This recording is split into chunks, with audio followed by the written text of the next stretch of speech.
The wealthy and flirtatious CEO Yi Yuxiao never fails at her hunting games. Unexpectedly, she fell for the rising star Fan Jing. At this moment, Yi Yuxiao was still bragging to her friends at the bar, claiming she could win Fan Jing over in 3 months. She even showed off some intimate photos with Fan Jing on her phone. Her friends immediately recognized Fan Jing in the photos. They mentioned that although Fan Jing is good-looking, he has quite a temper. They were surprised Yi Yuxiao won him over so quickly. Yi Yuxiao looked smug, saying that although she hadn't won him yet, the game was almost complete. She raised her glass again, determined to win Fan Jing. Everyone toasted to celebrate. Yi Yuxiao secretly vowed to make Fan Jing willingly become hers. Fan Jing was preparing for an audition. His assistant comforted him not to be nervous, saying the green light they saw was a good omen for today's audition. Fan Jing remained silent, focusing on his script, feeling confident about the audition. The assistant mentioned that if he passed this drama's audition, popularity wouldn't be a concern. Fan Jing just smiled, believing he should give it his all. Before finishing the sentence, he suddenly noticed danger ahead. He warned the assistant to be careful, as they were about to crash into a red sports car. The assistant was nearly in tears from panic. There were sparks and flashing lights as they braked and swerved. Fan Jing's head hit the car window, nearly splitting open. The assistant screamed Fan Jing's name. Fan Jing got out of the car holding his head, telling the assistant not to panic, saying he was fine. Yi Yuxiao also got out, apologizing while striking a pose. She said she was busy checking messages and missed the red light. Her attitude nearly infuriated Fan Jing, who immediately scolded her for lacking common sense. But she was more focused on his beauty instead. Fan Jing checked the car's condition himself, concluding it probably couldn't be driven. Yi Yuxiao observed Fan Jing, thinking his eyes looked beautiful even when angry. Fan Jing instructed his assistant to handle the accident while he went to the audition. However, Yi Yuxiao stopped him, insisting he should get checked first. Fan Jing impatiently told her to deal with the accident with his assistant and not meddle. But Yi Yuxiao ignored his attitude, brushed his hair aside, saying it wasn't good to audition while injured. Fan Jing touched his forehead, realizing he was indeed hurt. Yi Yuxiao asked him to wait there and left alone. When she returned,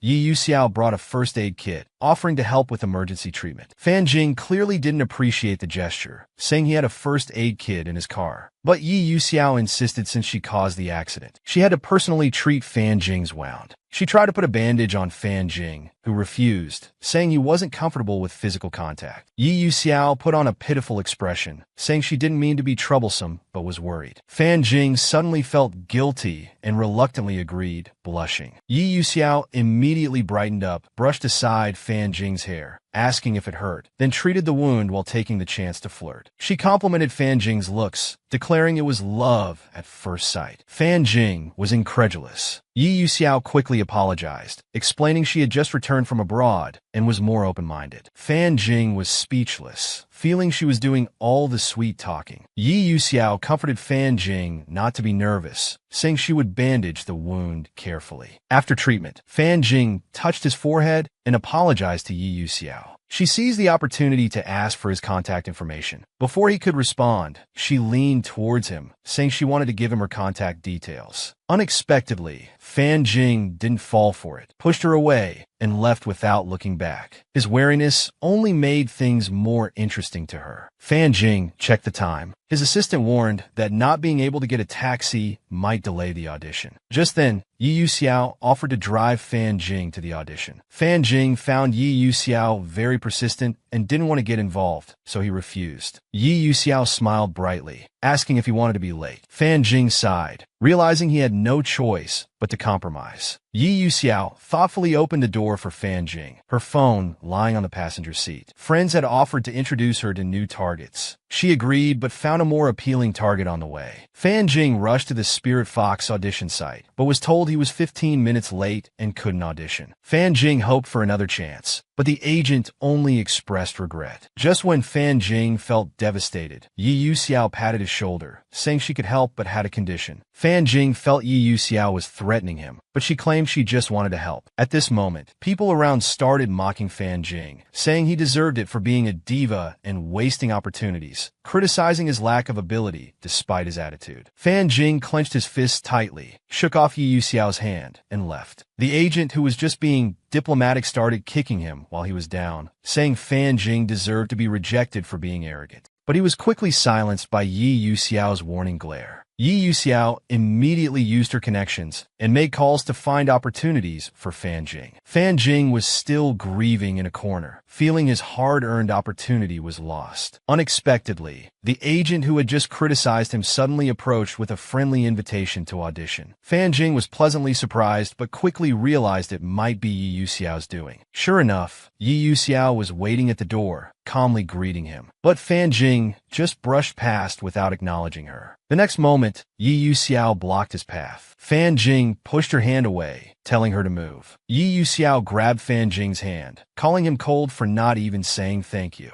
This confirmed Fan Jing's suspicions. Fan Jing stated he never asked for help and wouldn't agree to her conditions. As he walked away, Yi Yuxiao grabbed his shoulder and pulled him into her arms, holding his waist. She explained she was just joking earlier and wanted to apologize, hoping he wouldn't be angry. She then touched his face, asked why his face was red. Fan Jing warned Yi Yuxiao again not to get too close. Yi Yuxiao clearly didn't take it seriously, wished him luck in the audition, but thought to herself she wouldn't let him go so easily next time. After walking a few steps, Yi Yuxiao sensed something. She lazily leaned against the wall, deciding to listen to how others were slandering Fan Jing. Two men were gossiping, criticizing Fan Jing as just a pretty face, saying he must have connections. Before they could say more, someone warned them they had wasted their trip today. Yi Yuxiao directly told them there would be no roles for them in this drama. The men became furious, demanding to know why she said that. Yi Yuxiao arrogantly stated it was because they offended someone she liked. Fan Jing successfully got his audition chance and began his self-introduction. Yi Yuxiao secretly watched from outside, feeling somewhat proud. Fan Jing demonstrated his abilities brilliantly. Two assistants privately discussed how surprisingly good his acting was, speculating he might get the lead role. Yi Yuxiao leaned against the wall, thinking how Fan Jing could capture people's hearts as soon as he spoke, making her want to conquer him even more. Fan Jing finished his performance, and while bowing, he caught a glimpse of Yi Yuxiao, surprised to find she had been watching his performance the whole time, and even applauded for him. But Fan Jing still didn't want any involvement with him and planned to leave. As they passed each other, Yi Yuxiao said he looked forward to meeting again. Fan Jing irritably replied there wouldn't be a next time, glancing at Zhong Siyuan before leaving. Yi Yuxiao cheerfully ran to talk to Zhong Siyuan, saying he should be grateful that he didn't miss out on a good actor. Zhong Siyuan stroked his chin, agreeing it wasn't bad. No wonder Yi Yuxiao specifically messaged him to watch Fan Jing's audition. Suddenly, he noticed something. Yi Yuxiao was smiling brighter than flowers beside him. He suspected Yi Yuxiao was here as a fan. He quickly urged Yi Yuxiao to go home. Yi Yuxiao pouted, immediately identifying the suspect. Probably his father had complained. He then cozied up to Zhong Siyuan's arm, using Fan Jing's matter as a shield, hoping to be let off this time. He picked up the resume from the table, learning Fan Jing was the last candidate. He immediately had new ideas. Fan Jing received a message from his assistant that he passed the audition. Just as he entered the company, he was warmly greeted by two beautiful ladies who immediately noticed the new face.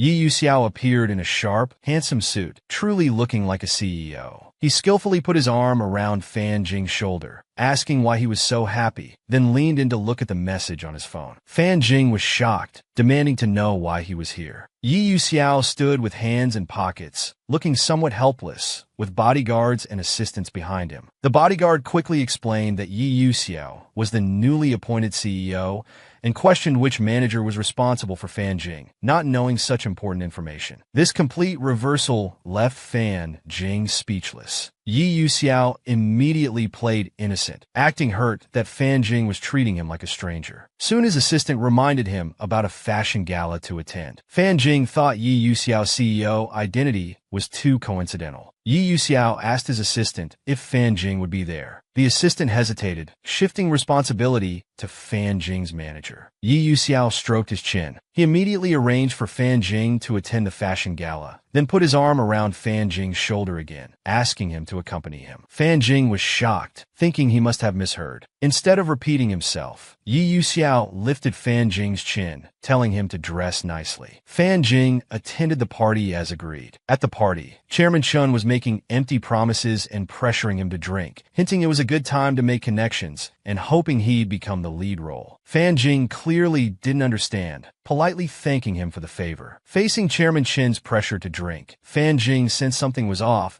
but felt obligated due to his important status and prepared to drink. Fortunately, Yi Yuxiao appeared just in time, blocking the drink for him and standing in front, smilingly handling the social interaction. Fan Jing was confused that he was actually helping him out. Yi Yuxiao turned back to compliment Fan Jing's looks, saying everyone was drawn to him. Fan Jing blushed, thinking he was talking nonsense. Yi Yuxiao pretended to be drunk and fell against Fan Jing. Fan Jing tried to push him away, saying such a small amount couldn't cause drunkenness. Yi Yuxiao asked why Fan Jing was so guarded, but Fan Jing countered by asking how he would feel if a stranger suddenly became his boss. Yi Yuxiao said he'd consider it fate. Fan Jing didn't respond, but suggested he rest if he was drunk. Yi Yuxiao leaned in closer, asking if Fan Jing was worried about him. Fan Jing blushed, saying he just didn't want the CEO embarrassing the company. Yi Yuxiao knew Fan Jing wasn't being honest. Soon he noticed Fan Jing was sweating profusely. Fan Jing felt embarrassed, thinking it was because Yi Yuxiao was too close. Fan Jing pushed him away, saying he needed to use the bathroom. He noticed something was wrong. He felt hot and dizzy. Standing in front of the mirror, he felt not only dizzy but also weak. Seeing this, Chairman Chen quickly embraced him, lecherously asking what was wrong. Fan Jing was startled by Chairman Chen's actions. He loudly demanded to know what he was doing. Chairman Chen immediately wrapped his arm around his neck, saying he would take good care of him. In desperation, Fan Jing grabbed a jar from the table, ready to throw it, shouting at Chairman Chen to get away. Unexpectedly, Chairman Chen easily saw through this move, saying he must not have had enough to drink. Fan Jing finally realized Chairman Chen's plot and loudly demanded to know what he put in the drink. But Chairman Chen ignored him completely, grabbing his hair, thinking him ungrateful, and taunting him about being disliked by his manager. At this crucial moment, Fan Jing thought of Yi Yuxiao, attempting to use his name to intimidate the other party. But the other party wasn't scared at all, instead moving closer and licking his lips, suggesting Yi Yuxiao would approve of trading him for resources. Fan Jing immediately shed helpless tears, secretly wondering if Yi Yuxiao would really do such a thing. It was another moment calling for a hero's rescue.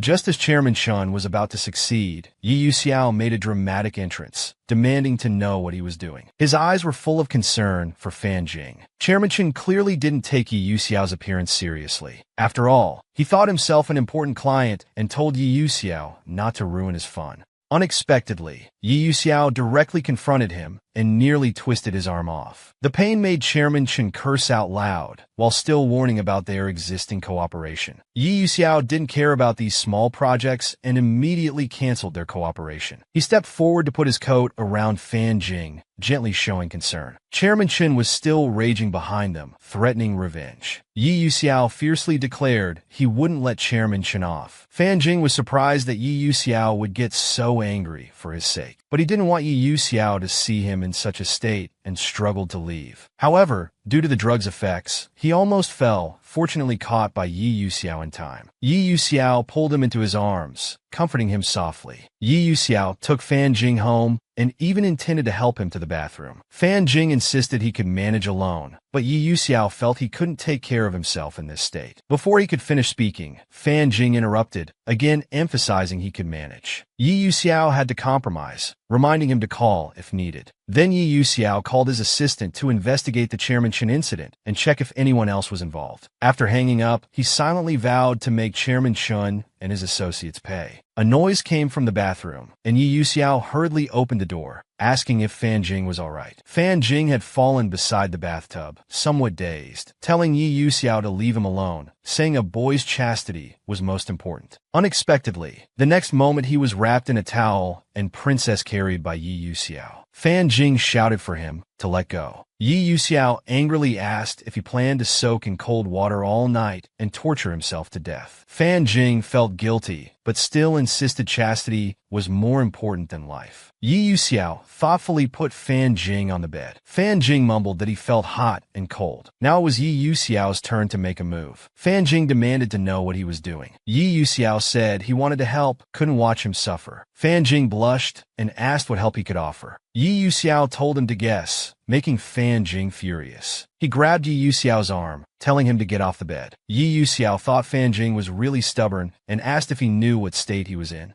Yi Yuxiao found Fan Jing not only delectable, but also strongly aroused his desire to conquer. He would take advantage of Chairman Chen's misdeed. Then he comforted Fan Jing, saying this wasn't the time to act tough. Fan Jing cried, telling Yi Yuxiao not to touch him. Yi Yuxiao continued his advances, saying this was the best solution and urging him not to endure it anymore. Fan Jing was almost unconscious, but before that, he still managed to say no. Quite impressive. Yi Yuxiao didn't care about anything else. He felt like he'd struck gold. Since the prey came willingly, he couldn't refuse such an opportunity. When sunlight filled the earth, Fan Jing woke up. He held his head, unsure what time it was. But he quickly remembered last night's intimate moments with Yi Yuxiao and realized Yi Yuxiao had changed his clothes for him. Yi Yuxiao mentioned he had slept until afternoon. Fan Jing then noticed Yi Yuxiao at the door, inviting him to eat. Yi Yuxiao apologized gentlemanly for his presumptuous actions, then wrapped his arm around Fan Jing's waist, slyly asking about his experience last night. Fan Jing hurried to draw boundaries, claiming nothing happened on Christmas Eve. Yi Yuxiao, eager about their bet, naturally didn't want to be uninvolved. Just as Fan Jing was about to restate their relationship, Yi Yuxiao's firm hand stopped him. Not wanting to spoil the mood, he urged him to eat first. He thoughtfully prepared a stomach-warming porridge with wolfberries, yam, and lean meat. He handed over the porridge with a bright smile, promising to make a real feast next time. Fan Jing skeptically tried a spoonful, surprised to find it delicious, slightly improving his opinion of Yi Yuxiao. When Yi Yuxiao asked about his performance last night, Fan Jing spat out the porridge he was drinking in shock. He angrily shouted Yi Yuxiao's name, but Yi Yuxiao was pleased, patting his back kindly, saying he was just joking. Then Yi Yuxiao seriously stated that Fan Jing was very charming last night. Fan Jing couldn't figure out what Yi Yuxiao was really up to.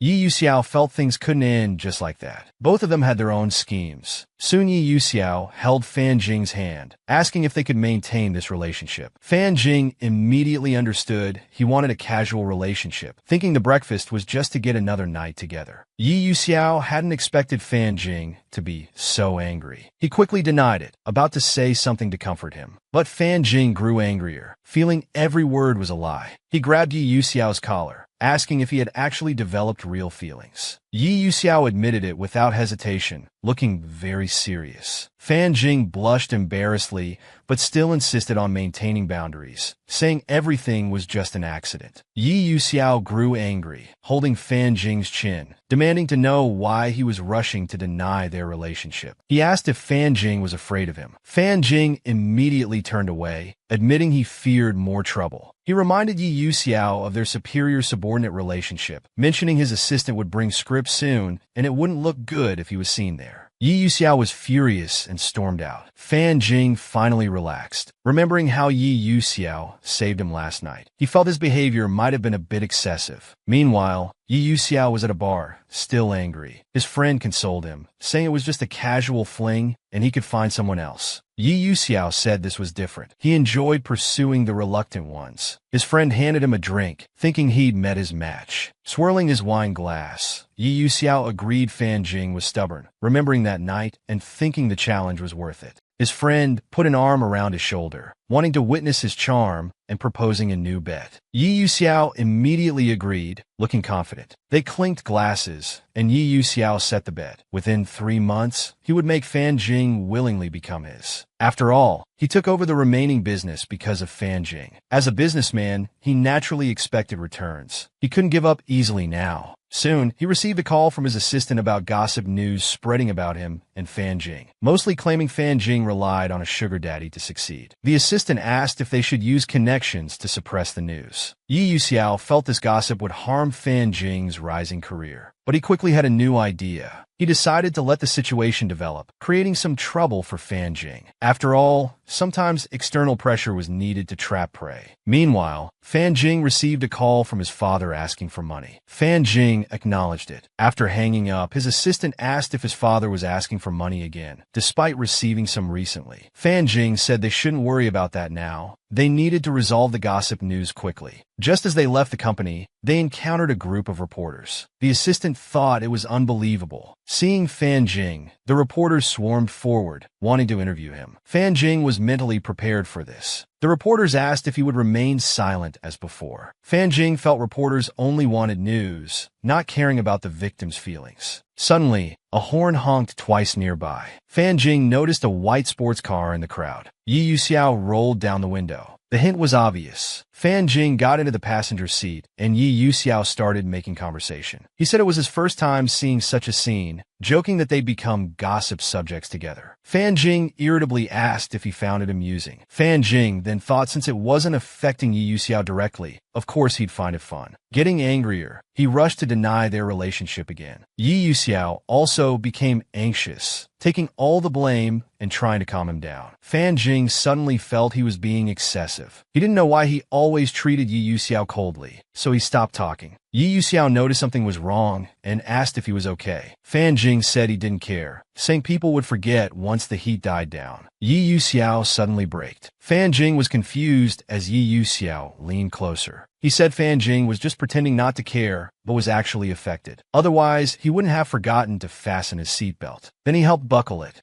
Yi Yuxiao patted his head, telling him not to act tough and promising to handle everything. Fan Jing blushed, not understanding why he cared so much. Unexpectedly, Yi Yuxiao kissed his cheek. Fan Jing exploded, covering his face, too shocked to speak. Yi Yuxiao raised his hands, saying he couldn't help himself, and told Fan Jing to take it as comfort. Fan Jing angrily said he didn't need such comfort and told him to drive, secretly thinking he must stay alert around him. They said goodbye in the parking lot, but after walking just a few steps, Fan Jing ran into Chairman Chen, who brought some thugs to cause trouble. He openly told Fan Jing that he arranged for those gossip photos to be taken. Fan Jing was surprised it was Chairman Chen's doing. Chairman Chen denied responsibility, blaming Fan Jing for being stubborn, then touched Fan Jing's face, warning him not to make things difficult. Fan Jing immediately slapped his hand away, telling him to get lost and calling him disgusting. This enraged Chairman Chen, who cursed loudly. At this crucial moment, Yi Yuxiao came to support Fan Jing, protecting him from behind, though Fan Jing couldn't understand his actions. Yi Yuxiao immediately punched Chairman Chen, making him spit blood unexpectedly. Yi Yuxiao warned Chairman Chen that Fan Jing was off limits to him. Chairman Chen, covering his face, thought this was the perfect chance for revenge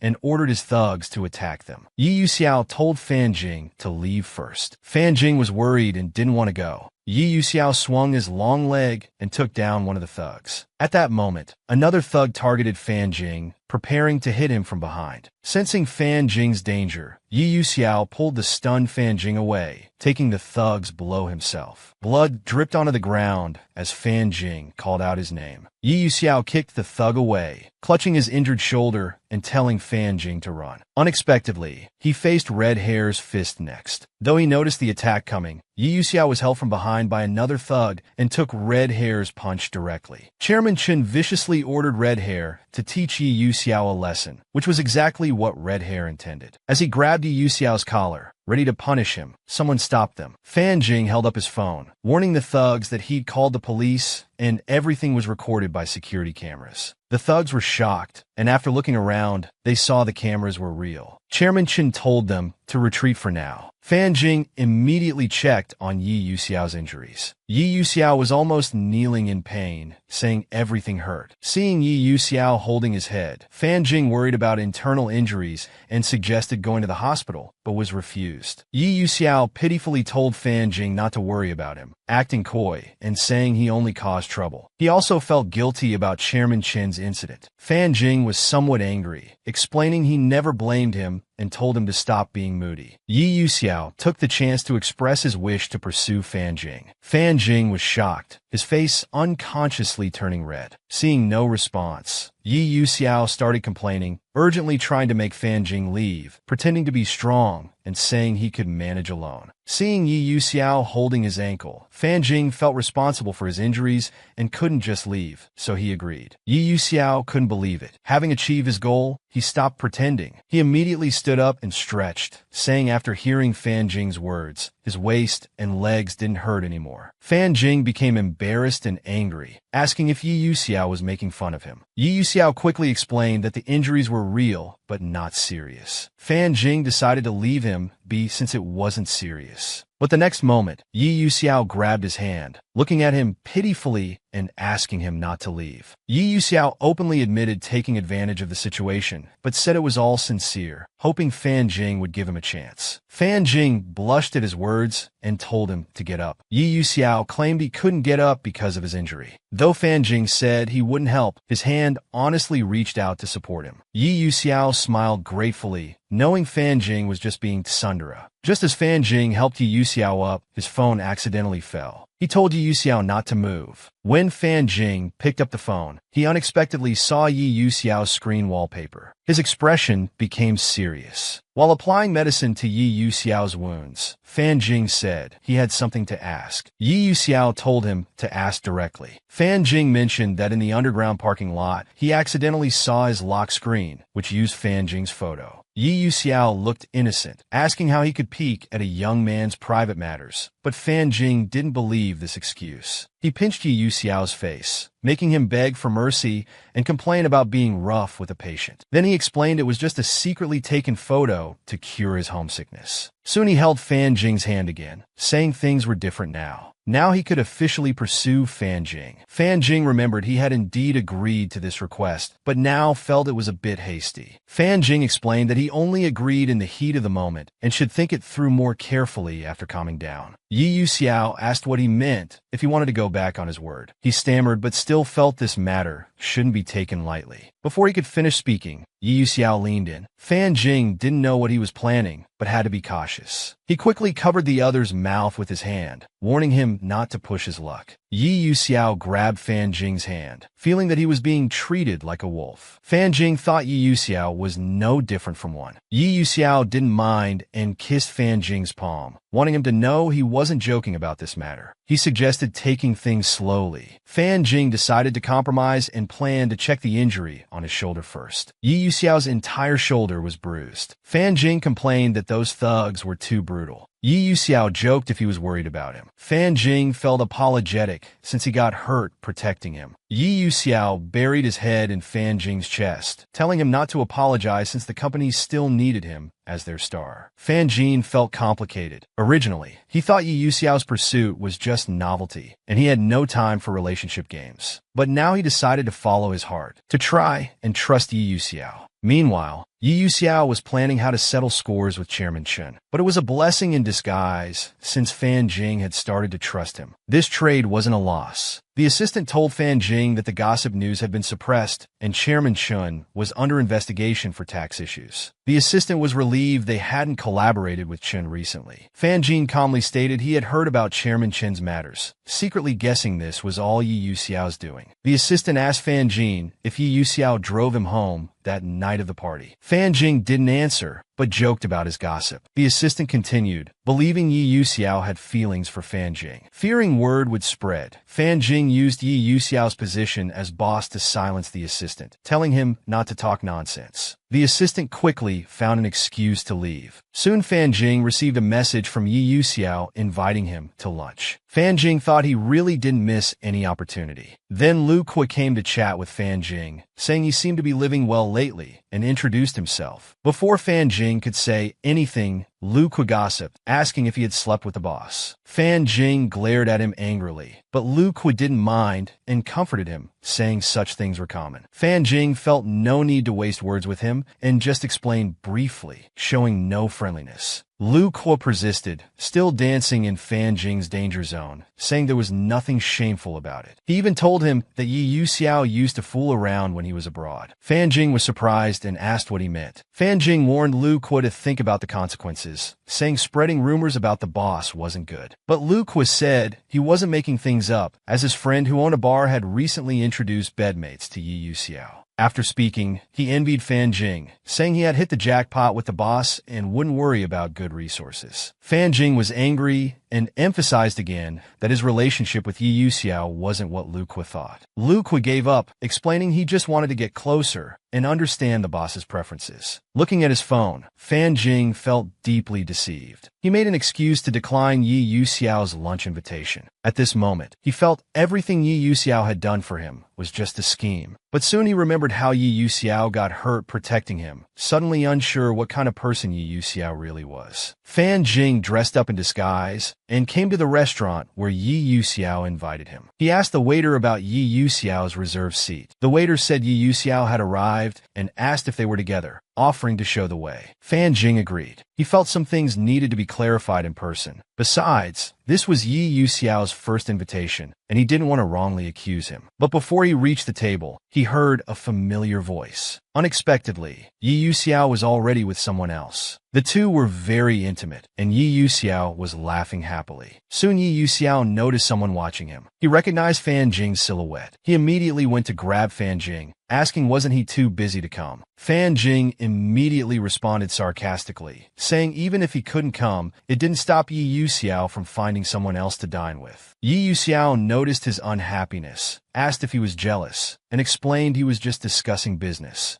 Then he reached out to touch his face, saying if he knew Fan Jing was coming, he would have saved all his time for him. Fan Jing removed his hand and asked word by word whether they were discussing business or bedroom matters. Seeing Yi Yuxiao's silence, Fan Jing said he wouldn't disturb his peacock display. Yi Yuxiao asked Fan Jing why he thought that way, grabbed his hand again, asking if he had heard something. Lu Kuo heard and came over, calling Fan Jing's name. Asked if he was also here for dinner. Learning that Lu Kuo was the one dining with Yi Yuxiao, Fan Jing shook off Yi Yuxiao's hand, saying he was just passing by. Yi Yuxiao was grinding his teeth in frustration. His relationship with Fan Jing had just made progress, and now it seemed all wasted. Lu Kuo felt Fan Jing always looked down on people, just like this morning. Yi Yuxiao immediately glared at him, asking what he had said. Lu Kuo stammered, explaining he thought they were just bedmates. Yi Yuxiao was furious. He warned Lu Kuo that if he couldn't control his mouth, their relationship would end right there. It started raining heavily outside. Fan Jing was still angry. He didn't want to answer Yi Yuxiao's calls, but the other kept calling. Fan Jing answered, saying he didn't want to be disturbed. Yi Yuxiao said he was right below his apartment. Fan Jing was shocked, especially since it was raining. He immediately got up to check, wondering what the other was up to. Yi Yuxiao looked up at Fan Jing hopefully, saying if Fan Jing wouldn't listen to his explanation, he would keep waiting there. Unexpectedly, Fan Jing just closed the curtains, saying he didn't want to hear explanations, and heartlessly hung up. Fan Jing looked at his phone, regretting not realizing Yi Yuxiao's flirtatious nature earlier. Yi Yuxiao kept sending messages, insisting on seeing him. But Fan Jing thought cutting losses early was the wise choice. Soon thunder started, startling Fan Jing. He looked outside worriedly. Looking at the darkened lights, Yi Yuxiao self-mockingly thought he was too confident, thinking Fan Jing would soften. Unexpectedly, the next moment Fan Jing appeared before him. Yi Yuxiao was delighted to see him, but Fan Jing had no intention of inviting him up. He just brought an umbrella and told him to get lost. Yi Yuxiao grabbed Fan Jing, pitifully asking him not to leave. He felt Fan Jing still cared for him and tried to explain. Fan Jing angrily pulled his hand back, wanting to cut ties with this scumbag immediately. He wouldn't listen to explanations. Before leaving, Fan Jing brought up Yi Yuxiao's earlier pursuit, saying it was time for an answer. Fan Jing said they weren't compatible and told him not to bother anymore. Yi Yuxiao was shocked by this rejection, his mind stuck on the words not compatible, unable to even hold the umbrella. Fan Jing's umbrella was given in vain. They stood frozen in the rain. Yi Yuxiao blamed Fan Jing for believing others' words over his sincerity, not even giving him a chance to explain. Fan Jing retorted,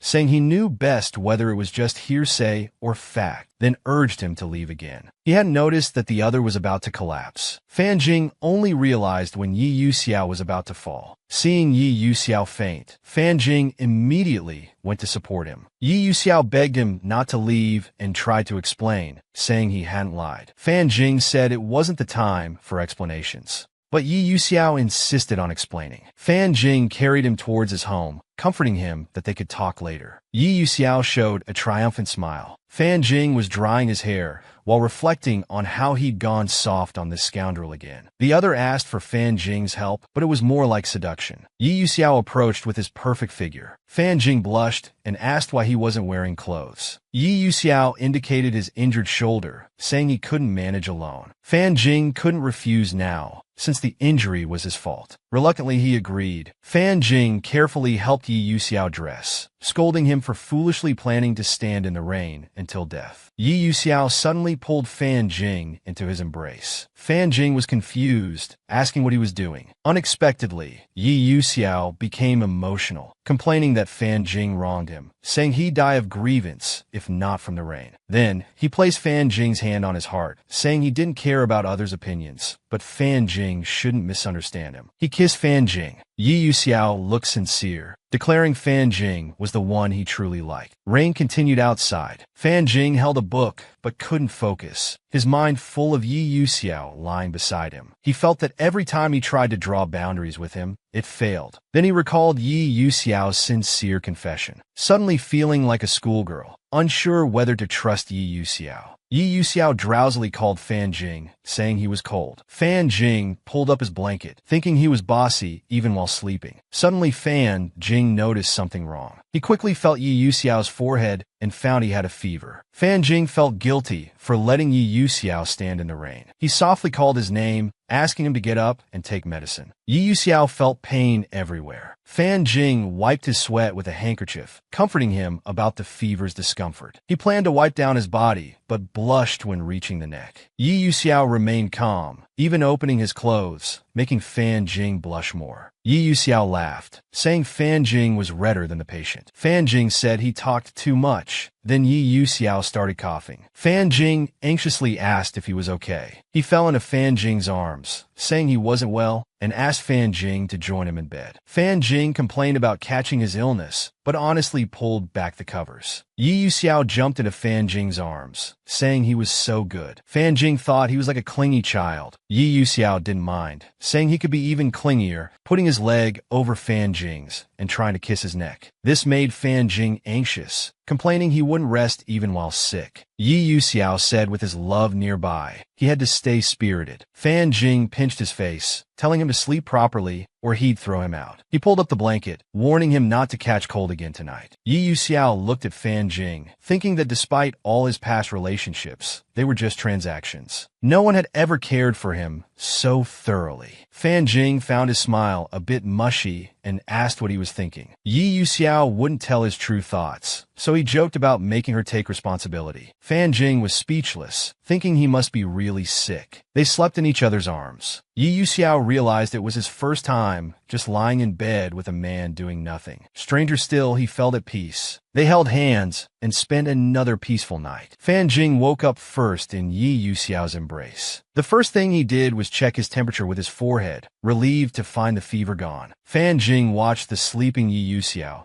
surprised to see such a quiet and gentle side of him. He gently touched Yi Yuxiao's lips. Just as he was about to say something heartfelt, Yi Yuxiao caught his hand, asking what he wanted to say. Unexpectedly, Fan Jing immediately sat up, first declaring how annoying Yi Yuxiao was. But Yi Yuxiao didn't believe him, grabbed his hand, and pinned him down, saying he wouldn't let him go until he told the truth. Fan Jing quickly changed the subject, noting Yi Yuxiao must be better since he had so much strength. Yi Yuxiao blurted out a cheesy line, saying Fan Jing was his medicine, not only effective but addictive. He then took Fan Jing's hand and placed it on his chest, saying his heart was full of him. Fan Jing was speechless, but thought no one could resist Yi Yuxiao's cheesy lines. The intimate atmosphere reached its peak. As Yi Yuxiao continued with sweet words, things were about to progress naturally. But an interruption came quickly. Fan Jing's phone suddenly rang. Yi Yuxiao was annoyed and told him to ignore it. Fan Jing smiled and told him not to fuss. Looking at the phone, it was his father who frequently asked for money. Fan Jing's expression immediately turned serious. After thinking briefly, he answered it. He left the room while refusing his father's attempt to use his name for business. Yi Yuxiao lay in bed feeling annoyed, noticing Fan Jing's family photo by the bed, thinking his sure thing had slipped away. When Fan Jing returned, Yi Yuxiao put on his harmless expression and asked with concern what happened. He rested his head on Fan Jing's shoulder, asking if he needed emotional support, but was coldly rejected. But Yi Yuxiao didn't give up. He suggested doing something fun, but Fan Jing pushed him away, saying he wasn't in the mood. By now, Yi Yuxiao's patience was exhausted. He was about to explode, but managed to control himself. For the sake of their bet, he had to maintain his understanding persona and stopped pressuring Fan Jing. Fan Jing ruffled his hair and told him to go home soon, saying he had work to do. Fan Jing was shooting in the studio, with the photographer praising him. Chain glasses and shirt, a perfectly restrained look, even his gaze was dramatic. Yi Yuxiao was watching him on set. When the photographer called for a break, Fan Jing went to talk to Yi Yuxiao, saying a CEO didn't need to personally supervise the shoot. Yi Yuxiao didn't mind, winked at him, saying he was just invested in the company's project. Then he teased Fan Jing, asking if he didn't want to see him. Fan Jing neither denied nor admitted it, saying he never said such things. Yi Yuxiao patted his shoulder, noting he seemed distracted, then moved closer and held his waist. Just then, an assistant interrupted them, telling Fan Jing his father called again, asking if he wanted to call back. Fan Jing said no, and the photographer called him back to shoot. Yi Yuxiao smiled, telling him to go ahead, but he became suspicious of Fan Jing's father, feeling he always ruined their moments. He called his assistant to investigate Fan Jing's family situation, especially his father. Surprisingly, Fan Jing's family situation was quite complicated. Fan Jing's parents divorced 15 years ago. His father had various debts, and after Fan Jing became famous, his father started contacting him for money. Yi Yuxiao didn't know whether to call Fan Jing kind or foolish for willingly being his father's ATM. But Yi Yuxiao didn't see this as a bad thing, viewing it as a good opportunity to gain his trust. When Fan Jing heard a knock, he thought it was Yi Yuxiao coming uninvited again. Instead, it was his drunk father, complaining about unanswered calls. Fan Jing was already used to his drunken state. He reached out to support him, planning to talk when he sobered up. Unexpectedly, his father became belligerent, insisting Fan Jing endorse his new store. Fan Jing stated he had already refused and wouldn't change his mind. His father grabbed his arm, accusing him of ignoring family ties while living in luxury while letting his father live on the streets. Fan Jing suddenly lost his patience and pulled his hand away. He questioned where this family sentiment was when his father abandoned his wife and child, mentioning how he was deceived by another woman and left with huge debts. Unable to argue back, his father slapped him hard, accusing him of disrespect and demanding an apology. Fan Jing admitted his mistake was giving his father any money at all, angering his father, who prepared to slap him again. At that crucial moment, Yi Yuxiao came to the rescue. He caught his father-in-law's hand, explained he entered because the door was open, showed concern for Fan Jing, then suggested they could talk things through without violence. But his father-in-law was ungrateful, cursing and throwing things, ordering him not to interfere. Yi Yuxiao immediately revealed his CEO identity, stating he had an obligation to intervene. Fan Jing's father was stunned. Yi Yuxiao continued, saying he had violated the personal safety of a company artist and could face legal consequences. But suggesting this wasn't the best solution, he offered money on the condition that Fan Jing's name wouldn't be used for the store or endorsements. Fan Jing's father immediately agreed, and Yi Yuxiao promised to contact him. Fan Jing became anxious, saying he hadn't agreed. Yi Yuxiao tried to calm him, saying the matter was resolved, but Fan Jing pushed him away. He questioned why Yi Yuxiao acted on his own. Before Yi Yuxiao could explain, Fan Jing interrupted. Fan Jing told Yi Yuxiao to stop interfering in his affairs, then realized his words were too harsh. He touched Yi Yuxiao's face and apologized, explaining that wasn't what he meant.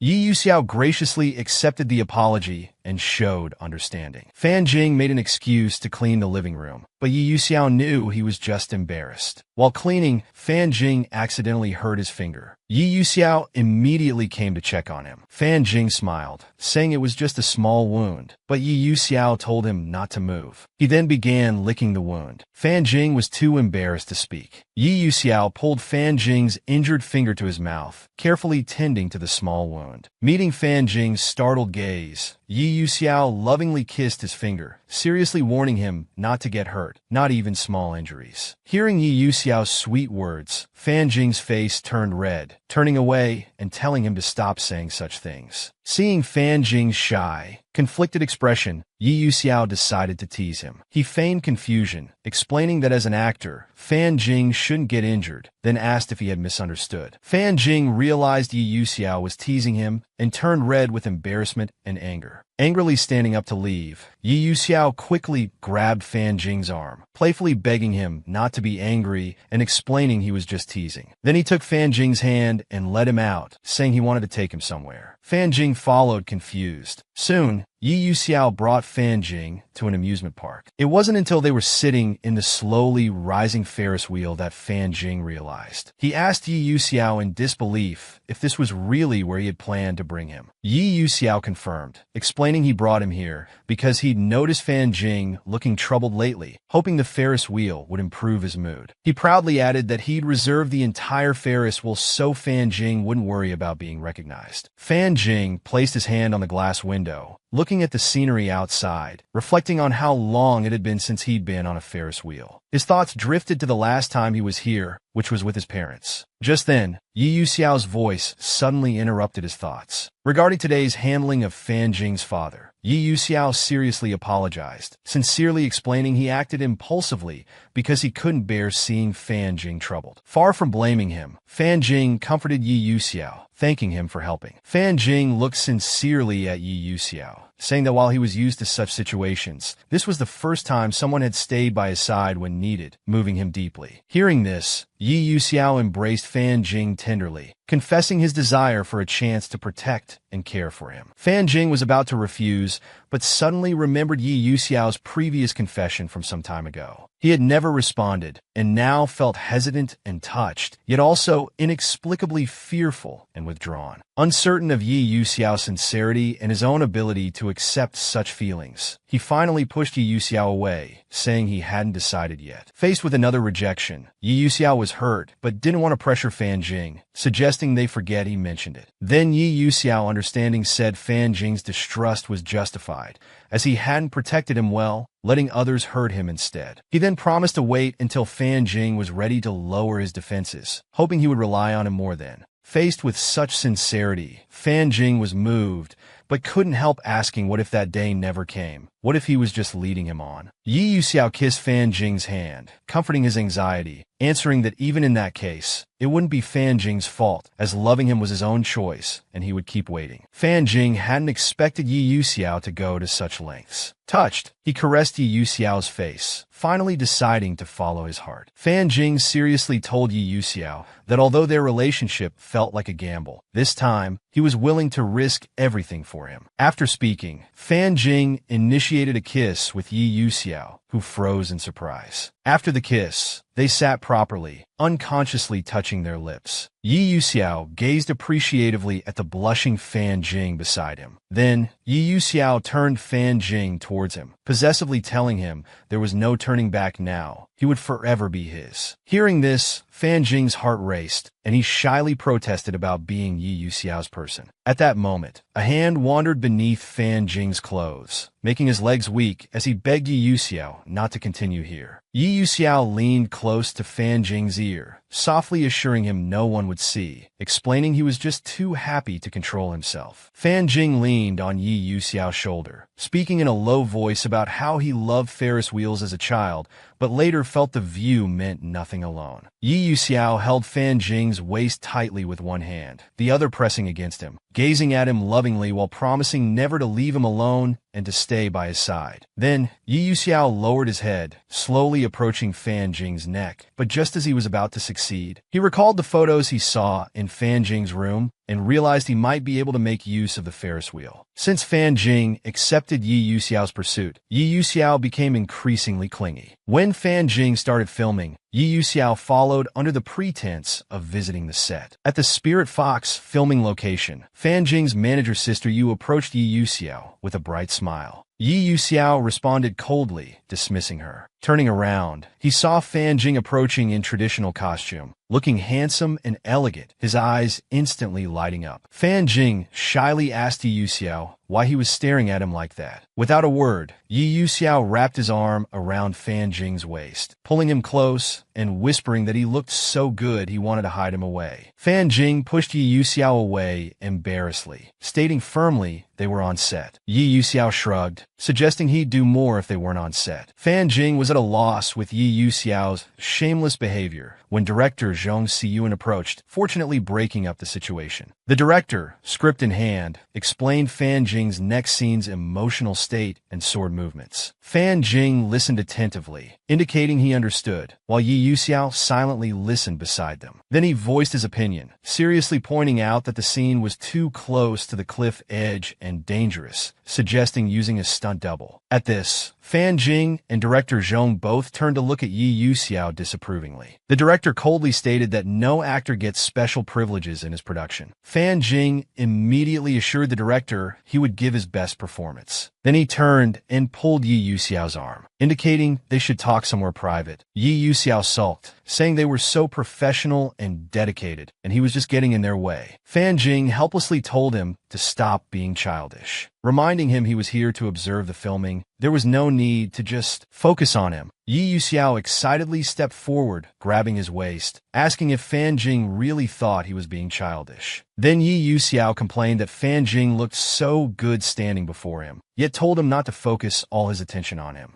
Leaning close to his ear, he asked if Fan Jing was deliberately trying to make him angry. Fan Jing blushed at Yi Yuxiao's words and sudden intimate gesture, unsure how to react. Fan Jing glanced back at the crew, and seeing no one was paying attention to them, suddenly kissed Yi Yuxiao. Then, fighting his embarrassment, tried to compromise with him, hoping they could meet halfway. Looking at Yi Yuxiao's handsome face, Fan Jing thought he must have been infected by him to do such a dangerous thing in public. Yi Yuxiao's anger instantly vanished. He took Fan Jing's hand to his face, smiling as he said he hadn't expected Ah Jin to be so bold. Then Yi Yuxiao pretended to have a revelation, teasing that Fan Jing actually preferred doing exciting things on set. Fan Jing angrily told him to shut up. After Fan Jing left to film, Yi Yuxiao immediately started chatting with friends on his phone. They teased that they hadn't seen him lately, wondering if he was too caught up playing with the little celebrity. Yi Yuxiao replied that things were just getting interesting. After a day of filming, Fan Jing lay motionless on the sofa, exhausted. Seeing this, Yi Yuxiao told him to take a shower and rest. Fan Jing weakly replied to give him 2 minutes, saying it had been a long time since he'd filmed such intense scenes, making his limbs feel disconnected. His phone suddenly vibrated beside him. Fan Jing immediately picked it up to check. It was a WeChat message from his manager, reminding him that Wu Yan would join the crew tomorrow and sent over his profile for advance review. Yi Yuxiao curiously asked what Fan Jing was looking at. Fan Jing replied while reading, telling him the second male lead was joining tomorrow and they had many scenes together, hoping for good chemistry. Hearing this, Yi Yuxiao told Fan Jing to stop thinking about work when he's so tired, and leaned down asking him to think about him instead. Seeing Yi Yuxiao's face getting closer, Fan Jing asked if he wasn't tired too. Yi Yuxiao firmly replied that thinking about him made him energetic. Then he gently lifted Fan Jing's chin with his fingertip, intimately suggesting he could help him take a shower. Hearing Yi Yuxiao's offer to help him shower, Fan Jing was stunned for a moment before bursting into laughter. He then teasingly said he didn't know the young master's vocabulary included serving others. Yi Yuxiao lovingly replied, "Only for you." Then he suddenly picked Fan Jing up princess style, startling him speechless. Fan Jing couldn't believe Yi Yuxiao was serious. Yi Yuxiao smiled, saying, "Your man always keeps his word." Fan Jing blushed, wrapping his arms around Yi Yuxiao's neck, obediently letting himself be carried. Yi Yuxiao carried him all the way to the bathroom door. He gently warned him to be careful before setting him down steadily. Yi Yuxiao opened the bathroom door and followed Fan Jing inside. As the shower water cascaded down, Fan Jing's white shirt became wet, revealing his toned figure. Faced with Fan Jing's unintentional seduction, Yi Yuxiao couldn't help but pin him against the wall, stating that his earlier words about hiding him away weren't a joke. Without waiting for a response, Yi Yuxiao held his nape and unhesitatingly kissed his lips. Pressed together, Fan Jing instinctively closed his eyes, tilting his head to receive the passionate kiss, his hands unconsciously wrapping around Yi Yuxiao's waist. After what seemed like forever, Yi Yuxiao reluctantly pulled away, his voice deep and magnetic, hinting at wanting to go further, expectantly asking if it was okay. Fan Jing, face red, started to refuse, saying he had work tomorrow. But before he could finish, Yi Yuxiao complained pitifully that he had meetings all day tomorrow and wouldn't see him for a long time. Though knowing Yi Yuxiao was exaggerating, Fan Jing still surrendered under his loving yet pitiful gaze. He softly compromised, only asking that it not affect filming. Yi Yuxiao eagerly agreed, fearing he might change his mind. He lightly bit Fan Jing's neck, the sharp sensation bringing Fan Jing back to reality, making him frown and cry out. He irritably said Yi Yuxiao must be born in the year of the dog. Yi Yuxiao immediately played along, saying he was Jing's puppy alone, making Fan Jing beam with joy as they fooled around together. The next day, Fan Jing arrived at the set for filming. After successfully completing his scene, his assistant returned his phone. During the break, Fan Jing sat in his chair, letting his assistant massage his shoulders, thinking about Yi Yuxiao and wondering if he would come today. Perhaps it was the power of thought. As soon as Fan Jing opened his chat window, Yi Yuxiao's message popped up. Their telepathic connection made Fan Jing wonder if Yi Yuxiao could read minds. Fan Jing wanted Yi Yuxiao to come, but worried he'd be tired after a long day. He stared at his phone, hesitating to reply, yet couldn't help but smile sweetly. His unusual behavior sparked his assistant's curiosity, who tried to peek. Fan Jing angrily scolded him, and the assistant apologetically laughed. While backing away, the assistant accidentally bumped into someone. They frantically turned around to apologize. Surprisingly, the person bumped into was Wu Yin, the second male lead who just joined the crew today. Wu Yin not only didn't blame the assistant's clumsiness, but also politely greeted Fan Jing, humbly introducing himself as a newcomer. Fan Jing smiled, shook hands, and exchanged modest pleasantries. The assistant sincerely apologized again, and Wu Yin patted their shoulder, indicating it really wasn't a problem. His approachable demeanor increased Fan Jing's good impression of his co-star. Wu Yin casually mentioned having an old friend who, like Fan Jing, was also at Xingyu Company. Before Fan Jing could ask about this friend's identity, Yi Yuxiao's sudden arrival interrupted their conversation. Yi Yuxiao sized up this stranger with hostility before turning to look at Fan Jing. Catching Yi Yuxiao's signal, Fan Jing hurried to introduce Wu Yin and Yi Yuxiao to each other. Surprisingly, halfway through the introduction, Wu Yin excitedly recognized Yi Yuxiao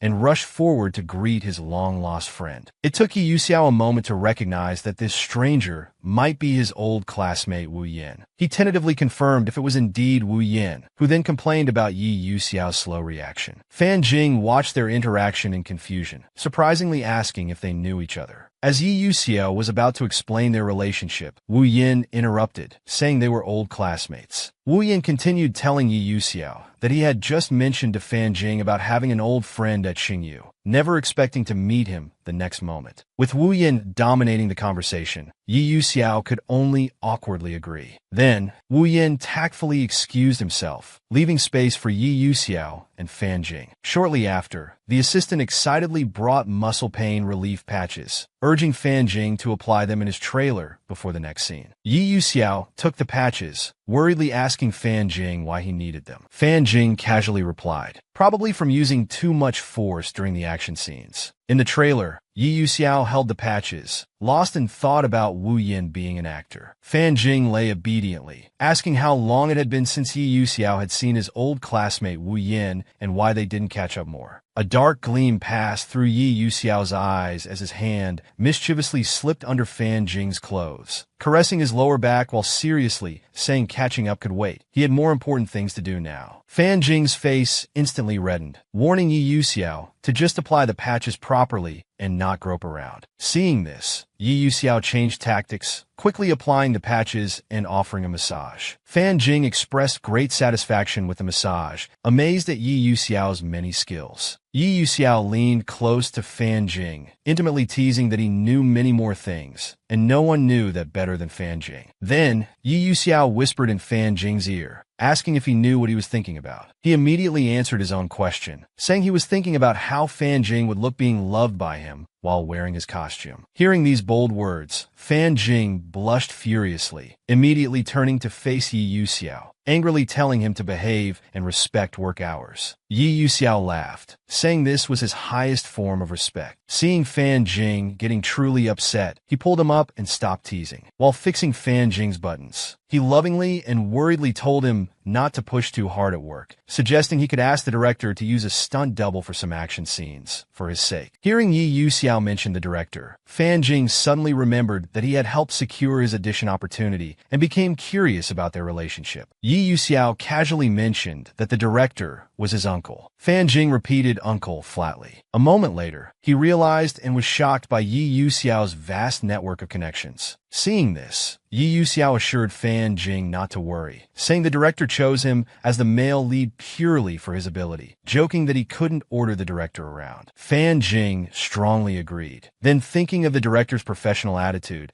he couldn't help praising how much he learned during filming. Unexpectedly, Yi Yuxiao instantly bristled, pinching Fan Jing's face and fiercely warning him not to praise other men in front of him. Seeing Yi Yuxiao's jealousy, Fan Jing laughed at his childishness while sweetly smiling. Looking at Fan Jing's smiling face, Yi Yuxiao felt ripples in his heart. He felt something strange, not understanding why he hadn't grown tired of someone he'd already won over, but instead wanted Fan Jing more the longer they were together. Yi Yuxiao bent down to embrace and kiss him. Fan Jing held his body close with one hand while the other pressed against the wall, blocking his retreat as their lips and tongues intertwined passionately. Clothes and shoes scattered on the floor showed how intense things had gotten. After what seemed like forever, when Fan Jing was almost breathless from kissing, Yi Yuxiao finally released him, ending their passionate embrace. Afraid Yi Yuxiao might lose control, Fan Jing shyly suggested, with a red face, that he should leave early to rehearse his lines. Yi Yuxiao sighed, saying he didn't want to let him go to work. Fan Jing seized the opportunity, poking Yi Yuxiao's forehead, accusing the mighty CEO of being lazy. Yi Yuxiao, dissatisfied, idly hummed twice. Just then a phone rang. Yi Yuxiao turned around, unsurely saying it seemed to be his phone. Once connected, his secretary reported that Dongyan Media was creating obstacles in their collaborative project. Yi Yuxiao asked what Dongyan had done. Fan Jing sat on the bed, listening to Yi Yuxiao's call. The name Dongyan seemed familiar. Then he realized it was CEO Chen's company. The secretary reported that while two artists had specifically reserved time for the show, the platform was deliberately making things difficult for Yi Yuxiao, stating they couldn't back down on matters involving artist rights. Then, Yi Yuxiao told his secretary to notify company executives of a meeting in half an hour. He decisively expressed readiness for a direct confrontation with Dongyan, willing to see it through. Yi Yuxiao's composed and commanding work demeanor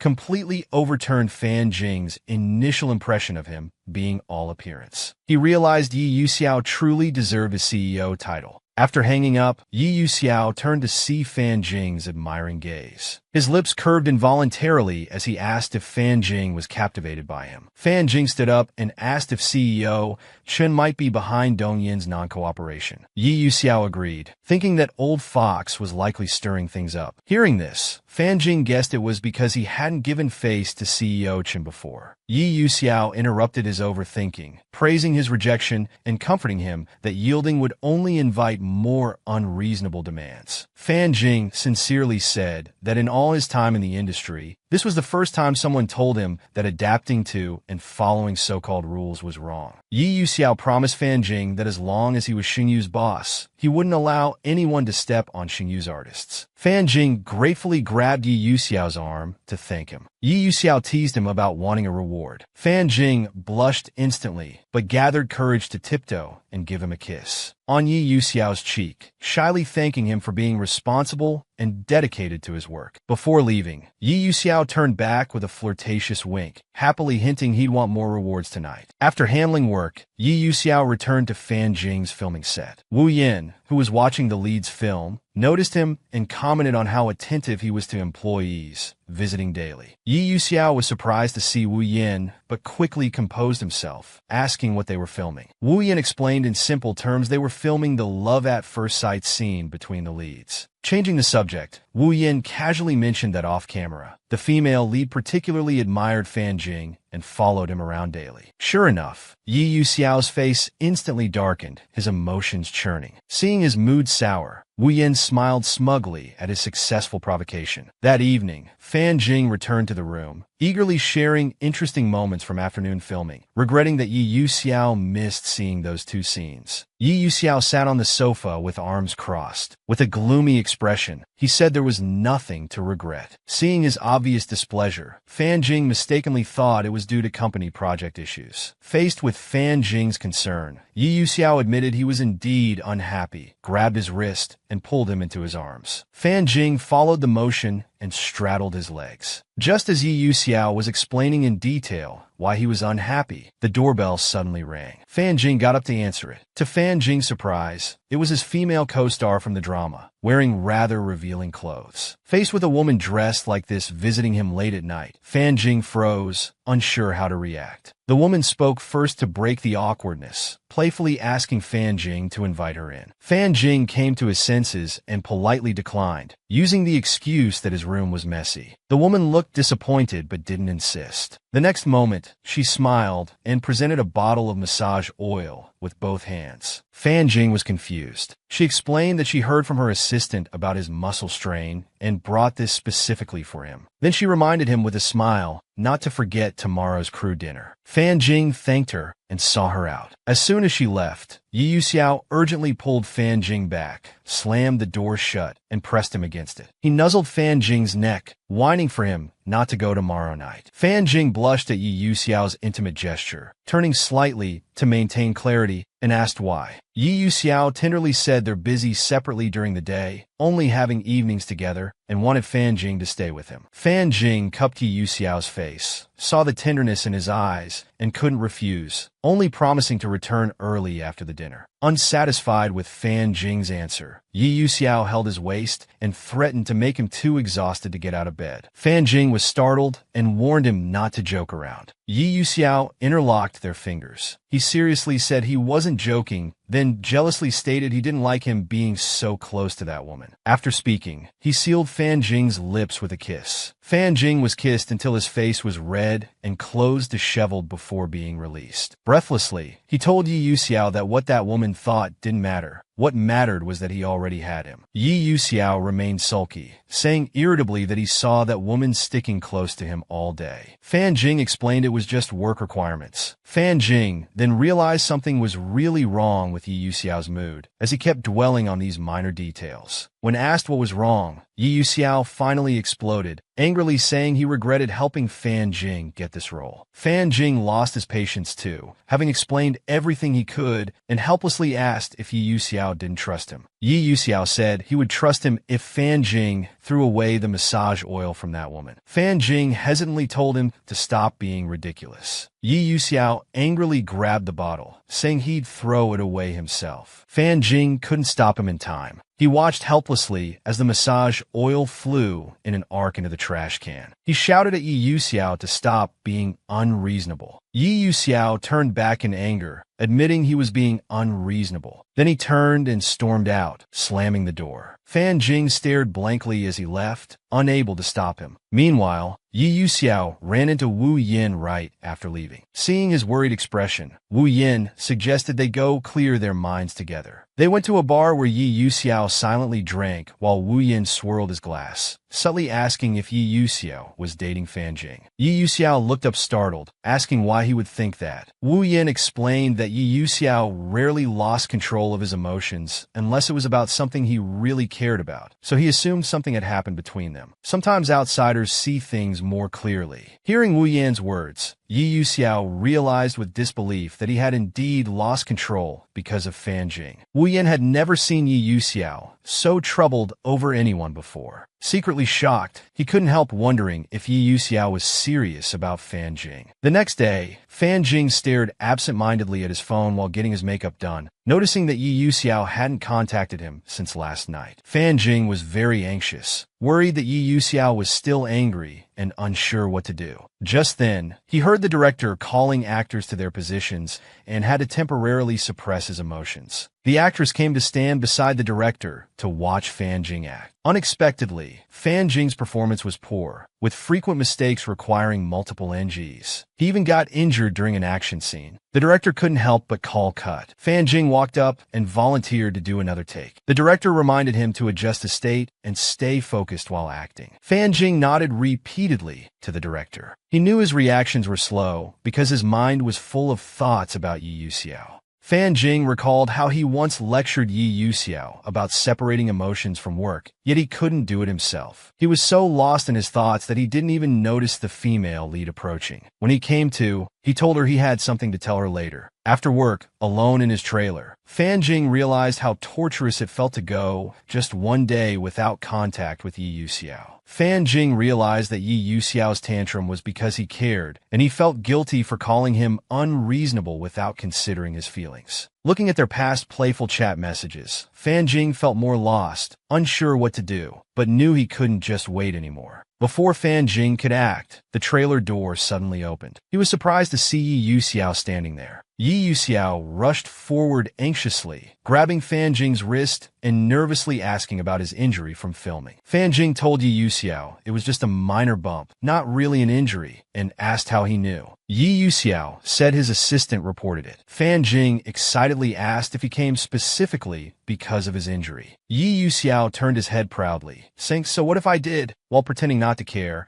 adding that he was just meddling since Fan Jing had plenty of people caring for him at the crew. Then, using the excuse of not wanting to disturb the crew dinner, Yi Yuxiao turned to leave. Fan Jing immediately grabbed him, saying he wasn't going to the dinner anymore. Flashback to when Fan Jing told the female lead he had something to say. He had told her he had a date and couldn't attend the dinner, then clearly rejected her feelings. Back in the present, Fan Jing leaned against Yi Yuxiao's chest, willingly compromising to make him happy. Yi Yuxiao, who had been irritated all day, wasn't going to let Fan Jing off easily. He decided to teach him a lesson, taking control and pinning him down, asking what he wanted. Fan Jing looked intensely at Yi Yuxiao, saying he wanted him to stay. Yi Yuxiao thought this was a good opportunity to make Fan Jing submit while he was feeling guilty. But outwardly, he appeared flustered, turning his head and stammering that he'd reluctantly agree since Fan Jing was being so sincere. Seeing Yi Yuxiao's serious face while stealing glances, looking so cute and tsundere, Fan Jing couldn't help but cover his mouth and laugh. Hearing the laughter, Yi Yuxiao became embarrassed and angry, saying he was still mad. Fan Jing laughed, saying he wasn't making fun of him, but was happy. Yi Yuxiao repeatedly asked Fan Jing in surprise if he was really this happy just because he forgave him, wondering if he cared that much. Getting Fan Jing's unhesitating confirmation, Yi Yuxiao was stunned. When Fan Jing tried to explain further, Yi Yuxiao didn't give him the chance, saying sweet words wouldn't make things right so easily. He loosened his tie and asked if Fan Jing was ready for punishment. Fan Jing watched as Yi Yuxiao bound his wrists with the tie. He shyly realized what kind of punishment Yi Yuxiao meant. Yi Yuxiao raised Fan Jing's bound hands above his head, leaning close to tease that since he wasn't going to dinner, they had time for other activities. Looking at Yi Yuxiao before him, Fan Jing nervously asked why he tied his hands. Seeing Fan Jing's shyness, Yi Yuxiao told him not to ask questions he already knew the answers to. Fan Jing warned him that someone could come in at any time. Sure enough, the assistant suddenly appeared outside, asking if he had changed clothes. Fan Jing nervously said no. The confused assistant retreated, saying they'd handle the fan club first and come back later. While Fan Jing was wondering if the assistant had heard Yi Yuxiao's voice, his hands were suddenly raised high, and he looked at the eager person before him. He quickly refused with a red face, telling him the assistant would return soon. However, Yi Yuxiao was captivated by his vulnerable, helpless state. He leaned close to Fan Jing's ear, whispering that if he didn't want to be discovered, he should cooperate. Hearing this, Fan Jing's heart began to struggle intensely. He felt both fear and joy, but at this moment he finally saw his heart clearly. There was no room for anyone else besides Yi Yuxiao.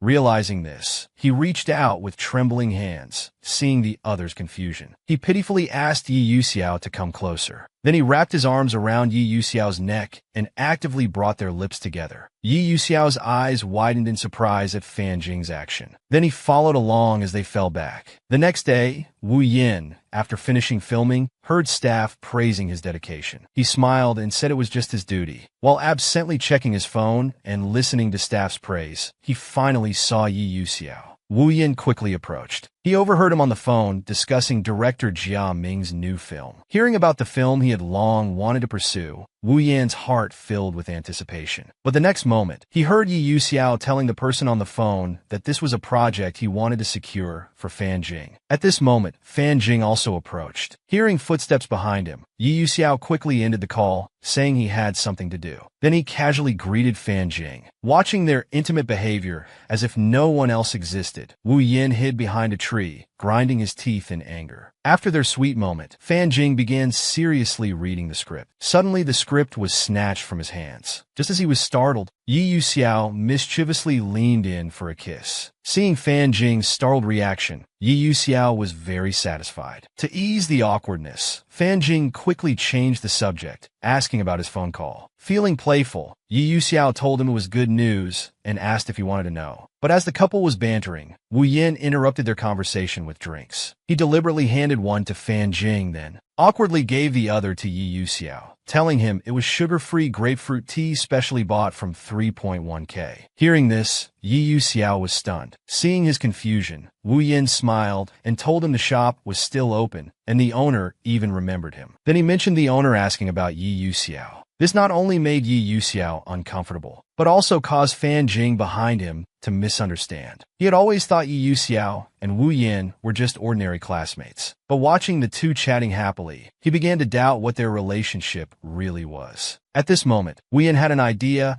and asked Yi Yuxiao if he remembered the small restaurant next to the dessert shop. He reminded him about owing him a meal. Hearing this, Yi Yuxiao said he wouldn't default on the debt. However, Wu Yin suddenly grabbed Fan Jing's arm, suggesting they shouldn't delay and all three should go today. Fan Jing could only awkwardly tell him. After being rejected, Wu Yin insisted on making Yi Yuxiao pay for the meal. Yi Yuxiao looked at the shy Fan Jing with adoration. Fan Jing had no choice but to agree, though he didn't understand why they invited him when he couldn't join their conversation. Seeing things progressing so smoothly, Wu Yin showed a triumphant smirk. Moments later, they arrived at the small restaurant. Looking at the dishes, Yi Yuxiao was shocked that Wu Yin still remembered his taste. Seeing his reaction, Wu Yin was pleased his memory hadn't deteriorated. Then he casually told Fan Jing that Yi Yuxiao was very picky and difficult to dine with. Fan Jing could only laugh awkwardly in response. Suddenly, Wu Yin was scalded. Yi Yuxiao quickly grabbed his hand, anxiously asking if he was okay. Seeing his concern, Wu Yin shyly said he wasn't that delicate. Then while complaining about the air conditioning not working, he reached out to wipe Yi Yuxiao's sweat. Fan Jing, being treated like he was invisible, could only watch Wu Yan's flirtatious behavior awkwardly. While lost in thought, he accidentally knocked over a bowl on the table. The noise finally caught the attention of the two catching up. Seeing them both look at him, Fan Jing could only explain that he accidentally knocked it over. He wondered if he was overthinking, but felt Wu Yin was being unusually enthusiastic towards Yi Yuxiao. Then Wu Yin stood up, offering to serve him soup in an unused bowl. Fan Jing quickly thanked him. Seeing Wu Yin being kind to him too, he thought perhaps this was just his personality, and he was being too sensitive. At this moment, he noticed Yi Yuxiao resting his chin, smiling absently, lost in thought. Back home, while showering,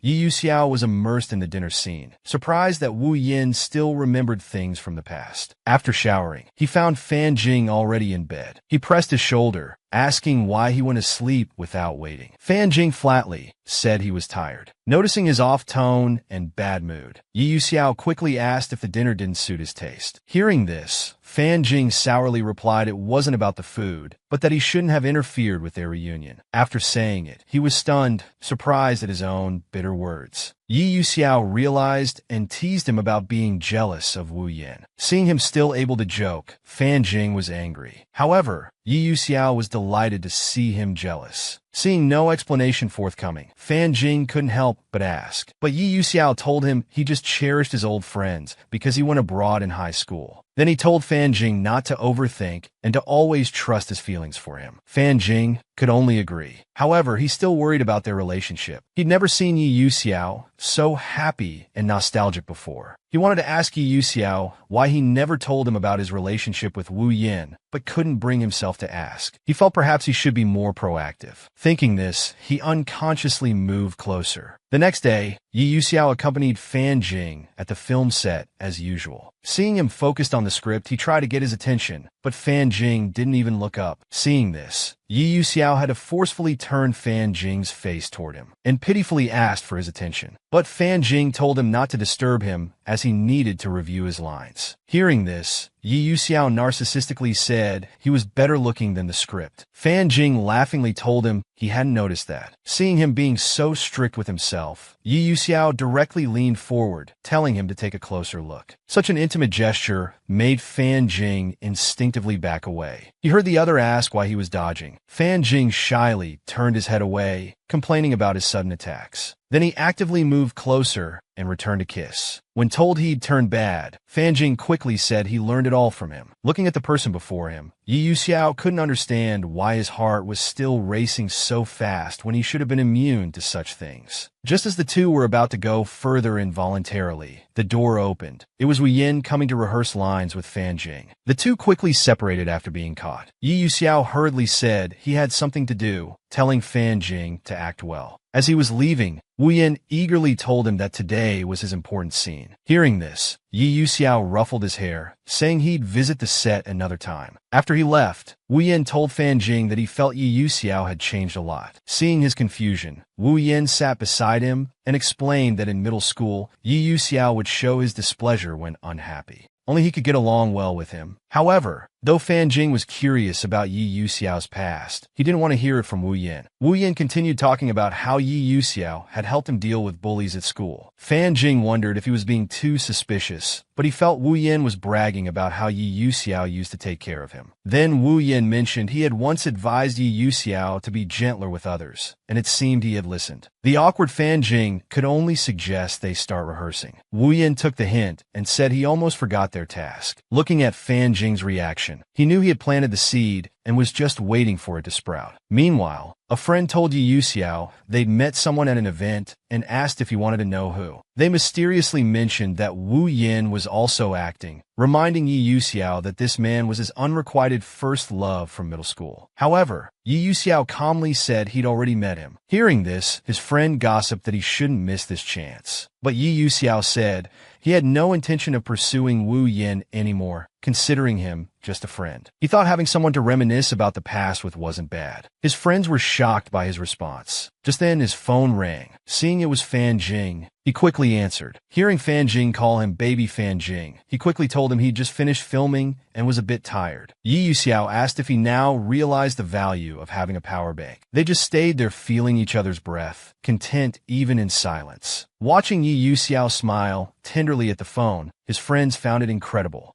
Even after hanging up, Yi Yuxiao remained lost in thought, holding the phone in a daze. After thinking for a long while, he put down the phone and picked up his wine glass. The next moment, seeing Yi Yuxiao enter, Fan Jing, waiting at the dining table, quickly greeted him. Fan Jing's careful grooming caught his attention. He quickly approached, asking if he dressed up so nicely just for their dinner. Looking at the man before him, Fan Jing shyly said this was just basic etiquette. Hearing this, Yi Yuxiao embraced him, smelling his scent, certain this was his way of extending an invitation. Seeing Yi Yuxiao being so bold, he quickly asked him to let go with a red face, saying the server would come with their food soon. However, Yi Yuxiao had no appetite for food at this moment. He only wanted to devour the person before him. Seeing him getting more outrageous, Fan Jing pushed him away with his palm, fiercely warning him not to say such vulgar things in public. Soon the server started bringing dishes. Yi Yuxiao was very surprised to see that this restaurant could make red carp with poached eggs. Seeing him so happy about this dish, Fan Jing was also delighted. At this moment, the server explained that the restaurant didn't originally have this dish. Fan Jing quickly interrupted the server. He explained that he had asked the restaurant to make it specially because he heard Yi Yuxiao mention wanting to eat it before. He did this because he feared the other would tease him if he knew the truth and never expected he would go to such lengths for a date. Yi Yuxiao was also surprised that Fan Jing remembered something he had only mentioned once. After feeling deeply moved, he sincerely apologized to Fan Jing. Seeing him so serious, Fan Jing shyly handed him chopsticks, telling him not to waste the food. Unexpectedly, the other put them down and leaned in seriously, asking Fan Jing to feed him personally. Though Fan Jing complained about his pushiness, he still picked up the chopsticks to satisfy his request. Yi Yuxiao swallowed it in one bite and happily asked Fan Jing to try some too. Seeing him so happy, Fan Jing felt satisfied as well. However, he had a bit of an ulterior motive in doing this. Thinking about Wu Yan's previous bragging made him unhappy. Although competing for attention was childish, he didn't want to be outdone. Then he told Yi Yuxiao that Wu Yan had told him some things about high school. The other asked what was said. Thinking that lovers shouldn't have doubts and should be direct, Fan Jing expressed his curiosity about their relationship. Then he carefully asked Yi Yuxiao if he and Wu Yan had dated before. Hearing this, Yi Yuxiao quickly denied it and promised that he and Wu Yan were only friends, both in the past and present. Then he picked up a piece of fish for Fan Jing, knowing that Fan Jing had been suspicious since Wu Yan appeared. Fan Jing dejectedly admitted he was jealous because they had so many irreplaceable memories together. Yi Yuxiao told him that memories could be created while touching his leg, suggesting they create some happy memories tonight. Seeing that he was ruining the serious mood, Fan Jing angrily hit him on the head. After lightening the mood, Yi Yuxiao told Fan Jing not to look so worried, saying he wanted him to be happy when they're together. Hearing his sweet talk, Fan Jing quickly changed the subject, wondering why he still wasn't used to hearing sweet words after so long. Even just having a regular meal, as long as they were together, it still made his heart race. Just then, Yi Yuxiao's phone rang. It was Wu Yan. Fan Jing pretended to be unbothered, picking at his food, but inside he didn't understand why Wu Yan always appeared to interrupt his time alone with Yi Yuxiao. As Fan Jing was thinking, Yi Yuxiao answered Wu Yan's call and asked what happened. Listening to their conversation, Fan Jing didn't understand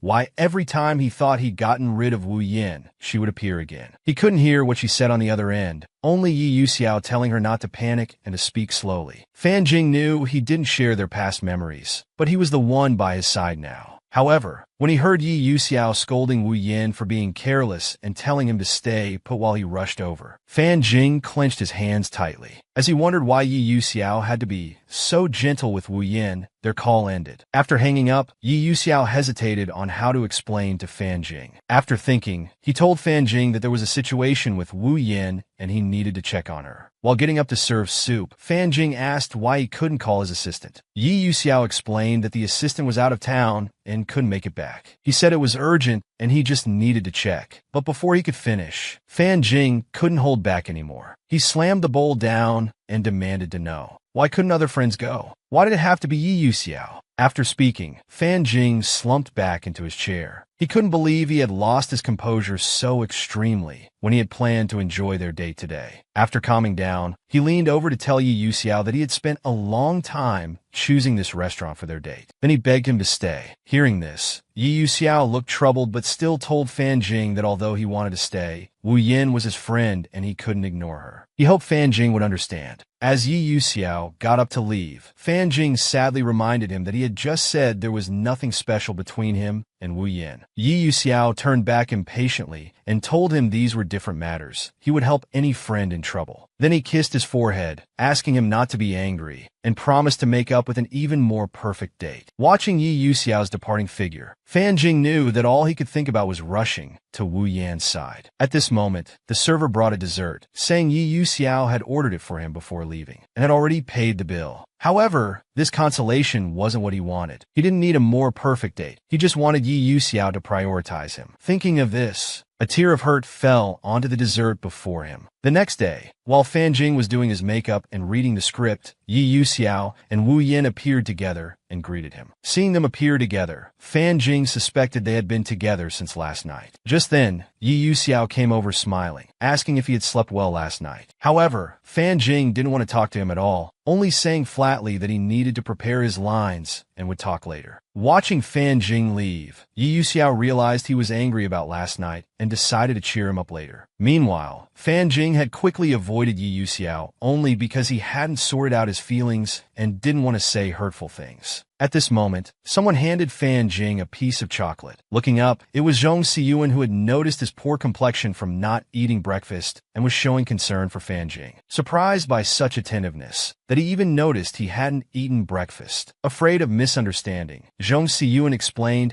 he just didn't want him fainting during filming and being accused of mistreating actors. Fan Jing thought this explanation was too exaggerated. Meanwhile, Yi Yuxiao behind them was constantly watching the two chatting and laughing. He didn't understand why Fan Jing deliberately ignored him but could chat happily with his uncle. Seeing Yi Yuxiao's distraction, Wu Yin realized that Yi Yuxiao really cared about Fan Jing's every move. In the crew's makeup room, Wu Yin voluntarily apologized to Fan Jing, saying she had hurt her hand last night and interrupted his dinner with Yi Yuxiao. Hearing this, Fan Jing asked with concern how her hand was now. Wu Yin smiled and lifted her hand, telling him it was fine now. Fortunately, Yi Yuxiao had found her a good private doctor. Although Fan Jing had suspected it before, now he was certain that she was deliberately saying these things to provoke him. Understanding this, Fan Jing calmly said that no wonder he hadn't noticed anything wrong during filming today. Fortunately, the injury wasn't serious. Hearing the sarcasm about her making a big deal out of nothing, Wu Yin hadn't expected Fan Jing to have such a sharp tongue. Thinking of this, she deliberately knocked Fan Jing's pendant off the table while putting things away. Fan Jing cried out in panic and quickly reached out to catch it, but it was too late. The pendant fell to the ground and broke. Seeing his panicked expression, Wu Yin quickly apologized and explained it was an accident. At this moment, Yi Yuxiao asked from outside if they were ready, saying he was coming in. Hearing this, Wu Yin had a new idea. Perhaps she could use this opportunity to create misunderstanding between them. Meanwhile, Fan Jing was blaming himself for putting the pendant in such a precarious spot, wondering if it could be fixed. Wu Yin leaned closer, consoling him that breaking it might ward off bad luck, while reaching out to look at the pendant. Just as she was about to touch it, Fan Jing suddenly grabbed her hand, warning her not to touch his things. At that moment, Yi Yuxiao walked in, and Wu Yin quickly cried out in pain. She told Fan Jing pitifully that he had grabbed her wound, and Yi Yuxiao witnessed this scene. He immediately grabbed Fan Jing's wrist, demanding him to let go. Then he questioned Fan Jing, asking why he was taking out his bad mood on Wu Yin. Fan Jing was stunned by Yi Yuxiao's sudden scolding. Seeing the moment was right, Wu Yin explained that she accidentally broke the pendant first, which caused him to lose control, and asked Yi Yuxiao not to misunderstand. Looking at the two before him, Fan Jing felt devastated. Yi Yuxiao didn't understand anything, yet his first reaction was to think Fan Jing was bullying Wu Yin. Suddenly he found it all ridiculous. It turned out they were the close friends, while he was the unnecessary villain. However, Yi Yuxiao didn't understand why Fan Jing was so angry over just a broken pendant. He patted Fan Jing's shoulder, consoling him that Wu Yin didn't mean it and asking him not to be angry. But Fan Jing just pushed his hand away, coldly telling him it wasn't his place to play the good person. Yi Yuxiao stood there awkwardly, not understanding why Fan Jing was reacting so strongly. Seeing the tension between them, Wu Yin apologized again and promised to compensate Fan Jing. She was still acting. Fan Jing understood. She wanted him to see who Yi Yuxiao cared about more. Obviously, she had succeeded. Thinking this, Fan Jing coldly told Wu Yin she couldn't afford to compensate for the pendant. He pushed past Yi Yuxiao and walked towards the door. If the person he trusted most wasn't on his side, what was the point of staying?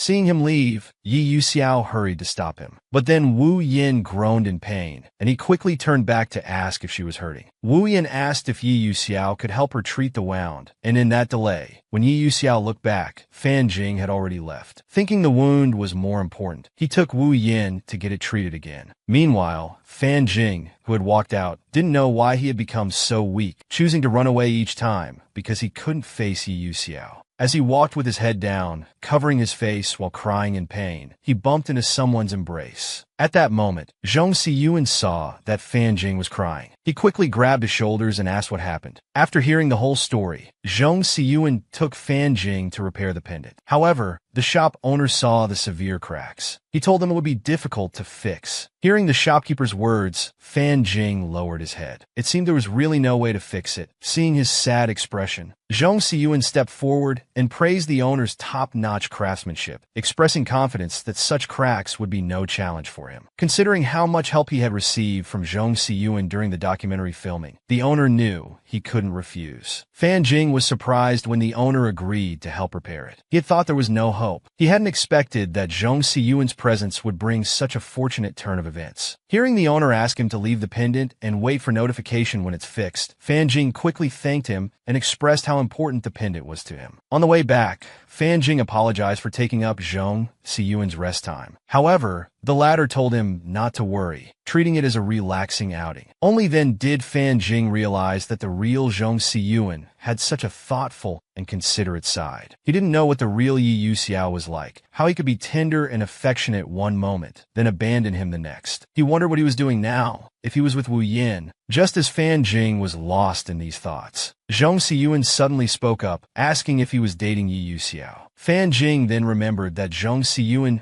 was Yi Yuxiao's uncle and might have opinions about their relationship. As he hesitated whether to tell the truth, Zhong Siyuan told him that Yi Yuxiao could be immature sometimes and asked him to be patient. Hearing this, Fan Jing realized that the other had noticed his troubles and was deliberately comforting him. He told Fan Jing that Yi Yuxiao became like this because of his family background, but he was much better now than before. When he mentioned Yi Yuxiao's past, Fan Jing became curious. However, Zhong Siyuan didn't continue. Instead, he told him to perform well in the important scenes tomorrow and the day after, then he would tell him. Fan Jing hadn't expected Zhong Siyuan to be such a tease. Hearing this, the other smiled and said there's no such thing as a free lunch. After getting off, Fan Jing expressed his gratitude to Zhong Siyuan for today's help. Finding him more approachable than imagined, Fan Jing smiled and said he would treat him to dinner next time. Just as he finished speaking, Yi Yuxiao asked if they were going to dinner and if he could join. Fan Jing was stunned to encounter him here. But Yi Yuxiao jokingly asked Zhong Siyuan where he had taken Fan Jing so late. Watching him chat casually as if nothing had happened, Fan Jing couldn't understand why he could act so normal. Thinking this, he walked straight past Yi Yuxiao towards the entrance. Seeing how he was laughing with Zhong Siyuan earlier,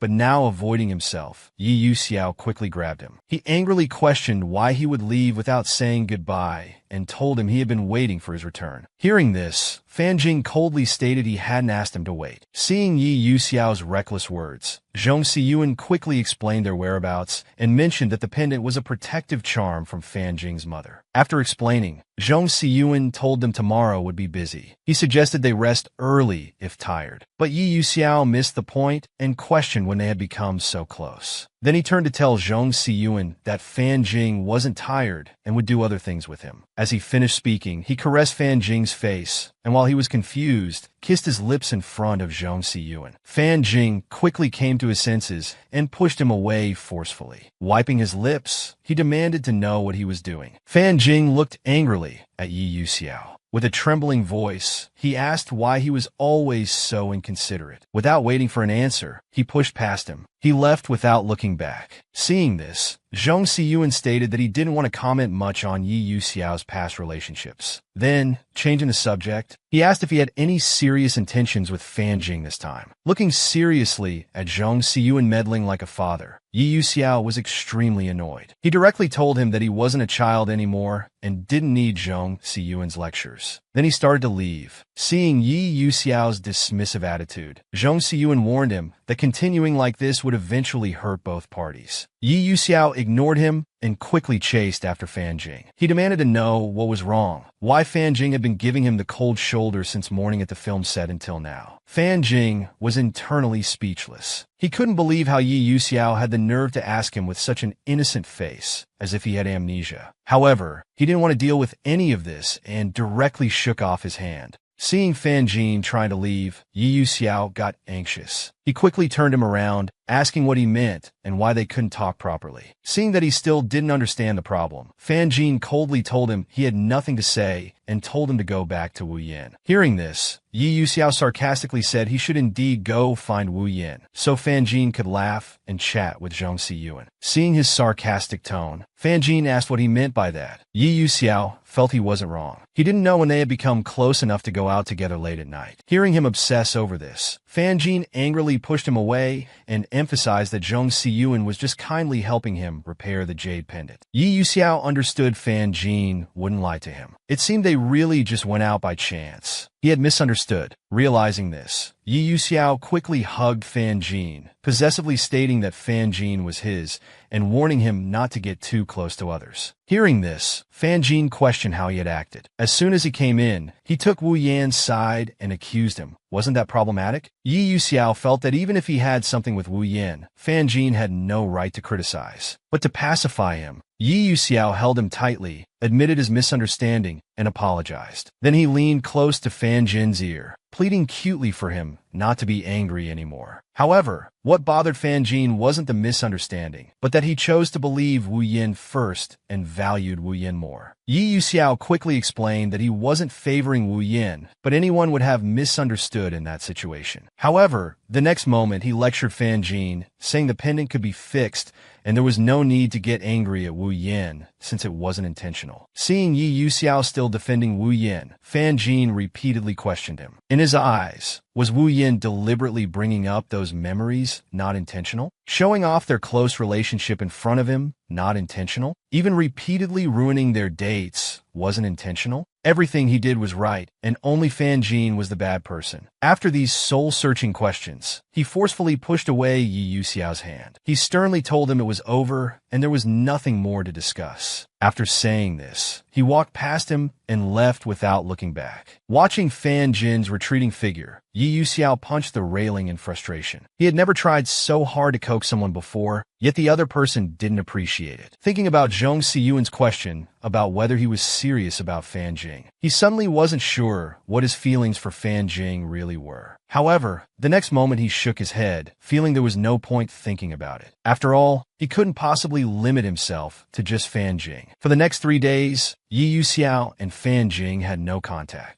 Looking at his empty phone, Fan Jing knew Yi Yuxiao was choosing the Cold War approach again, just like last time. Zhong Siyuan noticed his distraction and asked him to pay attention. He quickly smiled, apologized, and said he would adjust. Fan Jing felt he didn't understand Yi Yuxiao well enough, couldn't comprehend his fickleness, and didn't know how to handle the current predicament. Looking at the person pretending to be strong before him, Zhong Siyuan was full of worry. In the break room, Fan Jing imagined if things would be different now if he hadn't walked away in anger that time. He had thought Yi Yuxiao would chase after him to explain, but he seemed to have silently accepted Fan Jing's accusations. Fan Jing wondered if their relationship would end like this if they couldn't resolve this issue. Just as he was lost in thought, his phone rang. He quickly got up to get his phone. It was indeed from Yi Yuxiao, but he didn't know what tone to use to answer. Before Fan Jing could speak, the caller told him to come to the bar, saying Yi Yuxiao was drunk and calling for him. So Yi Yuxiao was drunk, but Fan Jing wondered why he didn't call Wu Yin first. The caller had already given the address, so Fan Jing could only get up and promise to arrive quickly. The scene changes, and as soon as Fan Jing appeared at the bar, Yi Yuxiao's friend spotted him and waved him over. Thinking about how Yi Yuxiao had mistaken him for Fan Jing while drunk, the friend said it was fortunate he came, otherwise it would have been exhausting. Looking at Yi Yuxiao sitting quietly to the side, Fan Jing thought he seemed peaceful, but the friend exasperatedly said he was selective about who to bother. Hearing this, Fan Jing cupped Yi Yuxiao's face, telling him to sober up and not sleep in the bar. However, Yi Yuxiao could only stare at him with a silly smile. Seeing Yi Yuxiao like this, Fan Jing didn't know what to say. Just then, Yi Yuxiao suddenly lunged forward and hugged him. He buried his head in Fan Jing's shoulder, asking to be taken home. Watching all this, the friend felt like his eyes were deceiving him, never imagining Yi Yuxiao could be so mushy. However, the drunk Yi Yuxiao thought he was dreaming when he saw Fan Jing coming to get him. Back home, while washing clothes, Fan Jing wondered why Yi Yuxiao, who usually held his liquor well, would drink himself into such a state. Suddenly, he wondered if Yi Yuxiao had drunk so much because he was troubled about how to make up after their fight. Meanwhile, when Yi Yuxiao opened his eyes on the bed, he found himself in Fan Jing's home, confused about why he kept having hallucinations about him. Since that was the case, why not simply imagine a Fan Jing appearing? With this thought, he immediately acted on it. At his command, Fan Jing pushed open the door. The confused Fan Jing sat directly on the bed, watching Yi Yuxiao's antics. However, Yi Yuxiao really thought he had succeeded. Seeing him think this was a hallucination, Fan Jing grabbed his hand and touched himself, telling him it wasn't an illusion. Hearing this, Yi Yuxiao directly pinched to test if it would hurt, but he pinched Fan Jing's face instead. Touching his reddened face, Fan Jing glumly realized that Yi Yuxiao was too drunk. There was definitely no way to discuss their previous issues now. As he was thinking, the person beside him grabbed his sleeve. Seeing Fan Jing looking at him puzzled, Yi Yuxiao pitifully asked why he was so heartless, not coming to find him for 3 days. Hearing Yi Yuxiao's pitiful question about why he hadn't come looking for him in 3 days, Fan Jing couldn't stay angry anymore. After all, what was the point of arguing with a drunk person? He could only smile and ruffle the other's hair, telling him that he had come to find him now. Hearing this, Yi Yuxiao moved closer, hugging his arm, saying he hated being alone and begging him never to leave him. At this moment, Fan Jing remembered Zhong Siyuan's words, knowing that Yi Yuxiao had hardly any chance to receive parental love. Thinking of this, he lowered his head and told him he wouldn't leave. Looking at the person before him, Fan Jing truly wished time could stop at this moment. However, the next moment, Yi Yuxiao started sniffing around him. Then he shook him vigorously, demanding to know why he smelled of alcohol. Fan Jing wanted to throw away this version of Yi Yuxiao. After the commotion, Fan Jing turned on the bathroom tap and started preparing a bath for Yi Yuxiao, telling him to speak up if the water temperature wasn't right. Then he held the shower gel in his hand. He asked Yi Yuxiao to raise his arms, and he obediently did so. Fan Jing helped apply the shower gel on Yi Yuxiao. Looking at the person before him, thinking how well-behaved he was like this. Suddenly feeling playful, Fan Jing asked Yi Yuxiao to lift his chin. Seeing him obediently tilt his head up, Fan Jing scratched under his chin like petting a cat. He suddenly realized that besides their arguments, their time together was actually quite happy. It was Yi Yuxiao who had let him experience the beauty of love. Thinking this, Fan Jing hugged Yi Yuxiao, warning him that if he wanted to be together properly, he couldn't keep favoring Wu Yin. Hearing his words, Yi Yuxiao agreed repeatedly with a red face. Fan Jing then asked if he would remember this promise when he woke up tomorrow, and received the same response again. Fan Jing knew that even if Yi Yuxiao promised, he couldn't control Wu Yin. If Wu Yin asked for help, he wasn't sure if Yi Yuxiao would refuse. Scene changes to the next day. Yi Yuxiao woke up with a headache. Seeing he was at Fan Jing's place, he couldn't remember anything from last night. Then he saw a note on the bedside table. It was Fan Jing reminding him to take hangover medicine when he woke up. At this moment, a thought exploded in his mind. Maybe it wasn't a dream, and Fan Jing really did pick him up. But he couldn't remember what happened afterward. Thinking about his embarrassing state last night, he didn't dare imagine how those people would tease him about it. Looking at the neat bed beside him, he realized he hadn't seen Fan Jing. Going out to look, he saw that Fan Jing had given him the bed and slept on the couch himself. He sat nearby, wondering if Fan Jing taking him home, but not sleeping with him meant he was still angry. But somehow, seeing him made his heart feel less troubled. Just as he was considering whether to take the initiative to coax Fan Jing while he hadn't grown tired of him, Fan Jing woke up. Seeing Yi Yuxiao sitting there, he was startled. Seeing Fan Jing frozen in place, Yi Yuxiao could only awkwardly say hello. As Fan Jing was about to turn his face away, Yi Yuxiao quickly kissed his forehead, hoping for forgiveness. However, Fan Jing pushed him away, asking him to answer one question first. Before Yi Yuxiao could react, Fan Jing asked if he liked Wu Yin. Yi Yuxiao didn't understand why Fan Jing would think this way. But Fan Jing told him this wasn't just his imagination. Too many things had led him to think this way. He knew Yi Yuxiao didn't understand his aversion to Wu Yin, but love was inherently selfish. He couldn't tolerate any impurity in their relationship. After saying this, he seriously asked Yi Yuxiao again if he liked Wu Yin. Seeing Fan Jing being so cute even when jealous, Yi Yuxiao teased him about being so persistent with his jealousy. However, Fan Jing warned him not to change the subject, saying he really needed this answer. Yi Yuxiao fell silent. Seeing his hesitation, Fan Jing clenched his fists, guessing Yi Yuxiao didn't know the answer. He wasn't sure if he would believe it if Yi Yuxiao denied it, or if they could return to how things were before. Realizing Fan Jing truly wanted to know the answer, Yi Yuxiao admitted that Wu Yin was someone he liked in high school. He then told Fan Jing that when his family had troubles, during his most rebellious and difficult days, Wu Yin was always by his side. Fan Jing finally understood why Yi Yuxiao always took Wu Yan's side first. It seemed that for him, Wu Yin held such important and irreplaceable memories. Seeing Fan Jing lost in thought, Yi Yuxiao quickly poked him, asking what he was thinking about. He then assured him that he and Wu Yin never dated, and they were really just friends now. Hearing his promise, Fan Jing questioned why he had lied before, saying Wu Yan was just an old classmate with no special relationship. Yi Yuxiao hugged him, explaining he was afraid of misunderstandings then,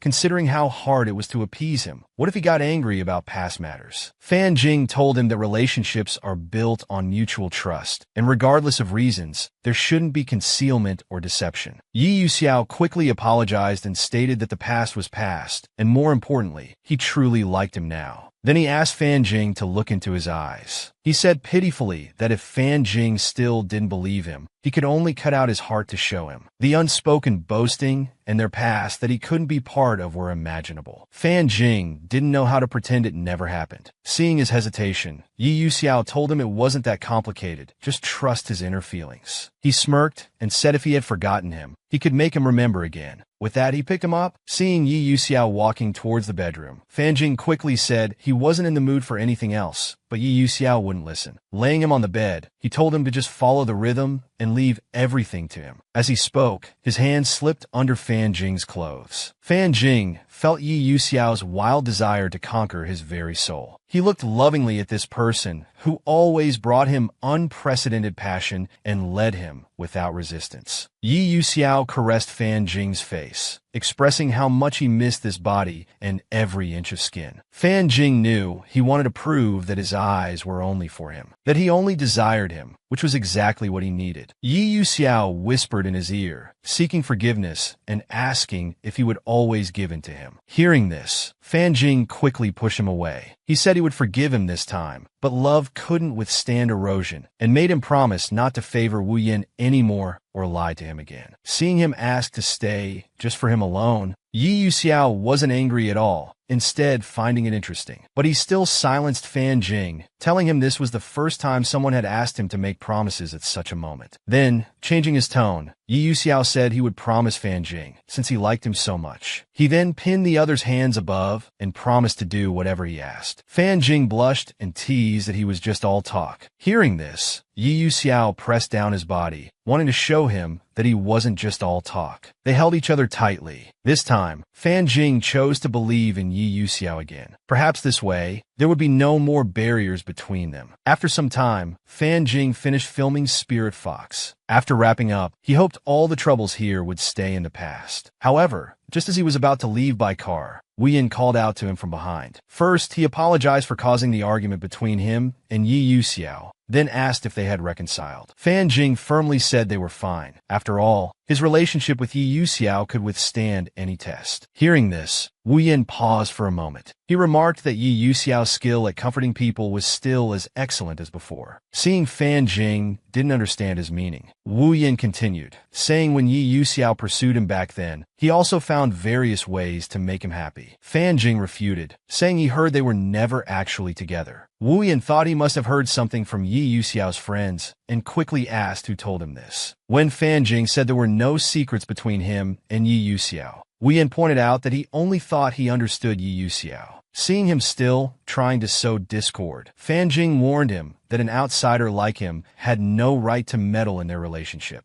As he was about to leave, Wu Yan said he had spent 3 years with Yi Yuxiao and knew he never truly valued things that came too easily. Looking at Wu Yan's confident expression, Fan Jing felt very uncomfortable. But looking down at the flowers in his arms, he knew he shouldn't doubt Yi Yuxiao because of idle gossip. At the Starlight Awards ceremony half a month later, Fan Jing's appearance caused a stir because of his recently completed super IP drama Spirit Fox. He was nominated for the Most Promising New Actor Award. Zhong Siyuan looked at him with satisfaction. Fan Jing also saw him and quickly greeted him. Seeing him approach, Zhong Siyuan thought he looked in good condition. At this moment, Yi Yuxiao appeared and questioned Fan Jing why he was secretly talking to others behind his back again. He then walked over, embraced him, and thanked Zhong Siyue for taking care of him. Fan Jing quickly reminded him to be careful about being photographed. He pushed him away and told Zhong Siyuan that he wasn't usually like this. Yi Yuxiao warned them not to speak ill of him. After After the ceremony began, when Yi Yuxiao asked if he had prepared an acceptance speech, Fan Jing said he wasn't sure he would win. Seeing his modesty, Yi Yuxiao assured him he would definitely win because he was excellent. However, Fan Jing wasn't so optimistic because every actor here yearned for recognition. Thinking back to when he entered the entertainment industry, his former manager had criticized him countless times, telling him he couldn't get resources if he didn't know how to adapt. Even he doubted if he could adapt to the survival rules here, but he was determined to prove he hadn't made the wrong choice. While he was lost in thought, the host on stage had already started announcing the winner of the Most Promising New Actor Award. The next moment, Fan Jing heard his name. It turned out that just by pushing forward relentlessly, one could reach the light ahead, and his persistence had finally received heaven's favor. Standing on stage, Fan Jing thanked everyone for their recognition and his company, promising to continue forward with everyone's support. He knew his beloved career was responding to him, and the person he loved was supporting him from behind. He happily held up the trophy, finally able to say with certainty that he had achieved everything he had dreamed of. After leaving the stage, Fan Jing opened the door and walked out. Everyone he met congratulated him. Wu Yan was also hiding behind the door. However, Fan Jing was only focused on looking for Yi Yuxiao and didn't notice the person hiding behind the door. At this moment, he suddenly saw Yi Yuxiao standing with a man. Fan Jing realized the man was Yi Yuxiao's friend from the bar that day. It turned out he was also in the film industry. Fan Jing heard him telling Yi Yuxiao that he had run into Wu Yan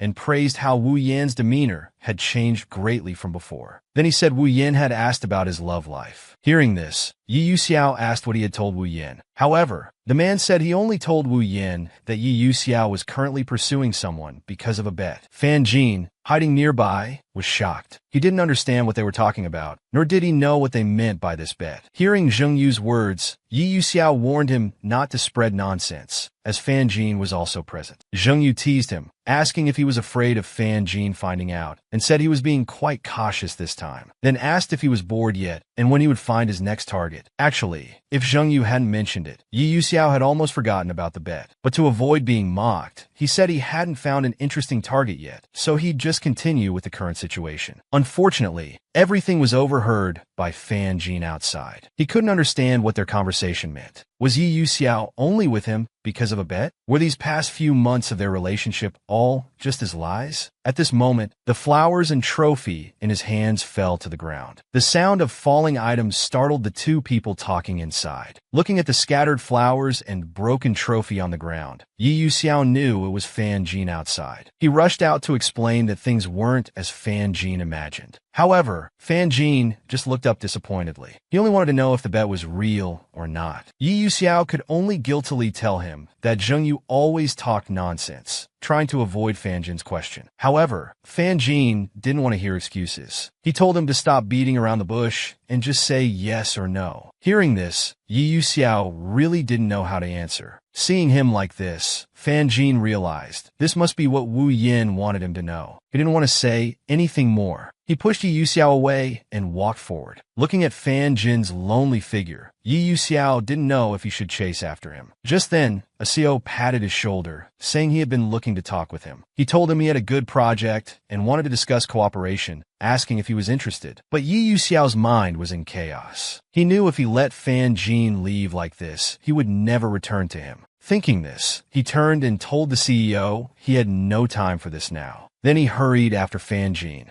Zheng Yu had to quickly appease the CEO, explaining that Yi Yuxiao wasn't in a good mood today. Watching Yi Yuxiao's hurried figure, Zheng Yu knew he was in trouble and would definitely get scolded by Yi Yuxiao. Fan Jing stopped the car. Just as he was about to open the door, Yi Yuxiao caught up and stopped him. He grabbed Fan Jing's hand, begging him not to leave and to let him finish explaining. He told Fan Jing that things weren't as he imagined and hoped he would give him a chance to explain. Then, he explained that those were just jokes between friends, not meant to hurt him, and said his feelings were genuine. However, Fan Jing didn't want to hear any of this. After Yi Yuxiao finished speaking, he pushed his hand away and asked if they could end this now. Knowing Fan Jing wouldn't listen to his explanation, Yi Yuxiao didn't know what to do. He thought for a moment. He loudly said he would make it up to him would get him better resources, and begged him not to refuse communication. But these words completely angered Fan Jin. So this was how he viewed their relationship. How was this any different from a transaction? He clenched his fists. So this relationship was just his one-sided fantasy all along. He felt unsteady, unable to understand how the man who shared his bed until yesterday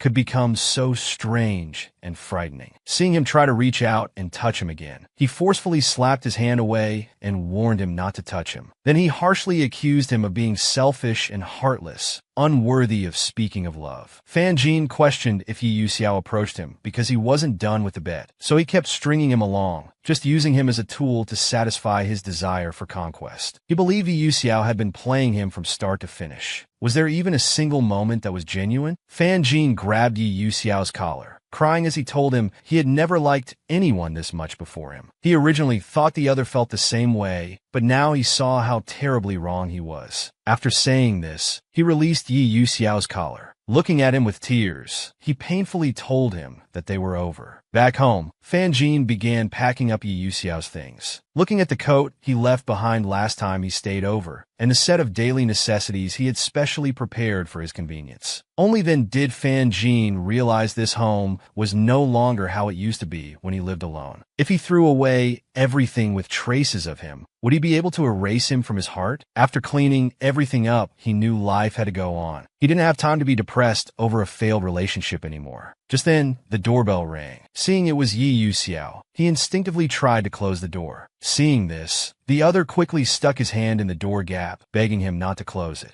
He said if he wasn't let in, he would keep ringing the doorbell. He knew Fan Jin wouldn't want to disturb the neighbors. Sure enough, hearing this, Fan Jin released the door. Then he turned and went inside, telling Yi Yuxiao to say whatever he had to say at once. He didn't want to be bothered by him again. However, Yi Yuxiao told him he had brought him a gift. Saying this, he took out a DVD from his bag, asking if he remembered this was the disc he really wanted before. Fan Jin had once said this film's director was his favorite, but unfortunately, the Blu-ray was out of print and he couldn't buy it. At that time, Yi Yuxiao promised to help him find it and watch it together. However, Fan Jin had teased him about always falling asleep during art films. Yi Yuxiao had said cheesily that he just wanted to do everything together with him. Yi Yuxiao told him he had never forgotten what he said, so he asked many friends to help find it, hoping he could forgive him. But Fan Jin didn't want to hear any of this. He suddenly grabbed the DVD, demanding to know if he was done with his games. He didn't know how he had the nerve to bring up the past, thinking he could gain forgiveness with just a DVD. Was he pleased with how easily he had fallen for it? He had enough of these days of reflection. He had already lost too much dignity to him. How could he continue to be laughed at? Thinking this, Fan Jin told him he didn't need the DVD to take the box with him, and warned him never to appear at his home again. Yi Yuxiao hadn't expected Fan Jin to think this way, sighing that he had packed everything up so quickly. He admitted his past mistakes, but he had apologized to Fan Jin more than once. What more did he want? Seeing his impatience, Fan Jin asked if it was difficult for him to humble himself for mere prey, and told him not to force himself. Yi Yuxiao had never gone this far for anyone else, yet the other person kept pushing him. Unable to tolerate it anymore, he stepped on the DVD and pointed at the things Fan Jin had packed, telling him to deal with them himself. He stated he had no interest in worthless things, then slammed the door shut as he left. Fan Jin was left standing there stunned. He clenched his fists, gritting his teeth in anger. He kicked over the box. He didn't know how much longer Yi Yuxiao wanted to toy with him. After venting, Fan Jin collapsed to his knees. He never thought he would become such a weak and helpless person. The broken pieces on the floor cut his hand. He couldn't start over, nor could he erase the fact that he had loved him so much. At night,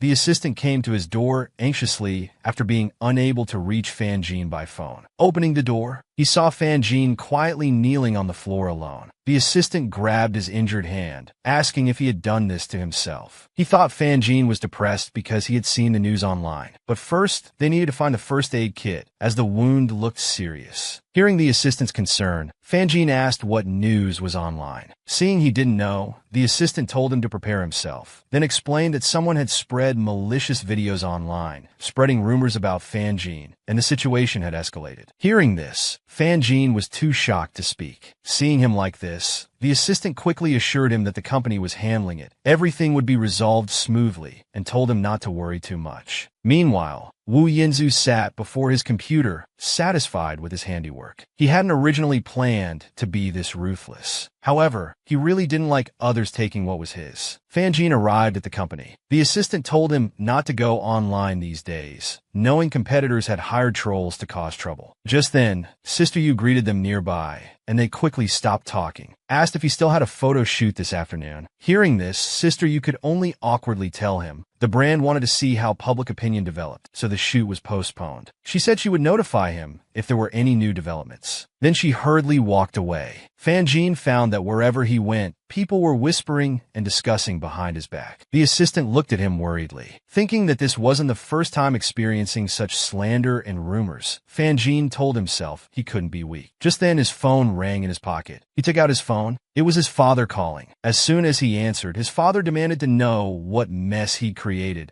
saying many people had come to the shop asking about him, worried it would affect business. Fan Jin turned and told the assistant to go in first. The other person told him to hurry, as the meeting was about to start. In the meeting room, Yi Yuxiao instructed the PR department to prepare a clarification article immediately, demanding it be reasonable and empathetic, to turn around public opinion. When the time was right, Fan Jin's personal clarification and press conference would follow. Everyone agreed with this arrangement. Then he assigned assistants to monitor suspicious accounts and find the artists who provided testimonies for the negative videos. Though making various arrangements, he still kept watching anxiously in Fan Jin's direction. He wondered what had happened to his hand. It was fine when they met yesterday. Even the assistant was surprised that Yi Yuxiao would personally oversee things. His decisive manner made people feel at ease. Having arranged everything, Yi Yuxiao adjourned the meeting, telling everyone to act quickly. Just as he left the meeting room, he heard Fan Jin explaining to his father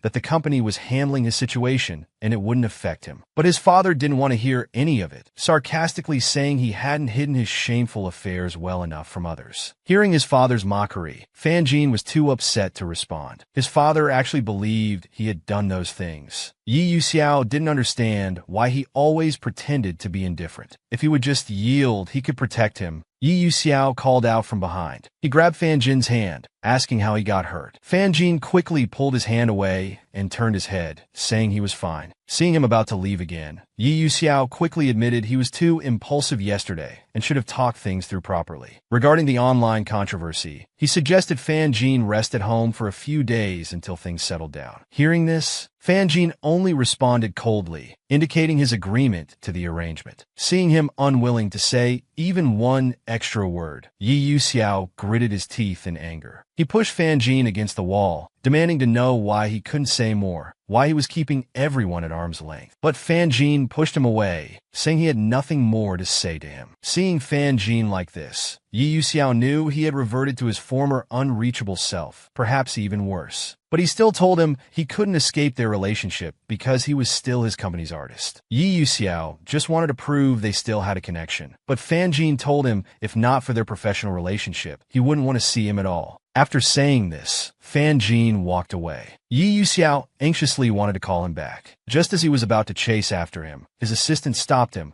saying there were urgent documents needing his review and signature. Fan Jin quickly walked out, with people still gossiping behind his back. He felt this might be heaven's way of punishing his naive trust with another misfortune, to make him see that no one would ever stand by his side. Suddenly, a car horn interrupted his thoughts. It was Zhong Siyuan, warning him not to go home as reporters might be waiting there. Hearing this unexpected concern, Fan Jin didn't know what to say. Zhong Siyuan understood his hesitation and assured him it was fine, telling him to get in the car quickly. In the car, Zhong Siyuan explained he had seen suspicious people outside the company. Not knowing their intentions, he decided to pick him up. Fan Jin thanked him and suggested not going home for safety reasons, then asked if he was living with Yi Yuxiao. Hearing this, Fan Jin paused before telling him they had broken up. Considering Yi Yuxiao's personality, Zhong Siyuan thought their separation was normal. He changed the subject instead of asking more. He told Fan Jin he also bore responsibility and had already contacted actors to testify. Fan Jin thanked him for his thoughtfulness. Seeing Fan Jin's discomfort, Jung Si-yoon asked if he was feeling unwell, guessing it might be his stomach acting up from irregular meals. When Jung Si-yoon offered to take him to the hospital, Fan Jin quickly refused, saying it was an old problem that would pass. The other didn't insist, instead telling him about a friend's guest house nearby where he could rest. At the guest house, Fan Jin rested on the bed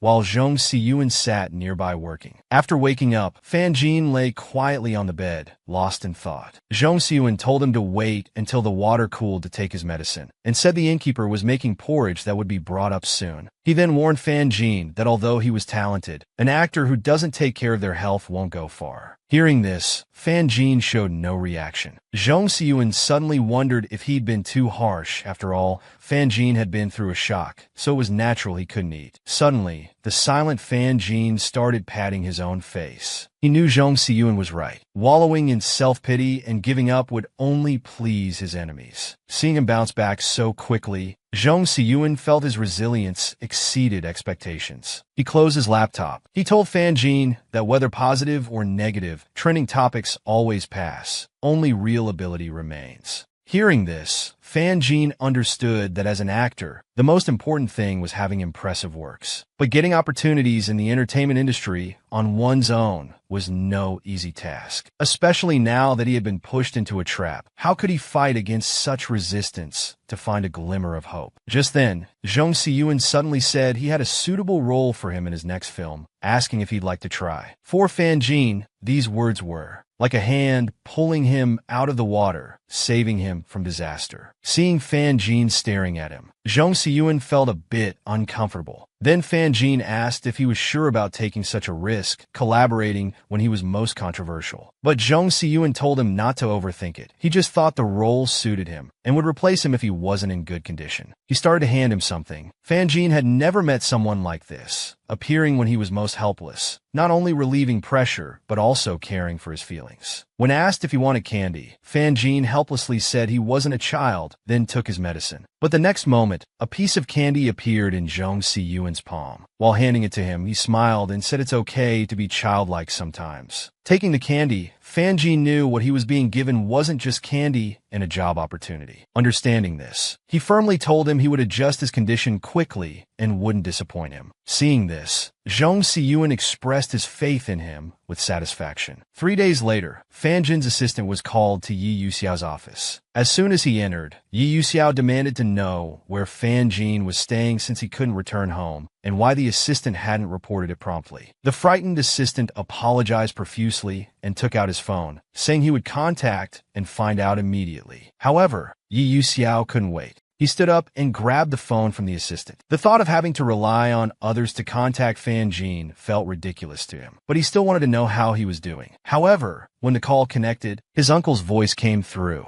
Why was he with Fan Jin? Yi Yuxiao asked Jung Si-yoon why he was answering Fan Jin's phone. Looking at the sleeping person beside him, Jung Si-yoon closed the door. He explained he was answering to avoid waking Fan Jin. However, that wasn't what Yi Yuxiao wanted to know. He wanted to know why was Jung Si-yoon always getting involved with Fan Jin behind his back. As a great director, he could have any actor. Why did he have to take what belonged to him? Hearing this, Jung Si-yoon warned him to mind his words and told him that actors aren't commodities. Moreover, Fan Jin wasn't his anymore. He reminded him that they had broken up. Hearing this, Yi Yuxiao asked what he meant, wondering if he was trying to take advantage of the situation. Jung Si-yoon exasperatedly told him that for Fan Jin, salvaging his career was most important. His interference would only cause more trouble. Jung Si-yoon couldn't understand why Yi Yuxiao was being so unreasonable about Fan Jin. But with his personality, there's no telling what he might do. Meanwhile, Yi Yuxiao told the assistant to inform Fan Jin about attending tomorrow night's party. The assistant said Fan Jin didn't like and never attended such occasions. Before he could finish, Yi Yuxiao impatiently told him that he controlled Fan Jin's schedule. He didn't know if Fan Jin had sought out Jung Si-yoon or if they had been together these past few days. Thinking about this, he angrily kicked the nearby table. He swept everything off his desk onto the floor. All along, he had been deliberately avoiding this question, afraid to think about whether Fan Jin would leave him and be with someone else. At the party, Yi Xiao was drinking alone in a corner. Then, Zhong Siyuan came over and asked why he wasn't socializing but drinking alone instead, saying it wasn't like him. Hearing this, Yi Xiao stared at his drink and asked what would be like him, saying he couldn't remember what he used to be like. But somehow, every little moment spent with Fan Jin became increasingly clear in his deep memories. If time could turn back, he would never make that bet with others. Then he and Fan Jin wouldn't have broken up. Just then he saw Fan Jin walk in. He finally saw him after so many days, but he seemed to have lost some weight. Yi Xiao hurriedly went over to greet him. However, Fan Jin coldly stated that since he demanded his presence, how dare he not come? Seeing him so distant, Yi Xiao quickly explained that he just wanted to see him, couldn't contact him, and wanted to make sure he was okay. Then he carefully put his hand on Fan Jin's shoulder, telling him he had good news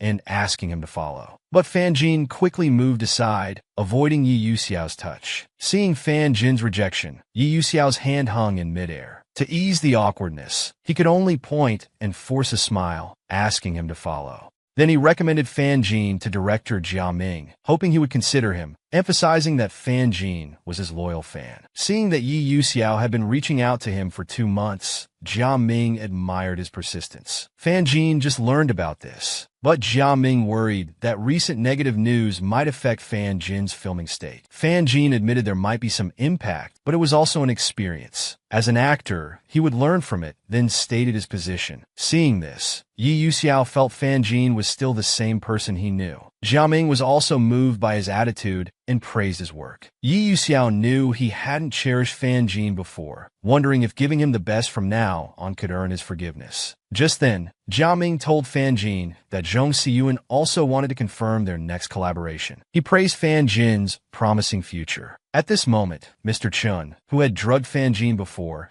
saw them and started muttering curses. Wu Yin, who happened to pass by, overheard everything clearly. At that moment, another evil thought flashed through Wu Yan's mind. Fan Jin and Jia Ming had a very pleasant conversation, and Jia Ming expressed his anticipation for future collaboration. After Jia Ming left, Yi Xiao eagerly asked Fan Jin when he had discussed collaboration with Zhong Siyuan and why he hadn't told him. Fan Jin said he would submit the documentation through proper channels and mentioned he wasn't feeling well. He said he needed to leave. Just seeing Yi Xiao had drained all his energy. Such a response made him feel defeated. So their relationship had been reduced to mere business. But he wasn't ready to give up. He grabbed Fan Jin's wrist. He wanted to find a place to talk. He had to get the answers he wanted no matter what. Fan Jin was about to resist but held back. He knew if he refused, the other would definitely make a scene in public. He was certain Fan Jin wouldn't dare to break free. In the restroom, Fan Jin told Yi Xiao he had said more than once that there was nothing to talk about between them. But Yi Xiao locked the door and continued with his previous questions. He asked if they did anything besides discussing work. Fan Jin angrily questioned if he could understand human language and accused him of having no right to control him. Yi Xiao told him he could understand his rejection, but couldn't accept the possibility of him being with someone else. Then he told Fan Jin that he had a bad feeling since his first interaction with Zhong Siyuan. He asked if it was because Zhong Siyuan offered resources, saying he could do the same and provide even better directors and teams. Fan Jin couldn't stand it anymore, telling him not to think everyone was like him, treating relationships so casually. His words made him very angry. He didn't know how he could have fallen for such a jerk. But Yi Xiao didn't know how to treat someone properly.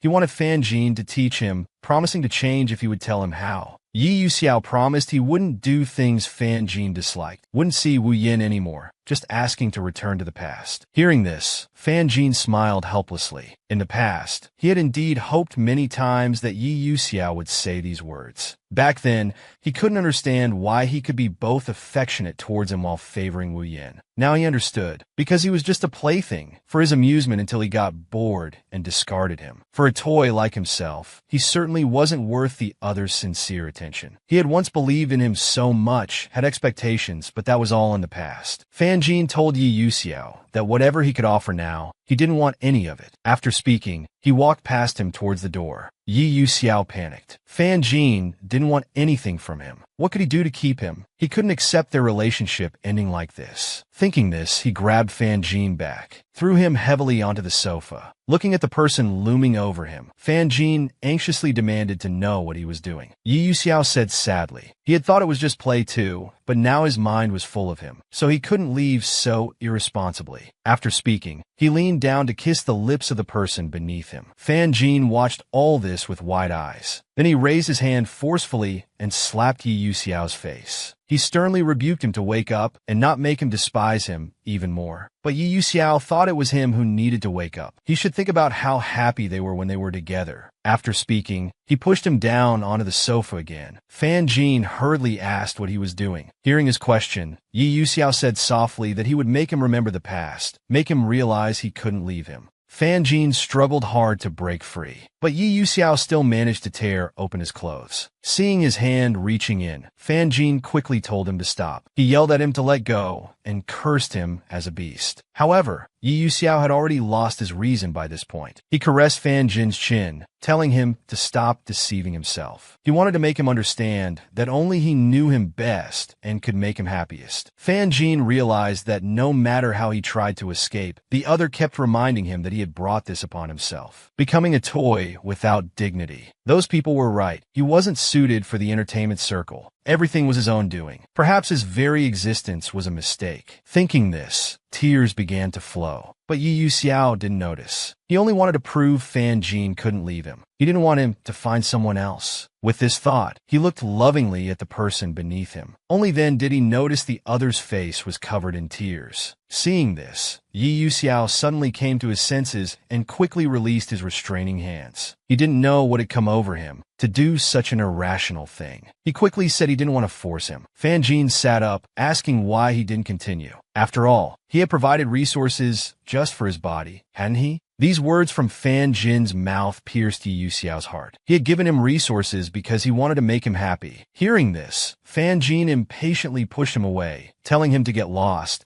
and saying just seeing him made him unhappy. Yi Yuxiao sadly asked if in his eyes, all his efforts were worthless. But Fan Jin felt someone like him didn't understand true effort, telling him to take his charity elsewhere, just like before. Yi Yuxiao sadly covered his mouth, accusing Fan Jin of being cruel, knowing how to reject him in the most hurtful way. Then he stubbornly admitted that this was indeed how he had always lived. Seeing the other fix his clothes and walk away without looking back, Yi Yuxiao hurriedly asked if they could start over. If he truly treated him well, would they still end up breaking up? But Fan Jin turned back and told him if they could start over. He wished he had never met him. After speaking, he slammed the door and left. Looking in the direction Fan Jin had gone, Yi Yuxiao painfully covered his face. He had promised not to leave him. What a liar. Meanwhile, Wu Yin found Director Chen. Her obedience pleased Director Chen, who promised to look after her more in the future. Hearing this, Wu Yin reached out flirtatiously, saying she had a favor to ask right now. Director Chen seized her hand, happily saying he didn't dislike straightforward children. Wu Yin told him about a troublesome senior named Fan Jin, saying she knew about his family background. Seeing Wu Yin had leverage over Fan Jin, and remembering the trouble Fan Jin and Yi Yuxiao had caused, Director Chen wanted to use Wu Yin for revenge. So he suggested they talk somewhere else. Wu Yin agreed verbally, but thought to herself that it wasn't clear who was using whom. 2 days later, Fan Jin's father came to visit. Fan Jin was curious about why his father had come, but his father said he just came to see him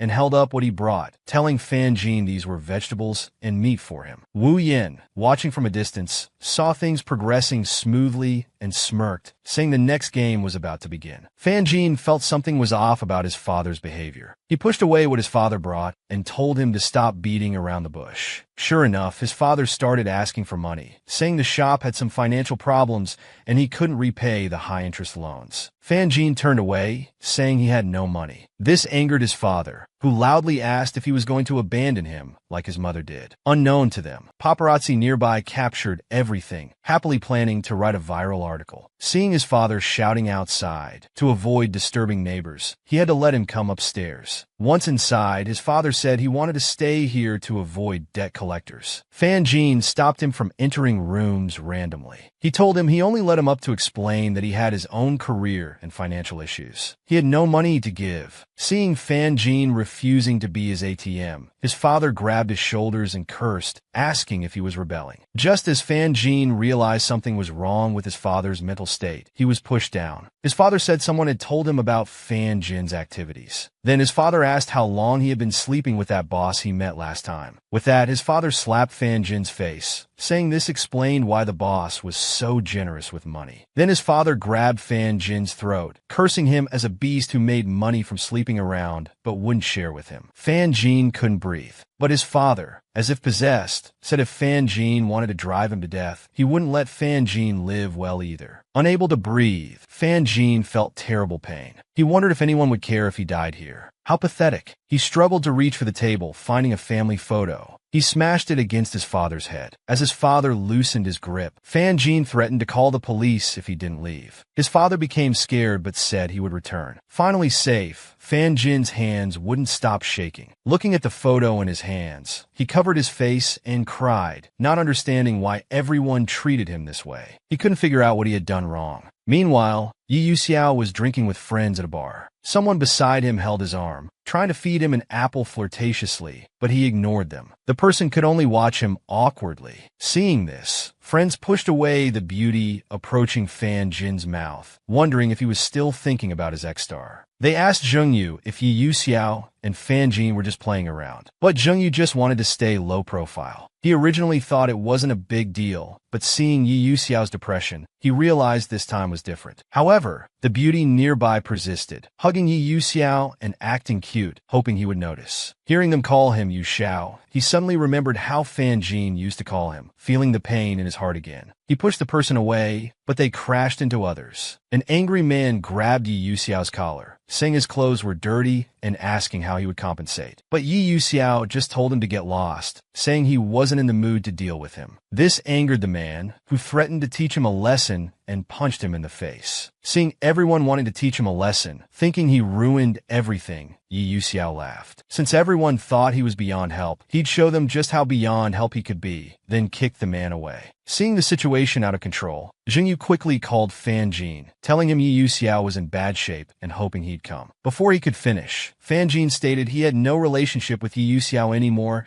and shouldn't be contacted about his matters. Zhengyu could only step forward himself to comfort Yi Yuxiao. After hanging up, Fan Jin lay restlessly on the couch. Just then, the doorbell rang. He got up to open the door. It was the police. After showing their badges, they asked Fan Jin to cooperate with their investigation. At this moment, Fan Jin still didn't understand what had happened. Early the next morning, Zhengyu anxiously knocked on Yi Yuxiao's door. After opening the door and seeing Zhengyu, Yi Yuxiao was puzzled and asked why he came. Walking inside with Yi Yuxiao, Zhengyu joked he came to collect his corpse and complained about the alcohol smell. Just as he was about to ask if he wanted to drown himself in alcohol, Yi Yuxiao told him to get to the point. If there's nothing, leave quickly. Zhengyu then remembered his purpose. After asking him to stay calm, Zhengyu told him something happened to Fan Jin. Hearing this, Yi Yuxiao immediately became anxious, grabbing him to explain clearly. Zhengyu said Fan Jin's father was dead, just pulled from the river last night. The police hadn't made final conclusions, but because someone photographed their argument before the incident and public opinion suggested Fan Jin was the killer, he was taken by the police. Hearing this, Yi Yuxiao couldn't sit still and wanted to go to the police station. Zhengyu told him not to be impulsive. Yi Yuxiao knew there must be a misunderstanding, that Fan Jin's father must have done something. He wanted to understand clearly. But Zhengyu told him going wouldn't help, and with the situation escalated, he couldn't see him anyway. Better to wait for police investigation. He reminded him to watch the public opinion, as ignoring it would truly harm Fan Jin. Although Yi Yuxiao was nearly going crazy, with nothing more important than seeing Fan Jin, he knew Zhengyu was right. Thinking of this, he said he would immediately send people to investigate the source of the negative news, and asked Zhengyu to accompany him to the company later. He asked Xiao Lu to check Dong Yan's recent movements. Seeing Yi Yuxiao's emotional fluctuations, Zhengyu wasn't sure if this was good or bad. Scene changes to the police station. Police told Fan Jin the situation was confirmed,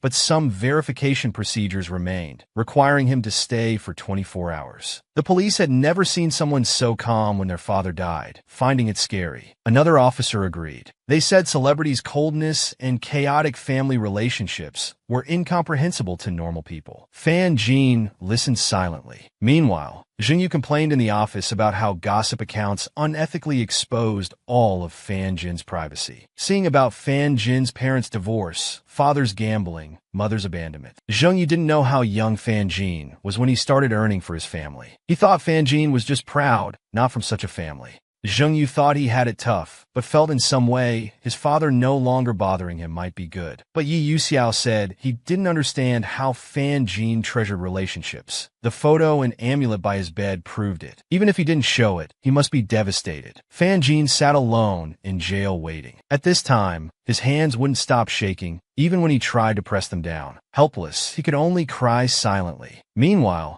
Zhengyu realized Fan Jin seemed cold, but was actually very kind. He told Yi Yuxiao about last time when drunk, how Fan Jin came to pick him up despite risking being discovered at the bar. He went without hesitation or complaint. Yi Yuxiao didn't respond, making Zhengyu wonder if he said something wrong again. But Yi Yuxiao thought about how Fan Jin had no one to rely on since childhood. No wonder he grew up only wanting to be self-reliant, never complaining even when hitting walls and bleeding. But for a bet, he had forcibly opened his heart. Thinking about it now, he had no idea how Fan Jin had mustered the courage to take that step back then. Yet he had trampled all over his sincerity and trust. Thinking of this, Yi Yuxiao covered his face in frustration, wondering what he had done. At this moment, his assistant told him they had found some information. These two waves of public opinion were indeed related to Director Chun from Dongyan. He also found their recent transaction records. Just as Yi Yuxiao said, he wouldn't easily let Dongyan go. Zhengyu exclaimed at seeing Wu Yin with Director Chun in the photos. Yi Yuxiao, not immediately understanding, asked Zhengyu who he saw. The police told Fan Jin that his father had taken illegal drugs before death and drowned accidentally due to excessive drinking. So he could now leave the police station to handle the aftermath. Hearing this, Fan Jin suppressed his grief. He quietly thanked the police. Just as he walked out, his assistant, who had been waiting, rushed over. Unable to meet earlier, he had been extremely worried. Fan Jin asked about the situation outside. The assistant said police ruled it an accident. Some people sympathized with him, while others criticized him, then asked if he was okay. Actually, Fan Jin wasn't afraid of the situation, but at this moment, he was still lost in the past. Thinking of Yi Yuxiao's past lies about protecting and caring for him, it seemed so ridiculous now. Fan Jin knew he would face continuous troubles, so he wanted to help his assistant find work with other artists. Hearing this, the assistant immediately hugged him, saying he had too many flaws and begged not to be sent away. Feeling the assistant's comfort and warmth, Fan Jin felt this was enough and expressed his gratitude. Meanwhile, Wu Yin looked at the photos Yi Yuxiao showed him, asking if he thought he was involved in defaming Fan Jin. Yi Yuxiao told Wu Yin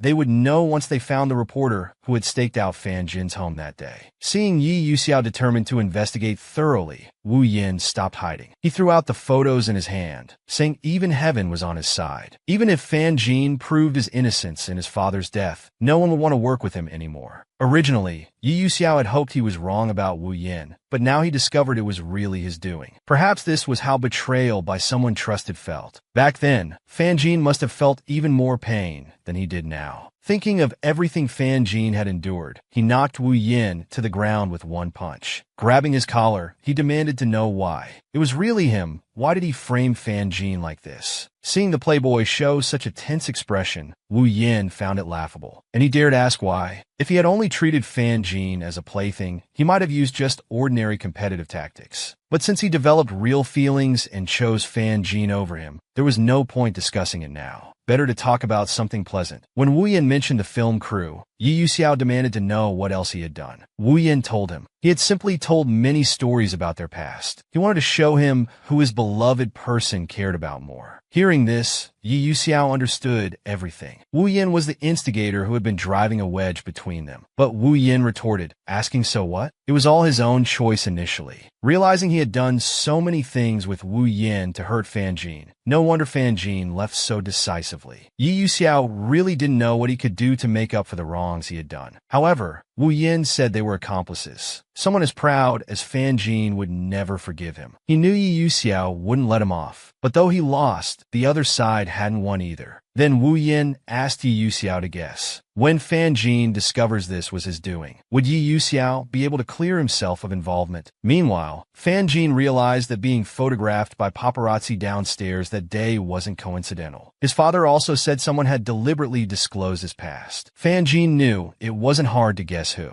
Both incidents were caused by the same person, who not only knew about his falling out with Yi Yuxiao, but also had the motive. Thinking how Wu Yin and Yi Yuxiao's appearance had turned his life into a nightmare, it was time to wake up. He told his assistant that unless he gave up, no one could break him. He would definitely take back everything that belonged to him. From now on, he had nothing left to lose and would never rely on anyone again. The scene changes. Yi Yuxiao was confronting Director Chen, who hoped he would quit while ahead. Yi Yuxiao retorted, asking why he didn't know about quitting while ahead when he was smearing Fan Jin. However, he said he would give Director Chen some leeway, as he wanted to play this game slowly. Seeing his ruthlessness for Fan Jin's sake, Director Chen warned him about exposing his weakness. Hearing this, Yi Yuxiao advised him not to do anything he would regret. Director Chen laughed, saying celebrities were pitiful, having no privacy, everyone knowing where they lived, making it convenient to invite them. Just then, someone knocked on the door. Director Chen arrogantly said, "Speak of the devil." But the next second, his subordinate came in with a swollen face, crying that they had brought the person. Director Chen angrily asked how catching one person left them in such a state. Then Fan Jin walked in, criticizing Director Chen's invitation methods. The subordinates had followed orders to ambush him in the parking lot, but Fan Jin had easily subdued them all. Fan Jin knew being harassed like this wasn't sustainable, better to solve all problems at once. The subordinates had thought Fan Jin was weak, not knowing he had learned martial arts for his roles. In the end, Fan Jin voluntarily let them bring him to Director Chen. Looking at him, Yi Yuxiao noticed he had lost more weight. Lately, he hadn't dared even dream of quietly watching him like this, but Fan Jin wouldn't even spare him a glance. Fan Jin told Director Chen not to think him an easy target, always causing trouble and threatening him, giving him too much credit. Then he asked if Director Chen didn't know about his breakup with Yi Yuxiao or about the recent news. Fan Jin fiercely warned him that he had nothing to lose. Don't push him too far. Even if it meant death, he would make it quick. Director Chen now realized neither Fan Jin nor Yi Yuxiao were pushovers. Then Fan Jin told him if he wanted mutual destruction, they could try it. Looking at him, Yi Yuxiao knew he had driven him to this point, so he couldn't let him suffer any more harm. With this thought, he stepped forward, shielding Fan Jin, telling him, with himself here, he wouldn't let him destroy himself with anyone. Fan Jin stared at him blankly. Yi Yuxiao domineeringly warned Director Chen not to touch Fan Jin again, or he couldn't afford the consequences. Fan Jin found this scene too familiar. He had fallen for this before, only to find it was just a means to gain his trust. If this was another carefully prepared performance, what more did he want from him?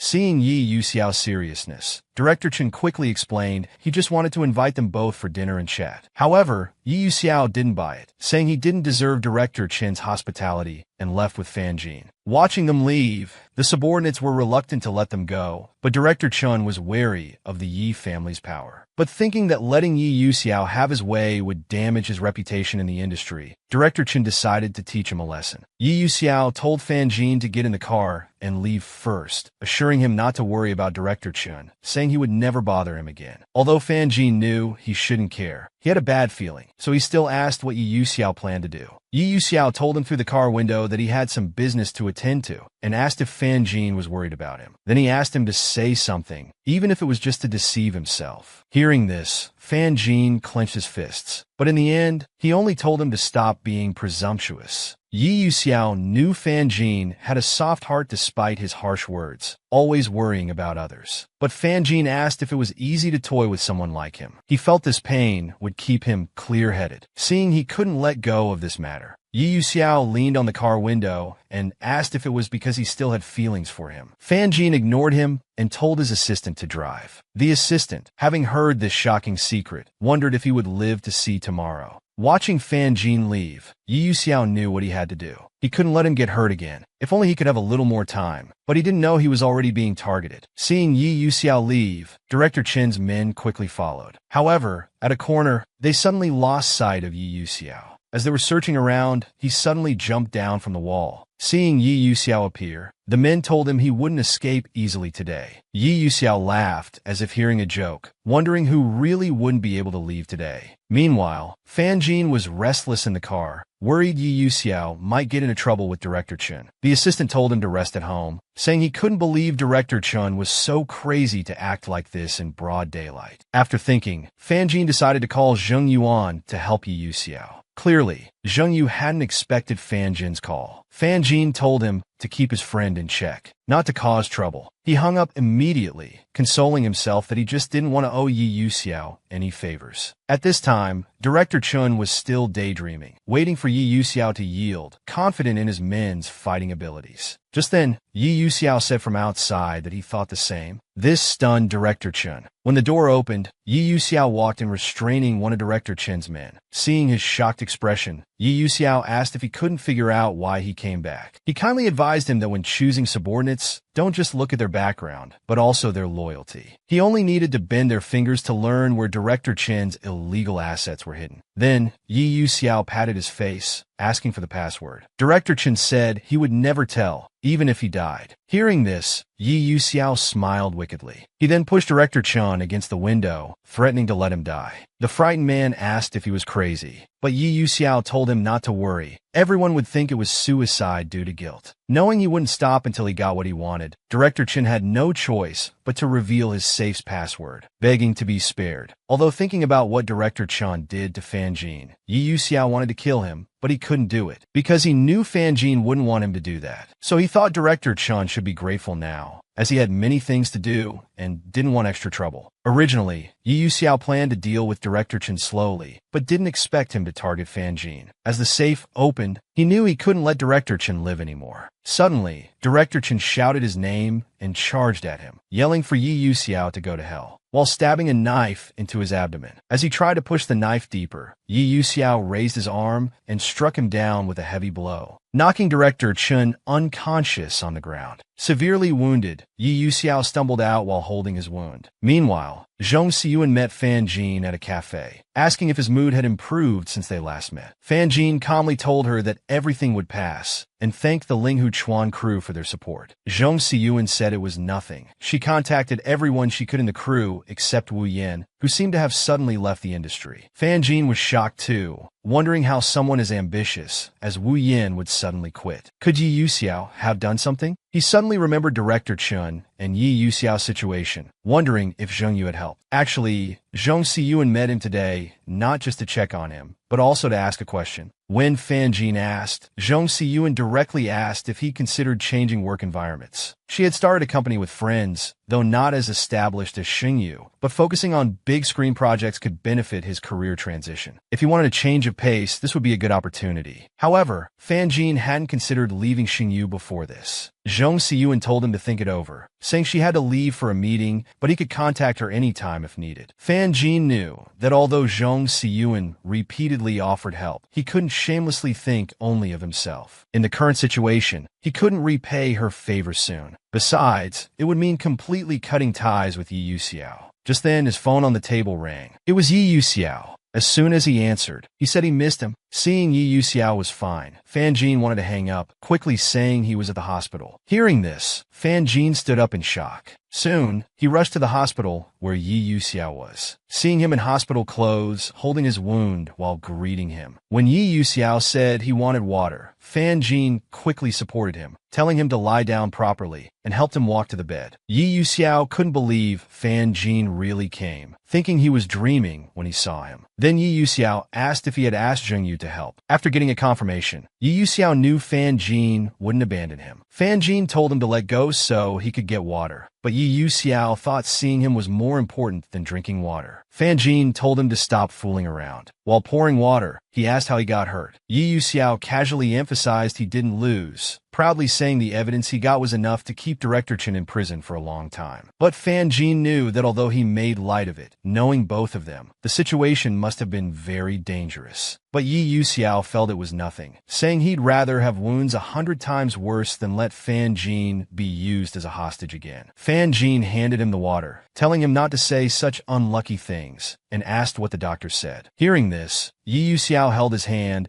and told him that the doctor said he would recover faster if Fan Jin came to see him. Looking at the person acting coy before him, Fan Jin helplessly said that he was already here. This simple sentence deeply moved Yi Yuxiao, as it had been a long time since Fan Jin spoke to him so calmly. He wondered if this meant Fan Jin was willing to give him another chance. Yi Yuxiao asked Fan Jin to sit beside him, and this moment together made Fan Jin recall all their past happiness. The person before him had risked everything and even got hospitalized for his sake. It would be a lie to say his heart wasn't moved. At this moment, Yi Yuxiao pitifully said the doctor gave him a long list of foods to avoid, asking if they could go eat something good together after he was discharged. At this instant, Fan Jin wished there had never been any deception, wished time would stop. But what happened couldn't be undone. Thinking this, he decided to be clear with Yi Yuxiao, but the other thought they were of one mind, as he also had something to say. Yi Yuxiao knew he had done many things that wronged him before. Now he wanted to seriously ask for another chance. Then, Yi Yuxiao looked expectantly at Fan Jin, asking if they could start over. Seeing Fan Jin silently push him away, Yi Yuxiao began to feel uneasy. Sure enough, the next moment Fan Jin told him that because he helped resolve the Director Chin situation, their grievances were now settled. Hearing this, Yi Yuxiao was stunned. He didn't understand what settled meant. Seeing his confusion, Fan Jin told him his contract would expire in 3 months. He didn't plan to renew his contract with the company. Seeing Fan Jin's determination, Yi Yuxiao hugged him, saying he didn't agree. He didn't understand why Fan Jin was doing this. Was it that even after doing so much, Fan Jin still didn't trust him, still thought he was acting? Fan Jin knew no one would joke with their life, which made Yi Yuxiao even more confused about his reasons for leaving. Fan Jin softly told him that he was very tired. He had always been proud and wanted to prove himself, but lost even more. So he wanted to rest first, then plan for the future. Yi Yuxiao knew he had wronged him and swore he would doubly compensate for Fan Jin's losses, would respect him, protect him, not do things that would upset him, give him a future, just asking for one chance. However, Fan Jin just gently pushed him away. He knew that perhaps Yi Yuxiao was speaking from his heart right now, but he didn't want to try anymore. Seeing him stand up, Yi Yuxiao quickly asked if he didn't love him anymore. These words deeply pained Fan Jin's heart. Just then, the phone in his pocket rang.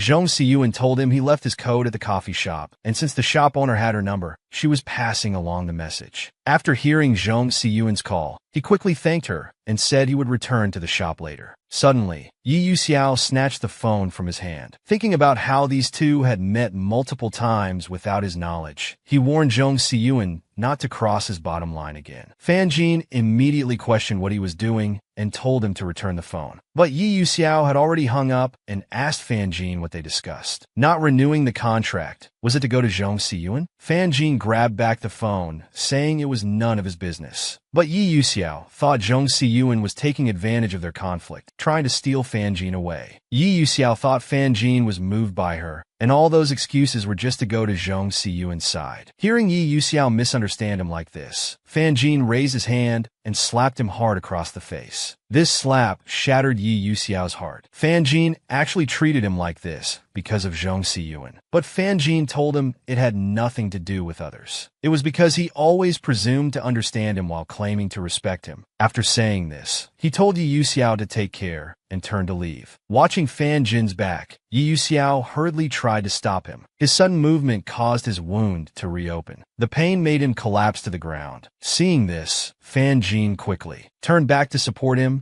and prepared to call a doctor. But Yi Yuxiao told him not to go, saying since he was going to someone else anyway, why should he care if he lived or died? Seeing him still speaking spitefully at this moment, Fan Jin was too angry to know what to say, only telling him not to be so childish. Yi Yuxiao didn't understand. He had changed so much, yet was still called childish, and every attempt to reconcile only pushed them further apart. Fan Jin didn't know why either, but he knew that if he wanted change, they needed to cut ties. So he begged him to let him leave Yi Yuxiao. After thinking for a moment, he said that even without renewing the contract, there were still 3 months left. Hearing this, Fan Jin asked what he wanted to do now. Yi Yuxiao held his face and told him, since he said they were even, they could pretend their previous relationship never existed. Then Yi Yuxiao announced he would start pursuing him again, asking Fan Jin to open his heart once more, betting on these last 3 months. Since parting with Yi Yuxiao at the hospital, Fan Jin truly began living his own life. As days passed, he knew time was like flowing water, eventually washing everything away. And no matter what, he wouldn't be the one standing still. Yi Yuxiao would send him messages every day, maintaining his presence. That day, in his sleep, Fan Jin heard Yi Yuxiao calling his name. After waking up, he wondered why he was still dreaming about him, even now. However, when he became fully awake and saw the person before him, he realized it wasn't a dream. He quickly sat up and asked Yi Yuxiao why he was here. The other told him that as soon as the doctor approved his discharge, he came straight to find him. Then Yi Yuxiao picked up Fan Jin, wanting to help him get up,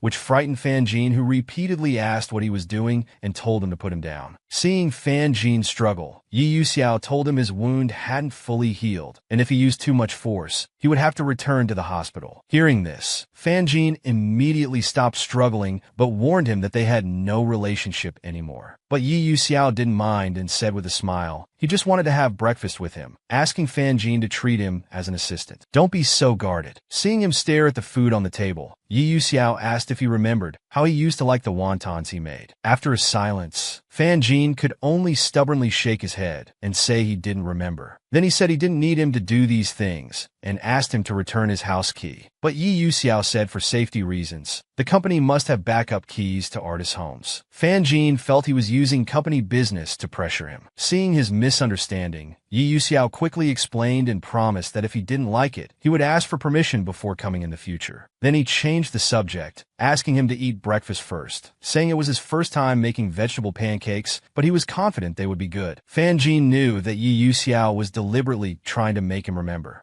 all those moments they shared together, waking up to see his lover's face, having ordinary breakfast together. He had once been full of hope for these things, but it had all shattered. Thinking of this, he picked up the plate from the table, right in front of Yi Yuxiao, and dumped all the food into the trash bin. After doing this, he turned to leave. Yi Yuxiao called out to him, but didn't know what to say. Fan Jin turned back and told him that sincerity doesn't always get rewarded. This was what he had taught him before. Then he asked him to leave. Hearing he was going out, Yi Yuxiao quickly asked where. Fan Jin coldly told him it was none of his business. However, Yi Yuxiao wondered if he was going to see Zhong Siyuan again. Seeing him being suspicious again, Fan Jin asked with a cold smile, so what if he was? Was he going to stop him? At this, Yi Yuxiao was speechless. He took several deep breaths to compose himself. Then he smiled and said he happened to be free today and could drive him there. He told Fan Jin he wouldn't give up over something this minor, telling him not to underestimate his determination. The scene changes. Zhong Siyuan saw Fan Jin arriving as agreed from a distance. He smiled happily, but then froze, because he saw Yi Yuxiao following behind Fan Jin. After they sat down, Fan Jin quickly apologized to Zhong Siyuan, but Yi Yuxiao said there was nothing to apologize for. Then he asked Zhong Siyuan if he was unwelcome. Zhong Siyuan said he wasn't unwelcome, and instead thanked him for bringing Fan Jin. Seeing Yi Yuxiao didn't respond, Zhong Siyuan told Fan Jin he had specially ordered a low-calorie cake for him to try. Hearing this, Fan Jin thanked him and was about to eat a piece. At this moment, Yi Yuxiao grabbed his hand, telling him to wait. Then he took the cake from Fan Jin's hand and put it in his own mouth. Fan Jin looked at him angrily, but Yi Yuxiao casually wiped his mouth and said the cake was delicious. Then he pointedly told Zhong Siyuan that although his taste was impeccable, he had beaten him to it. Zhong Siyuan didn't say anything in response, but Fan Jin angrily called out his name. Seeing him angry, Yi Yuxiao changed the subject, telling them to discuss work while he listened and learned. Seeing Yi Yuxiao like this, Fan Jin felt his self-centered nature would never change. Then Zhong Siyuan said he had added some ideas to the script they discussed last time and wanted his opinion. Fan Jin was also eager to discuss this. But before he could get the script, Yi Yuxiao snatched it, saying as the boss, he needed to be involved in his artist's development. After pretending to flip through a few pages, he told Zhong Siyuan they needed to think this through and couldn't confirm cooperation yet. Fan Jin knew he couldn't have read anything in those few seconds. He angrily asked if he came just to cause trouble. But Yi Yuxiao said he wasn't that kind of person and told him the script only had the first 5 episodes, which was risky. Then he held Fan Jin's hand and told him anything related to him needed to be handled with extreme caution. Although Fan Jin knew he was right, he didn't want to be led by the nose anymore, so he said he trusted Zhong Siyuan. Zhong Siyuan told him Yi Yuxiao had a point, so he should wait until he had the complete script before deciding. Then Zhong Siyuan picked up his coffee and said, whether it's about projects or people, or if they're interconnected, it takes time to see the full picture and know if it's right for oneself. Obviously, these words were meant to warn Yi Yuxiao. As their eyes met, Yi Yuxiao's phone rang. His assistant informed him that the chairman was coming to the company. Yi Yuxiao was shocked by his father's sudden visit. The assistant explained it was because of the recent conflict with Hezhong Media that had escalated too much. The chairman might have heard about it and was currently reviewing this quarter's report. He wanted Yi Yuxiao to return to the company immediately. After hanging up, Yi Yuxiao knew he couldn't escape his father's scrutiny this time. But why did it have to be now? Zhong Siyuan asked if there was company business. He could only say it was unfortunate timing and excused himself. He left hurriedly. Watching him leave, Fan Jin had expected him to make a fuss, but he just left looking troubled.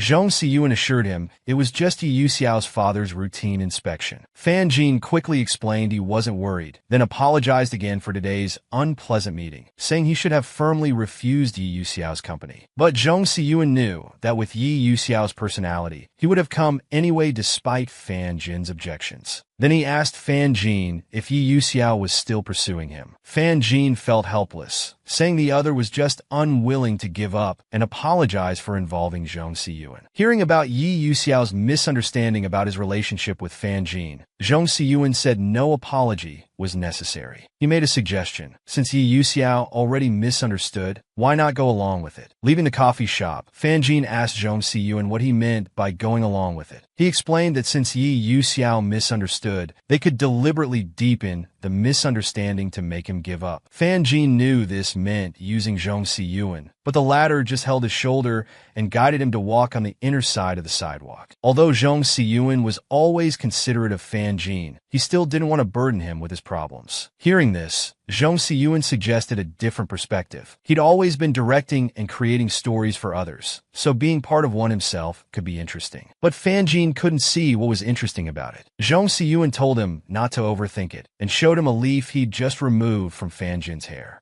He said for him, this kind of help was as simple as lifting a finger. Fan Jin expressed his gratitude, but still hoped to resolve his issues with Yi Yuxiao by himself. Zhong Siyuan told him it was just a suggestion, no pressure, and he'd help if Fan Jin needed other options. Hearing this, Fan Jin happily said he would remember that. Scene changes. At the company, his father was very displeased learning that Yi Yuxiao had been outmaneuvered by He Zhong to protect his artist. But Yi Yuxiao felt there was nothing wrong since the artist's reputation affected the company, and they gained He Zhong's resources. His father angrily slammed the documents on the table, calling him naive. Though Yi Yuxiao won this time, competitors would be wary despite their congratulations, fearing they might end up like He Zhong. His father felt if Yi Yuxiao couldn't understand basic long-term planning, he shouldn't manage the company. Yi Yuxiao quickly assured him the company wouldn't lose power under his control and asked his father to wait for results. Hearing his promise, his father stood up satisfied, patted his shoulder, approved of his ambition, and said he would wait and see. Before leaving, his father instructed the assistant to regularly report all company activities to him. Afterward, the assistant handed Ling Hu Chuan's promotional schedule to Yi Yuxiao. He knew he had little power left to protect Fan Jin. When he saw how much overlap there was between Fan Jin and Zhong Siyuan's schedules, he angrily threw the report at his assistant. The assistant quickly explained that the creative team usually attends events together for better promotional effects. However, Yi Yuxiao wouldn't listen and ordered him to separate their schedules completely. The assistant could only agree, realizing he had already upset Fan Jin today. Interfering with his schedule would only make him angrier. He could only tell his assistant. A voice asked him what to do,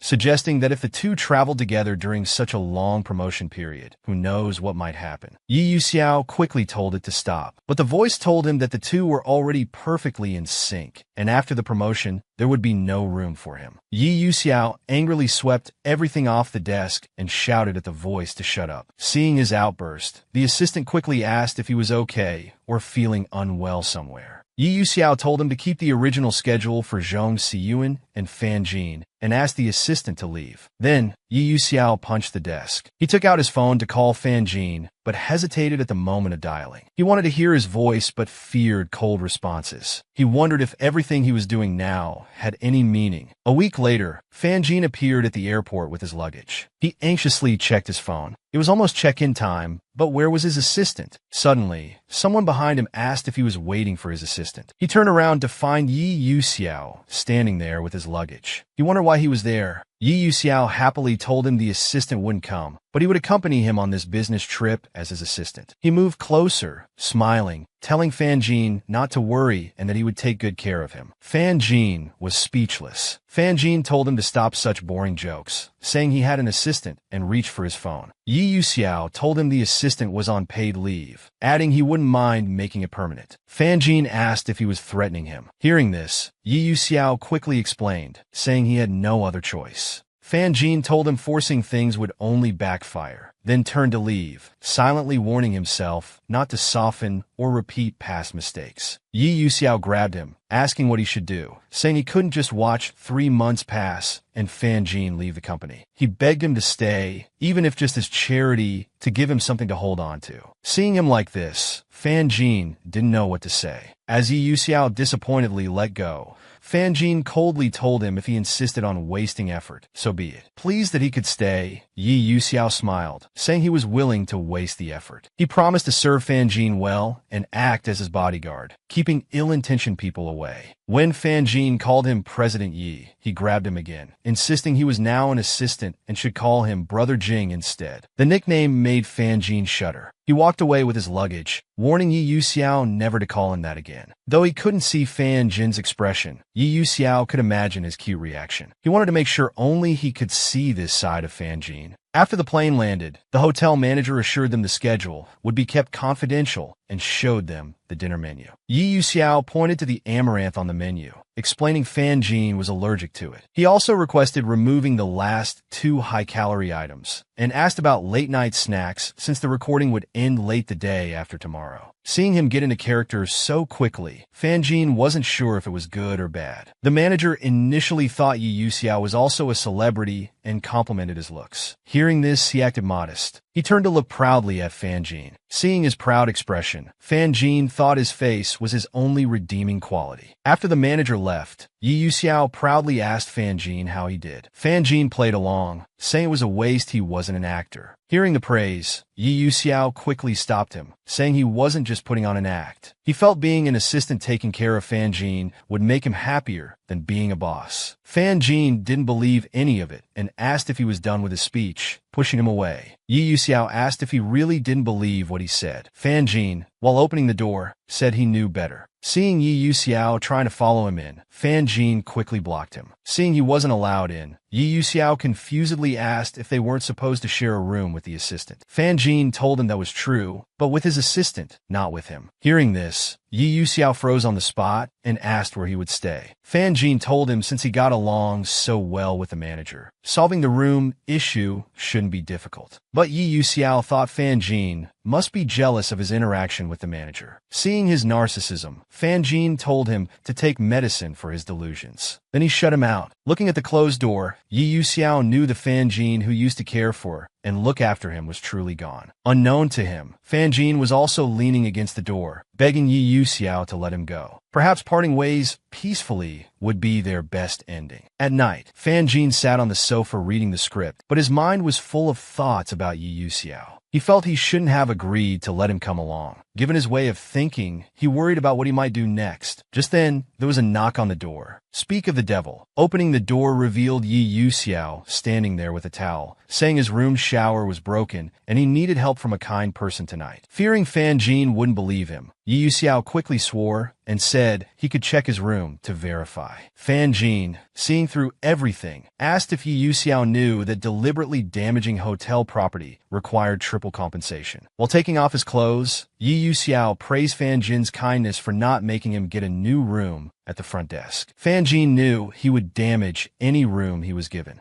Being exposed, Yi Yuxiao could only pretend not to understand. Seeing Fan Jin still staring at him, Yi Yuxiao teased if he hadn't seen his beautiful body in too long. Fan Jin turned away embarrassed, exposing his routine and advising him to take his things early, not expecting him to deliver them. Sitting on the bed, Fan Jin warned himself not to be led by him again. He'd make him leave after showering. As shower sounds came from the bathroom, Fan Jin suddenly felt that since he entered the room, even the temperature and atmosphere had become strange. Thinking about how he would soon come out shirtless, shamelessly saying they had the same scent, Fan Jin felt a headache coming on. And he believed with Yi Yuxiao's personality, he would definitely be that shameless. Just then, the bathroom door opened, and sure enough, he came out wearing only a towel around his waist. Fan Jin, not wanting to face him, reflexively lay down pretending to sleep. He suddenly wondered why he was pretending to sleep. What if the other took advantage of the situation? Sure enough, Yi Yuxiao was behind him, getting closer and closer. As Fan Jin nervously broke into a cold sweat, he stopped near his ear, softly said goodnight, and then got up to leave. Until he closed the door and left, Fan Jin couldn't believe he actually left without doing anything. At the next day's rehearsal, Fan Jin repeatedly memorized the procedure and lyrics. He knew this was very important and couldn't make any mistakes. Then he heard people outside again, suspecting Yi Yuxiao was an invited artist. After hearing him say he was Fan Jin's assistant, they asked if he could help move stage props when free. Fan Jin was speechless seeing someone ask the mighty Xinyu CEO to move props. When Yi Yuxiao agreed, the young lady was overjoyed. Fan Jin was also surprised. Was he really planning to keep playing the role of assistant? Seeing Yi Yuxiao come in and greet him, Fan Jin felt he might have underestimated his determination this time. The director told Fan Jin the program flow, asking him to sing the Ling Hu Zhuan theme song first, with the interview in the next segment. After confirming Fan Jin's entire schedule, the director remarked that since he hadn't appeared in public for so long, everyone would be very excited to hear him. Fan Jin fell silent at these words. So much time had passed, so many things had happened. Now even standing on stage felt very unfamiliar. Looking at the empty studio, he wondered how people viewed him now. Fan Jin thought people would surely bring up the previous sleeping scandal, saying he had no works but plenty of news. Some would gossip about his family background and his father's cause of death. Was he really suitable to represent Ling Hu Zhuan's promotion? Fan Jin was so lost in thought, he didn't even hear the intro music pass. Yi Yuxiao, helping move props, saw this scene while the girl behind him was still discussing how to get his contact information. But Yi Yuxiao's eyes were full of worry as he watched the dazed Fan Jin. At this time, the director was correcting rehearsal positions. Fan Jin, coming to his senses, asked if he could have another chance. But the director said his condition wasn't good, though it was fine, he could just lip-sync later. When the director suggested lip-syncing, Fan Jin said it disrespected the audience. But the director said there wasn't enough time with more rehearsals ahead. Hearing this, Fan Jin worried that insisting on singing live would affect the whole show, but he couldn't accept lip-syncing. Just then, Yi Yuxiao patted his shoulder, stood in front of him, and smiled,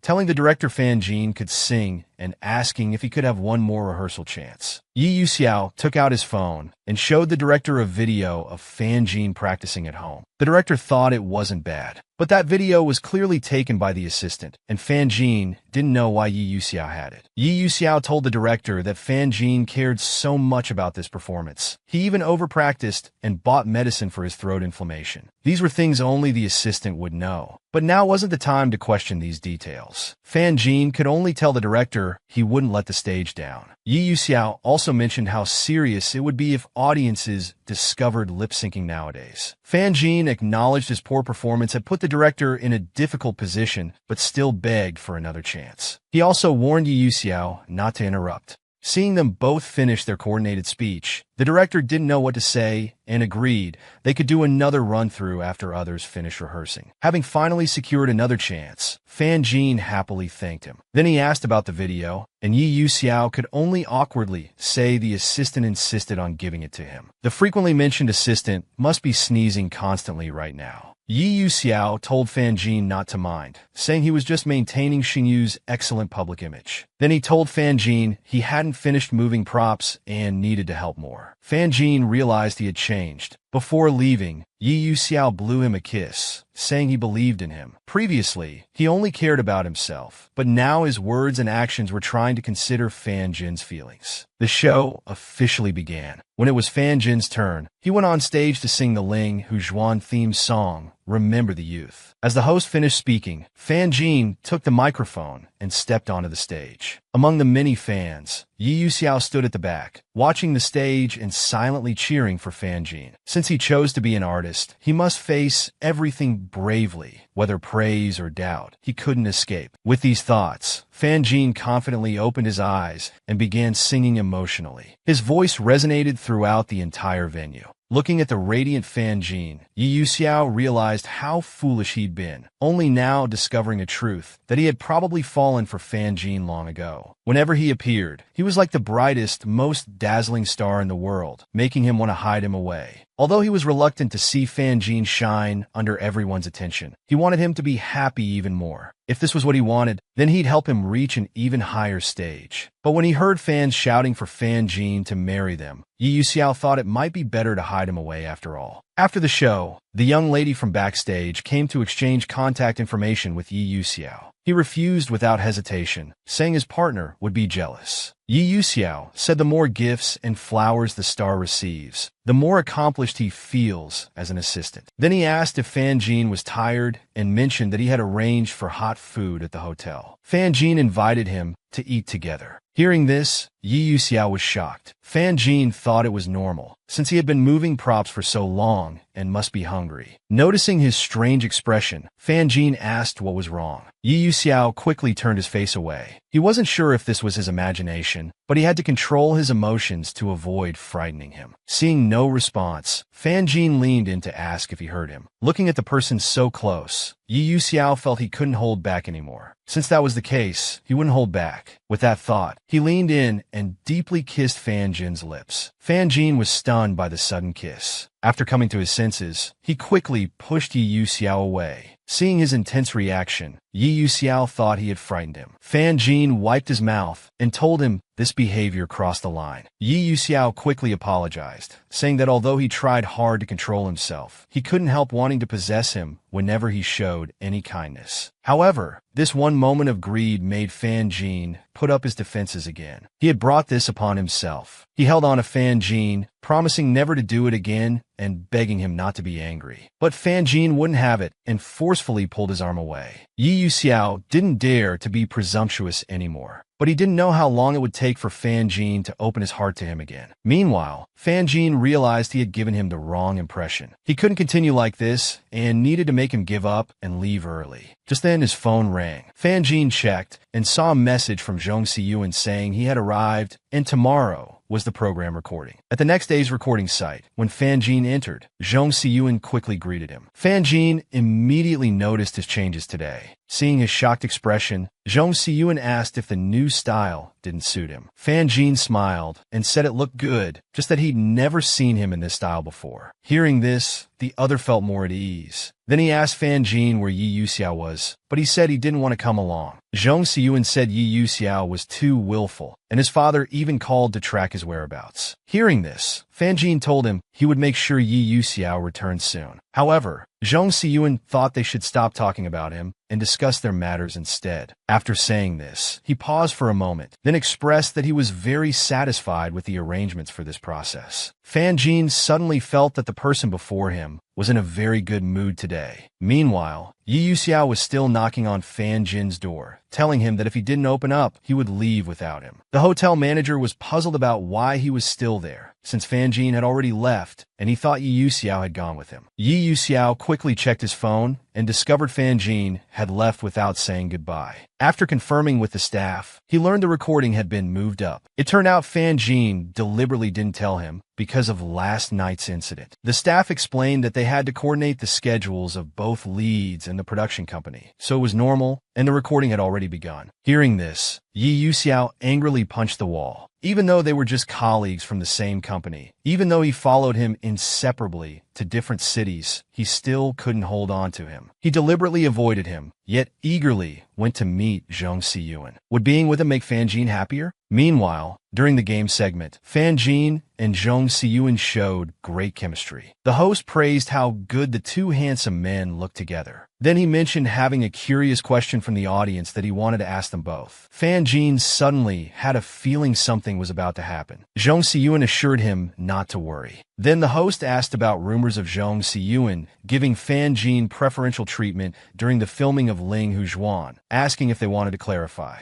It was exactly as Fan Jin had predicted. Trouble was brewing. However, Jung Si-yoon admitted to the preferential treatment. Fan Jin nervously watched him, not knowing what he would say. The host became very excited after hearing this unexpected answer. Jung Si-yoon looked at Fan Jin and slowly explained his special treatment on set. It was allowing multiple takes when actors faced challenging scenes, letting them shoot until they were satisfied. Fan Jin added about shooting over 10 takes during good rainy scenes, to which the host commented that it seemed more like punishment. Thinking about the filming process, Fan Jin mentioned how Jung Si-yoon would add new ideas, saying the producer was nearly going bald from stress. It turned out the rumors about Jung Si-yoon becoming a different person while filming were true. The host asked how many more surprises they didn't know about. Before getting to know him well, even Fan Jin hadn't expected Jung Si-yoon to be such a multifaceted and charismatic man. When the host suggested they worked well together during filming, Jung Si-yoon said Fan Jin was an excellent partner. The host had originally hoped to dig up some drama from the set, but failed. Still, this turned out well too. Afterward, Jung Si-yoon praised Fan Jin for handling the conversation well. Fan Jin hadn't expected him to be so good at smoothing things over. But he told Fan Jin these weren't just pleasantries, but his true feelings. Hearing recognition from a professional, Fan Jin blushed and felt more pressure. Watching all this, Yi Yuxiao felt Jung Si-yoon was declaring war on him. Fan Jin used to smile at him like that, and he should be the one by his side now. He tried to stay calm, having decided before coming not to anger Fan Jin with impulsive actions again. The host and Fan Jin were exchanging pleasantries, hoping to work together again. Suddenly, a bottle of water was handed to Fan Jin from behind. As Fan Jin was about to thank them, Yi Yuxiao said his voice was getting hoarse and told him to drink some water. Then he asked why Fan Jin left without telling him, making him look incompetent. Fan Jin turned around unhappily and asked if he'd had enough fun these past few days. This comment left Yi Yuxiao confused. Just then, staff members brought over promotional script drafts for Fan Jin to review. Seeing this, Yi Yuxiao reached for the papers, saying he would check them since he was Fan Jin's assistant. But Fan Jin told the staff to ignore him, saying he would check it himself and then join them for recording. While reviewing the documents, he informed Yi Yuxiao that he had been fired. Hearing this, Yi Yuxiao looked at him in shock. Seeing he didn't understand, Fan Jin told him he didn't want to play this assistant game with him anymore. Yi Yuxiao quickly explained that he wasn't playing games, but wanted to stay by his side to take care of him. Fan Jin questioned whether he had ever asked if he needed this so-called care. If he felt indebted, then the matter with President Chun was already settled, so he didn't need to try making amends anymore. Just as Yi Yuxiao was about to explain, Fan Jin said he didn't want any more involvement with him. And all of this was witnessed by Jung Si-yoon. Just as Fan Jin was about to knock on his door, Jung Si-yoon handed him a cup of tea, saying it would help calm his emotions. When Fan Jin said he was fine, Jung Si-yoon told him he hadn't meant to overhear his conversation with Yi Yuxiao. Fan Jin lowered his head embarrassedly. To lighten the mood, Jung Si-yoon asked him to close his eyes, saying he would perform a magic trick to cheer him up. After this distraction, Fan Jin did feel more relieved. Then, Jung Si-yoon took out a box, asking him to open it, saying it was returning something to its rightful owner. Curious, Fan Jin opened it to find his mother's talisman, perfectly restored. Unknown to them, their every move was being watched by Yi Yuxiao standing outside the door. Jung Si-yoon told Fan Jin that as soon as the master craftsman notified him it was fixed, he wanted to return it quickly. Though unfortunately, it couldn't be restored exactly as before. Looking closely, tiny repair marks were still visible. Fan Jin held it to his chest, feeling this was enough, as it was one of his few warm memories of family. Watching Fan Jin's joy at recovering the item, Yi Yuxiao outside knew its loss had been his fault too. When Fan Jin was at his lowest, he had chosen to trust others and side with Wu Yin. Later, he was only focused on jealousy of Jung Si-yoon, never considering Fan Jin's feelings. Fan Jin sincerely thanked Jung Si-yoon, not just for this time, but for every time. Hearing this, Jung Si-yoon asked if he could request something in return. Fan Jin agreed readily, but wasn't sure what he could do for him. Jung Si-yoon said they would meet in City C in a few days, his hometown, and he wanted to invite Fan Jin to visit. it. Hearing Fan Jin's excited voice, Yi Yuxiao realized he had oversimplified their relationship. Zhong Siyuan knew what Fan Jin needed, while he had always forced what he thought was best. But was he really wrong to do so? Fan Jin asked his assistant to change his flight ticket. When asked why he wasn't traveling with Yi Yuxiao, he told them not to worry about it and instructed them not to report this to Yi Yuxiao. Looking at the pendant, he knew Zhong Siyuan was right. Broken things could never be completely restored to their original state. Just as he packed his luggage and opened the door, he saw Yi Yuxiao sitting at the doorway, looking up at him with a flushed face. He didn't know why he was there, and drunk too.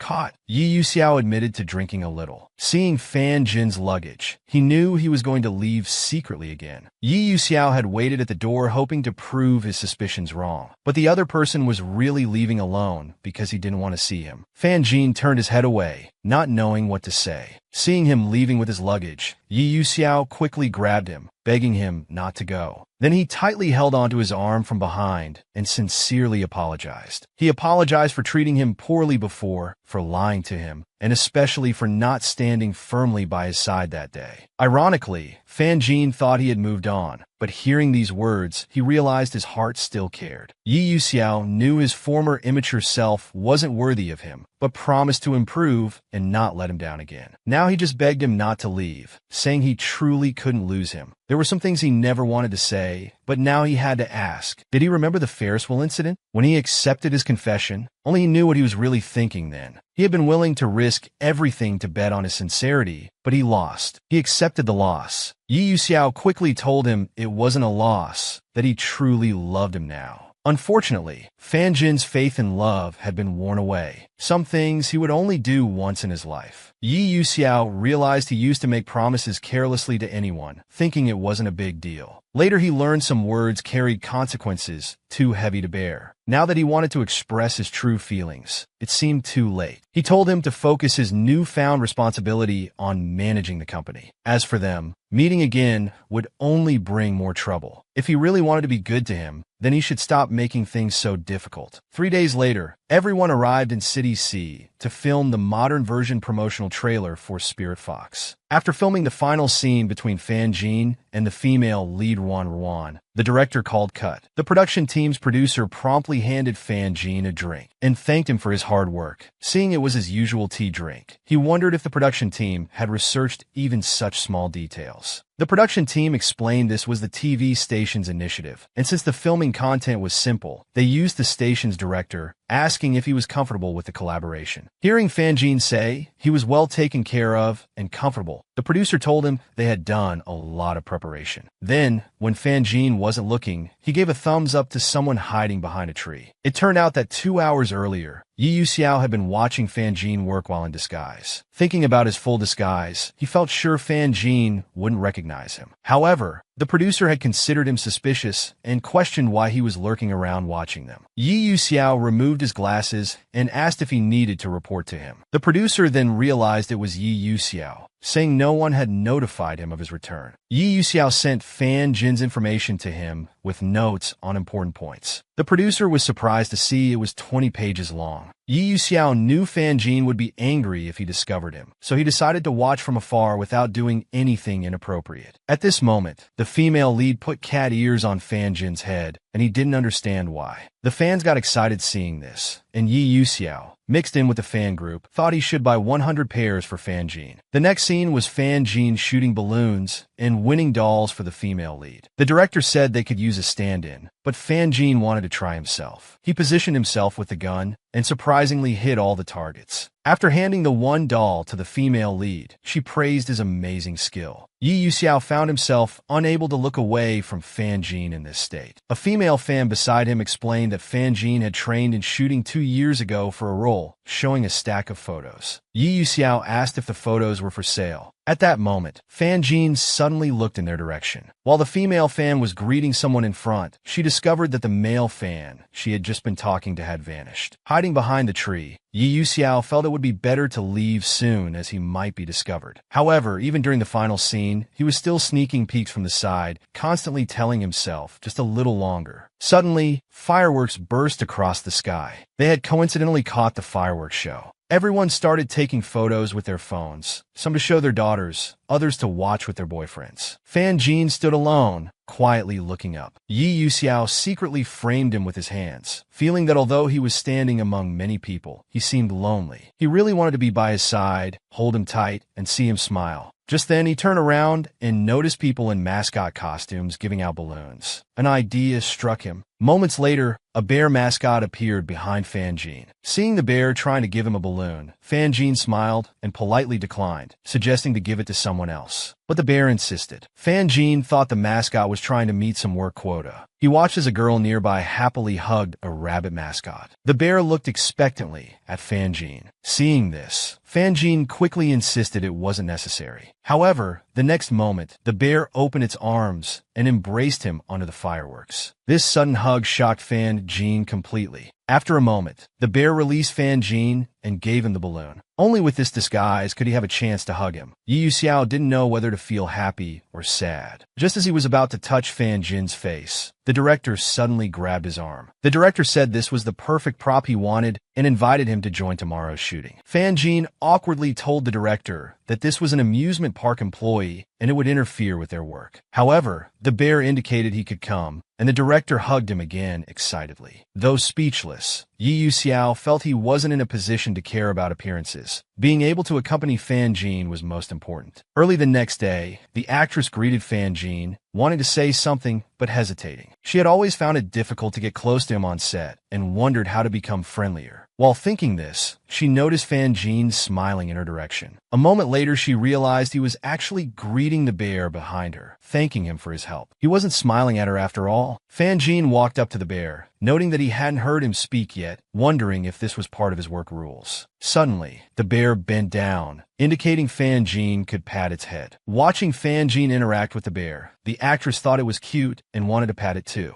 However, just as she reached out to touch, the bear avoided her and seemed to dislike her. Even when the director called action, the bear wouldn't give the actress space, pushing her to the back. Despite her efforts to move forward, it was useless. She couldn't understand what she had done to offend him. But Yi Yuxiao remembered how this woman had constantly pursued Fan Jin on set before and still hadn't given up. He pushed her away completely. With him there, no one else would get to throw themselves at Fan Jin. Despite the woman telling the prop bear not to add extra scenes, Yi Yuxiao successfully got their photo together. After filming, Fan Jin asked him to remove his mask, but Yi Yuxiao knew he'd be finished if he did. Then he heard Fan Jin say they were wrapping up. It ended so quickly today. Just when they could finally interact without awkwardness at their next meeting, he wouldn't be this patient with him anymore. Thinking this, he unconsciously grabbed his arm, then quickly raised both hands, hoping he hadn't noticed his instinctive attempt to stop him from leaving. However, Fan Jin misunderstood his intention, saying, "I understand," and asked him to wait while reaching into his pocket. He handed him an autographed photo, asking if that would do. Watching him walk away, Yi Yuxiao couldn't believe he'd received his autograph. He excitedly covered his mouth, thinking how adorable Fan Jin was. Back at the hotel, the producer thanked Fan Jin for his work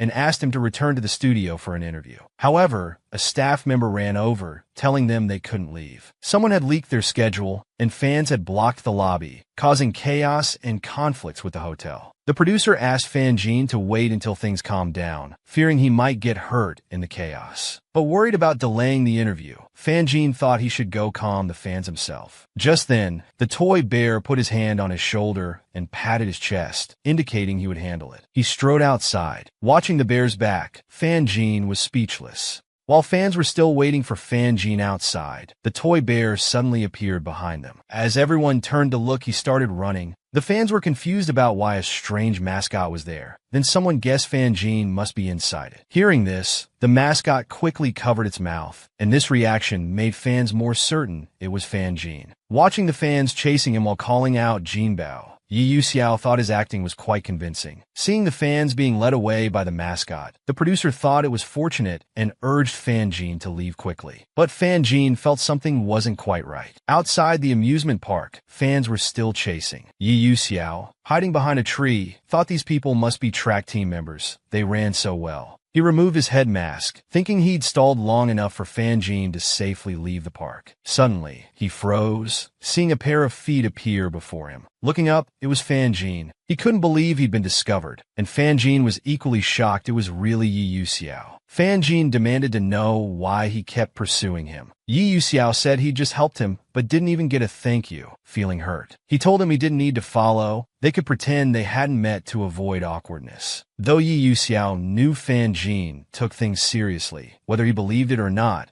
he truly hadn't meant to trouble him, only wanting to watch him from afar unnoticed. Yi Yuxiao felt embarrassed and couldn't even look up, afraid to see disappointment and disgust in his eyes. Just then his phone rang. After struggling to answer it, he realized the costume wouldn't work with the touchscreen. Seeing this, Fan Jin took his phone and helped him swipe to answer. Yi Yuxiao looked up, expecting anger, but saw none in Fan Jin's expression. Seeing Yi Yuxiao frozen, Fan Jin told him to answer the phone quickly. Fan Jin was also frustrated. Though he disliked his willfulness, he didn't want to see him being so submissive either. Yi Yuxiao asked Secretary Zhang to email him the meeting content, saying he had something to do and would contact later, then hung up. The fans were still looking for Fan Jin. Hearing the guard hadn't seen the TV station's car leave, they figured he must still be nearby. At this point, Fan Jin felt it was pointless to listen to Yi Yuxiao's explanation and wanted to leave. The other quickly grabbed him, whispering for him to wait until the fans left. As Fan Jin tried to push him away, Yi Yuxiao told him not to move, asking if he wanted to be discovered and hold an impromptu signing session. Yi Yuxiao felt he was being despicable, seizing any chance to get close to him. He wouldn't ask for more now, just wanting him to stay quietly by his side for a moment. Taking this opportunity, he curiously asked Fan Jin when he had discovered the mascot was him. Hearing this question, Fan Jin said he'd been suspicious since he gave him the balloon. This answer shocked Yi Yuxiao. That was their first interaction. When he asked what happened to the balloon, Fan Jin calmly said he'd thrown it away. Yi Yuxiao was devastated, wondering how he was discovered when he thought his disguise was perfect. Fan Jin wondered if he was really naive or pretending. If he didn't want to be discovered, why did he hug him so tightly? His scent was too familiar. If he didn't want to be discovered, he shouldn't have kept using the same perfume. Seeing Yi Yuxiao put the mascot head back on, Fan Jin wondered what he was doing. He explained that since fans hadn't left, hiding wasn't a solution, and they'd be late for the interview. They'd have to use the same trick again. Fan Jin understood he meant to be the decoy. Seeing his concern, Yi Yuxiao joked that although he'd run fast earlier and didn't know how long he'd need to run now, it was fine. Hearing this, Fan Jin grew more worried and told him not to force himself to run. Then, he admitted he was just teasing, saying he'd already recharged enough, and mentioned tonight's party. The soft-hearted troublemaker should go too, but not get too close. Fan Jin replied he was more troublesome. Yi Yuxiao accused him of being ungrateful and said he would leave this sad place. After the joke, Fan Jin showed no reaction. He knew Yi Yuxiao had helped him and the film crew these past few days, but he'd already said what needed to be said last time. Even if he kept doing these things, it wouldn't change his attitude. Hearing this, Yi Yuxiao mumbled inside the mask that he'd pretend he hadn't heard that. He knew his persistent pursuit looked bad, but he had no other path to take. While running, he thought that as long as Fan Jin could continue being a star high in the sky, he would do everything else for him. That evening, Fan Jin attended the party alone.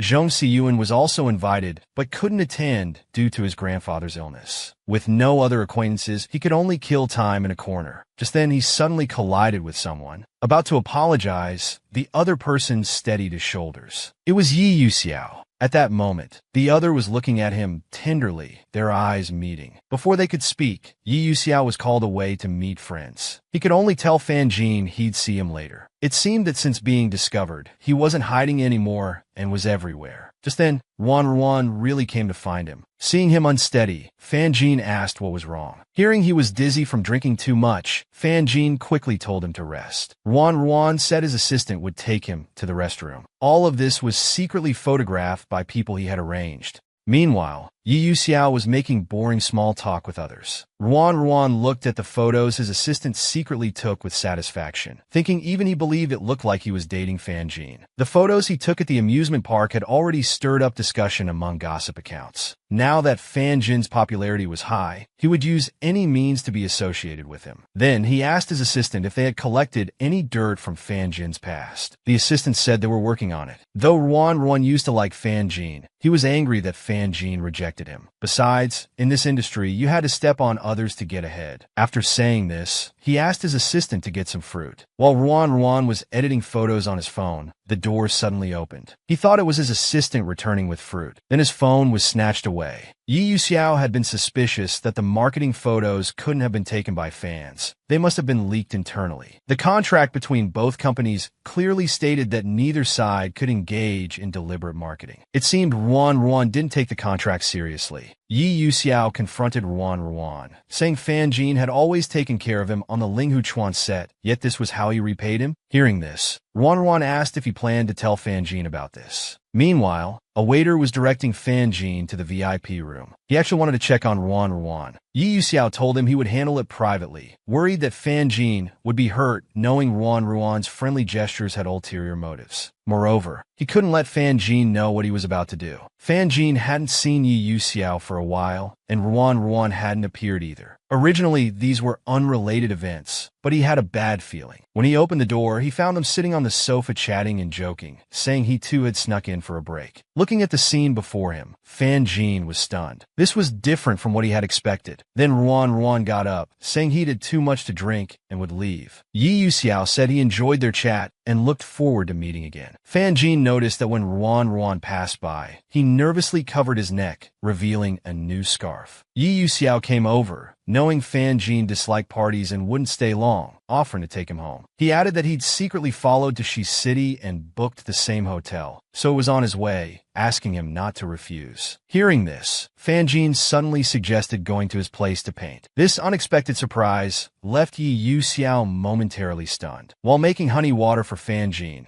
he joked that he never imagined being in the same room with him, saying it was like a dream. Fan Jin sat on the sofa, watching his casual demeanor. He knew Yi Yuxiao was skilled at presenting a perfectly caring facade. He had once been deeply caught up in it, overlooking what the other truly wanted to hide. With this in mind, he directly asked what he and Ruan had discussed in the restroom. Hearing this question, Yi Yuxiao froze. He then said they only discussed upcoming promotions, as the show would officially air in a few days, and Ruan was nervous, so he reassured him. He handed the honey water to Fan Jin, telling him to drink while it was hot. But Fan Jin didn't take it. Since he couldn't get the truth from him, there was no point in staying. Seeing him about to leave, Yi Yuxiao quickly grabbed his hand, asking him not to go. Fan Jin angrily told him to let go. In the struggle, Yi Yuxiao's water cup fell and shattered on the floor. He didn't know what Fan Jin planned to do, but Fan Jin said he had already guessed, so why bother asking? Fan Jin just wanted to know what Ruan was so afraid of before leaving, rushing away so hastily, not wanting anyone to know his fear. He told Yi Yuxiao he wouldn't be naive enough to believe him like before. He would find ways to learn what he wanted to know. Yi Yuxiao knew the old Fan Jin wouldn't return. This was his own doing, but now he only wanted to protect him. The thought of even this simple wish being taken away. He could only lower his head and admit he had threatened Ruan. At the time, Ruan promised to stop using Fan Jin for publicity, but Yi Yuxiao knew stopping now was useless as the rumors had already spread. So he suggested Ruan create his own news to divert everyone's attention. However, Ruan felt he had finally gotten a chance to rise, and a scandal would ruin him. Yi Yuxiao told him there were simpler ways to ruin him, like scarring his face or simply cutting off his fingers. Ruan was almost crying in fear, but Yi Yuxiao continued to frighten him, asking which hand he used to touch Fan Jin while pretending to be drunk. Looking at the knife against his neck, Ruan knew he wasn't joking, but truly wanted to kill him. Seeing his state, Yi Yuxiao felt disgusted and told him to cover his neck. He threatened him not to approach Fan Jin, warning that if he tried anything again, things wouldn't end as simply as today. Hearing all this, Fan Jin thought Yi Yuxiao had gone mad. There were many ways to warn someone. Why threaten their life? Yi Yuxiao told him it was fortunate Ruan hadn't managed to hurt him. Otherwise, he would have done more than just threaten. Fan Jin thought he was unreasonable, but to protect him, Yi Yuxiao needed to thoroughly intimidate Ruan to prevent any thoughts of revenge. Looking at the extreme Yi Yuxiao, Fan Jin felt he didn't understand him. He recalled the incident with manager Chun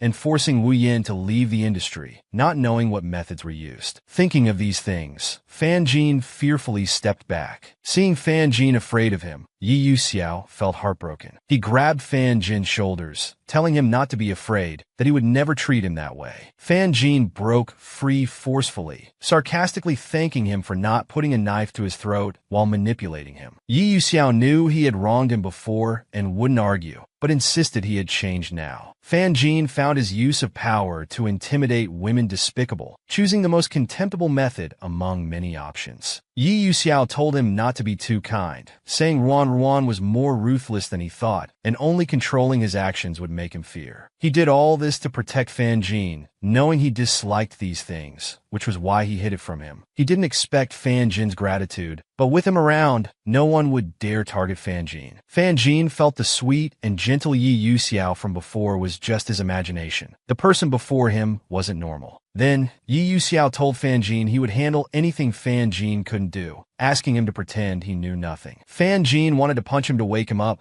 but knew this was his true nature and wouldn't change for him. Seeing his silence, Yi Yuxiao asked him to share his thoughts, saying he couldn't read Fan Jin anymore. However, Fan Jin found this ironic, as he felt he now saw through Yi Yuxiao. Looking at his hand that Fan Jin had knocked away, Yi Yuxiao froze. Just as Fan Jin was about to leave, he suddenly stopped and called out to Yi Yuxiao. Fan Jin stated that since Yi Yuxiao's warning to Ruan had achieved its purpose, they should let the matter end here. Seeing Fan Jin's insistence, Yi Yuxiao realized this was why he had agreed to stay with him tonight. He suddenly felt heartbroken, even extremely soft. No matter how hard he tried, it was useless, yet he had a second chance to hear it. Yi Yuxiao agreed to his request, and Fan Jin told him to remember today's promise. He could give anyone else a chance, except Yi Yuxiao, because he had been different from the beginning. As he left, Yi Yuxiao cleaned up the broken cup pieces. He really didn't want to make Fan Jin unhappy. For this, he was willing to be patient. However, his condition was that his bottom line wouldn't be crossed. The next day, Fan Jin told the producer he'd arrive in about half an hour, but they said there was no rush since Ruan had canceled the interview.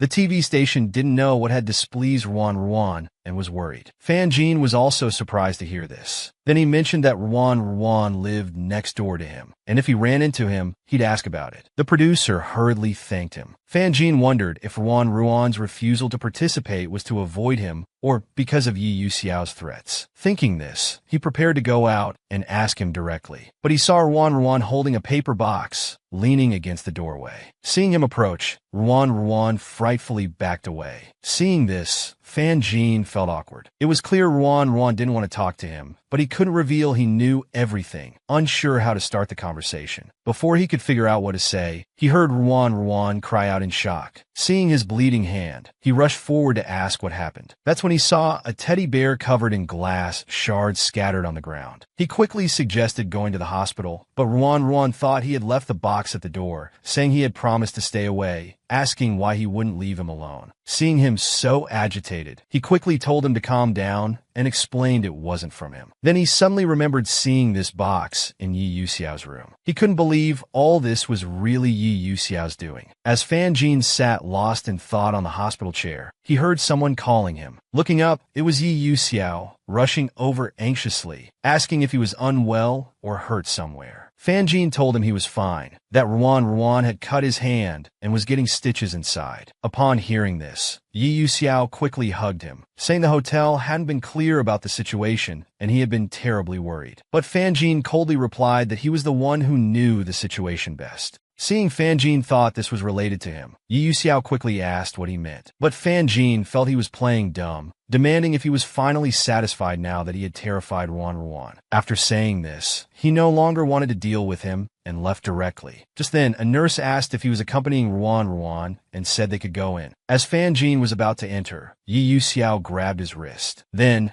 he forcefully dragged him to an empty hospital room, stating he wouldn't let him go anywhere until this matter was cleared up. Fan Jin asked if he was angry from embarrassment, saying the doll, filled with razor blades, was his handiwork. Yi Yuxiao punched the wall, saying he didn't do it, as it would only make Fan Jin suspicious of him. But Fan Jin didn't believe him, thinking he was deliberately leading him to think this way to clear his suspicion. Seeing how Fan Jin thought of him in this way, Yi Yuxiao demanded why he couldn't give him some trust. But Fan Jin said there was no trust between them anymore, as he couldn't tell if he was acting, so he'd rather not look or believe. Yi Yuxiao wondered if his efforts meant anything, as everything he did for him was seen as the actions of an unscrupulous bastard. Thinking this, he grabbed Fan Jin's chin, asking why he kept pushing him like this. Since he thought he understood his true nature, he should guess what he would do next. With that, he pushed Fan Jin onto the hospital bed. Fan Jin warned him this was a hospital and told him not to go crazy. But Yi Yuxiao leaned down, telling him to treat him like a madman. Then he pressed down on his neck and restrained his hands. Then he opened his mouth wide and bit his neck. He really hated him a little now. Fan Jin closed his eyes and screamed in pain. Yi Yuxiao felt so tired, he didn't want to continue anymore. Since nothing he did mattered, he might as well forcefully possess him, keep him firmly by his side. At this moment, Fan Jin called out Yi Yuxiao's name with hatred. With that call, Yi Yuxiao slowly came to his senses, seeing the bite mark on Fan Jin's neck. He reached out and asked if it hurt, then asked if he could now understand a bit of how he felt. Pointing at his heart, he asked Fan Jin what would satisfy him, if he needed to cut out his own heart. Then Yi Yuxiao dejectedly turned and left the room. To him, Fan Jin was actually the cruelest person. At this time, Zhong Siyuan also arrived at the hospital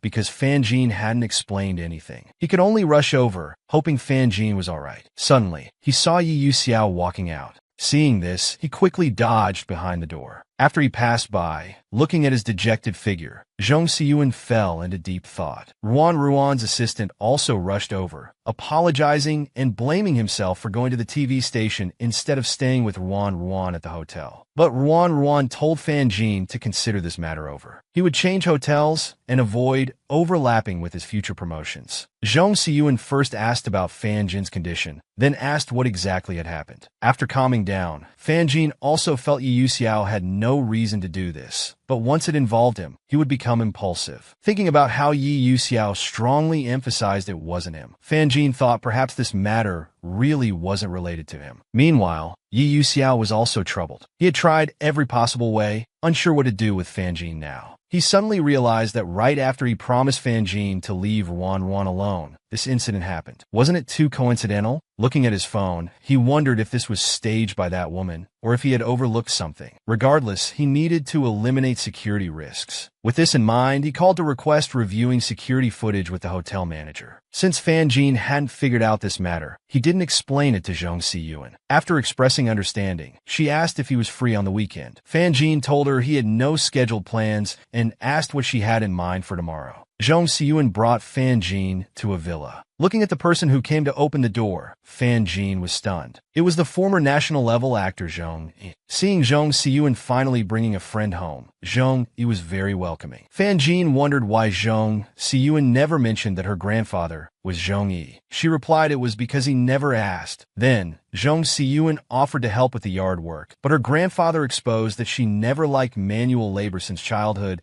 and might damage his precious plants. At this point, Fan Jin had already put on gloves, offering to help if they didn't mind. He said he was a fan of Grandfather, and Grandfather mentioned he had watched Fan Jin's dramas that Zhong Siyuan showed him, praising his potential. Watching from the side, Zhong Siyuan felt that every time she saw Fan Jin, he showed her a new side of himself. She began filming Fan Jin doing farm work, explaining that she always filmed to show their relatives who lived far away. At this moment, Fan Jin was pulling weeds, and due to using too much force, he fell sitting on the ground. He quickly turned to ask Zhong Siyuan if she had captured that moment on camera, but she just held up her phone, smiling without saying a word. Fan Jin asked if she would delete it. Zhong Siyuan smiled and said it's hard to say, as it's precious material. Grandfather told Fan Jin that Zhong Siyuan appears shocked on the surface, but she's actually sly. He asked how young people describe it. Fan Jin said it's called being secretly frisky. Zhong Siyuan awkwardly asked if they were deliberately speaking so loud, as she could hear from so far away. Seeing Fan Jin holding the water hose unsure how to use it, Zhong Siyuan volunteered to teach him, but unexpectedly sprayed his face directly. She quickly explained she wasn't good at gardening, but he felt she was getting revenge for calling her secretly frisky earlier. How childish. Just then he suddenly had a good idea. He took advantage when she wasn't paying attention and sprayed the hose at her. Seeing Jung Si-yoon couldn't dodge in time, Fan Jin laughed happily. Grandfather watched the two playing around and remarked that young people indeed have energy. Jung Si-yoon took out her phone to film again, saying seeing Fan Jin in good spirits triggered her professional instincts. Fan Jin then realized she was worried about him being troubled by the hospital incident and deliberately let him play with water. He was very touched by this. Thinking about it, he continued playing happily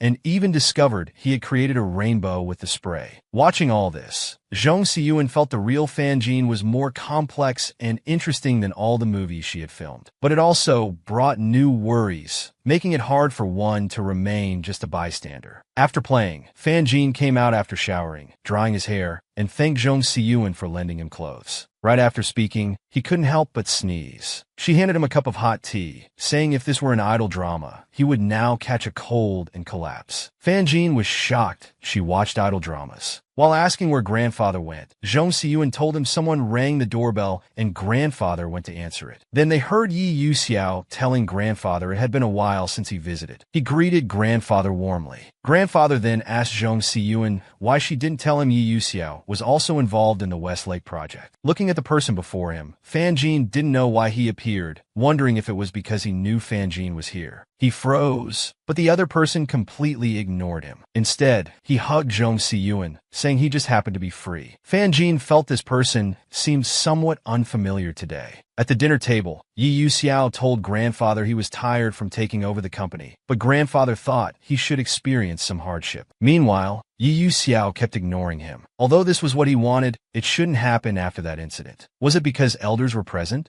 Or was he deliberately letting him know he was angry about that incident? Fan Jin warned himself not to think about Yi Yu-xiao anymore. Then he started focusing on the food in his bowl. At this time, Jung Si-yoon put a piece of meat in his bowl, telling him to feel at home. Yi Yu-xiao sat across, coldly watching the two. Then grandfather asked if he and Fan Jin were in the same company and if they got along well. Hearing this, both of them paused for a moment. Then Yi Yu-xiao told grandfather they got along well, as Fan Jin was their company's valuable talent. Fan Jin stiffly replied that President Yi took good care of him at work. Grandfather advised them not to be so formal, saying young people should interact more. He mentioned Jung Si-yoon, who then told grandfather and Fan Jin that she cherished their time together. Watching all this, Yi Yu-xiao accidentally knocked his teacup to the floor with his arm. That was grandfather's favorite cup. Yi Yu-xiao quickly apologized, and grandfather helplessly said he was clumsy. Yi Yu-xiao hurriedly crouched down to clean up the glass shards on the floor. Then he picked up a piece, saying it means peace year after year. He said he would take the shard back as a lucky charm. Seeing how he always had an explanation, grandfather could only agree with a smile. After dinner, Jung Si-yoon told them to rest in the living room while she cleaned up. Fan Jin offered to help her. Yi Yu-xiao stood nearby, coldly watching their interaction. At this time, grandfather came over and invited him to watch TV together in the living room, leaving Jung Si-yoon and Fan Jin alone to clean up in the kitchen. In the living room, grandfather said he thought Fan Jin was nice and asked Yi Yu-xiao's opinion, but he was clearly distracted. Grandfather felt Jung Si-yoon had good taste, saying many directors have their favorite actors. Besides acting ability, there's also fate. Simply put, it's destiny. In the kitchen, Jung Si-yoon told Fan Jin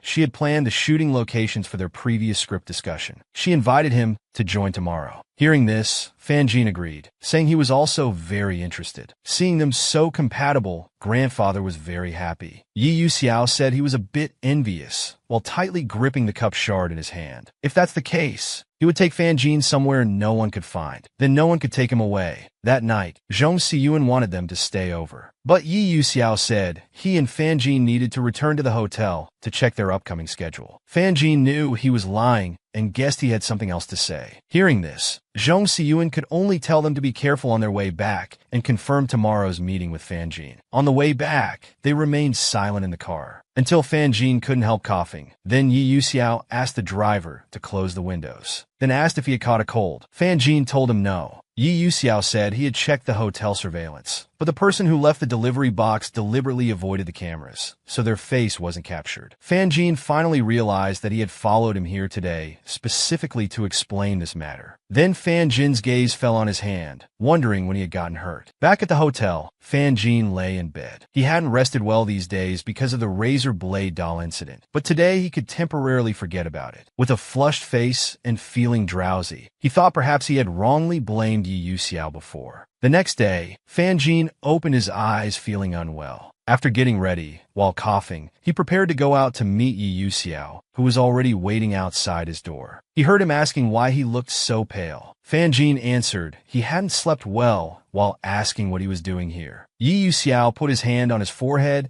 and demanded to know why he didn't realize he had a fever. Then he picked Fan Jin up, and when he struggled, Yi Yuxiao quickly warned him not to move. After entering the room, he put Fan Jin on the bed, telling him to lie down while he went to ask hotel staff to bring up some medicine. Fan Jin felt his fever wasn't serious, and he could endure it. Plus, he had plans to view locations with Zhong Siyuan. But Yi Yuxiao felt that for the sake of meeting Zhong Siyuan, he was disregarding his own health. Fan Jin immediately sat up. He didn't want to argue with him now, just asking him to leave first. However, this attitude angered the other person, who pushed him down onto the bed. Yi Yuxiao wouldn't let him go find Zhong Siyuan, then asked Fan Jin if he could be more obedient. Yi Yuxiao didn't understand. He had really tried his best. Why did the other person have to push him? Just as Fan Jin was about to say something, before he could speak, the other person supported his head with his hand and lifted him up, then kissed his lips. After the kiss, Yi Yuxiao declared dominantly that he wouldn't let anyone take him away. He could only belong to him alone. But Fan Jin felt dizzy at this moment, without any strength, and could only lay on Yi Yuxiao's shoulder. Noticing something wrong, Yi Yuxiao quickly called out to Fan Jin, but he gave no response. The scene changes to the hospital, where Fan Jin lay unconscious on the bed. The doctor told Yi Yuxiao that the fever would break soon after the injection, and asked him to prepare some light food. After the doctor left, he sat by the bed, quietly watching the person lying there. Slowly reached out to touch Fan Jin's cheek. He had wanted to do this for a long time. These past few months had been really tiring. Every day, he wanted to be closer to Fan Jin, wanted to see him all the time, to touch him. He was tortured by these thoughts every day, but he was afraid of doing something that Fan Jin would hate. Now, he finally didn't have to be so anxious anymore. He softly asked Fan Jin if he remembered their promise to see the sea together. He had prepared a house where they could move in together. He hoped Fan Jin wouldn't look at others and would stay in his world forever. After speaking, Yi Yuxiao leaned down and kissed his forehead. Yi Yuxiao quickly packed their luggage in the hotel, then took out Fan Jin's phone and sent a message to Zhong Siyuan. After doing all this, he turned back to look at Fan Jin, still quietly sleeping on the bed, completely unaware of what was about to happen. Meanwhile, grandfather knew Zhong Siyuan was supposed to go out with Fan Jin and asked why he hadn't left yet. Looking at the cancellation message on his phone, he told grandfather Fan Jin couldn't make it due to something coming up, so he prepared to take grandfather fishing. But grandfather didn't want him hovering around all day. Asked him to ask Fan Jin what happened and if he needed help. Zhong Siyuan knew grandfather was right, but was very mindful of boundaries. It wouldn't be good to ask abruptly, so he decided to ask later. Seeing him like this, grandfather was truly disappointed. Meanwhile, Yi Yuxiao was washing himself with cold water, trying to clear his mind. He knew this was the best chance to take Fan Jin away. Fan Jin had no strength to resist now. But once he took this step, the other person would never forgive him. He clutched his chest, feeling it wasn't much different from now anyway. After all, there was no turning back. He knew there was another way, to let him be with someone else. Let him be happy. He had always understood but refused to admit it. Now, there were two voices in Yi Yuxiao's head. One said Fan Jin was his alone. The other reminded him he had promised not to hurt Fan Jin again. One said he couldn't live without Fan Jin. The other said rather than torturing each other, better to let go. Yi Yuxiao smashed the glass with his fist, wanting both voices to shut up. At this moment, he finally came to his senses. Seeing Fan Jin wake up, Yi Yuxiao quickly walked over with a cup, handed him the water, and asked if he wanted to sleep more. After Fan Jin finished drinking and helped him lie down,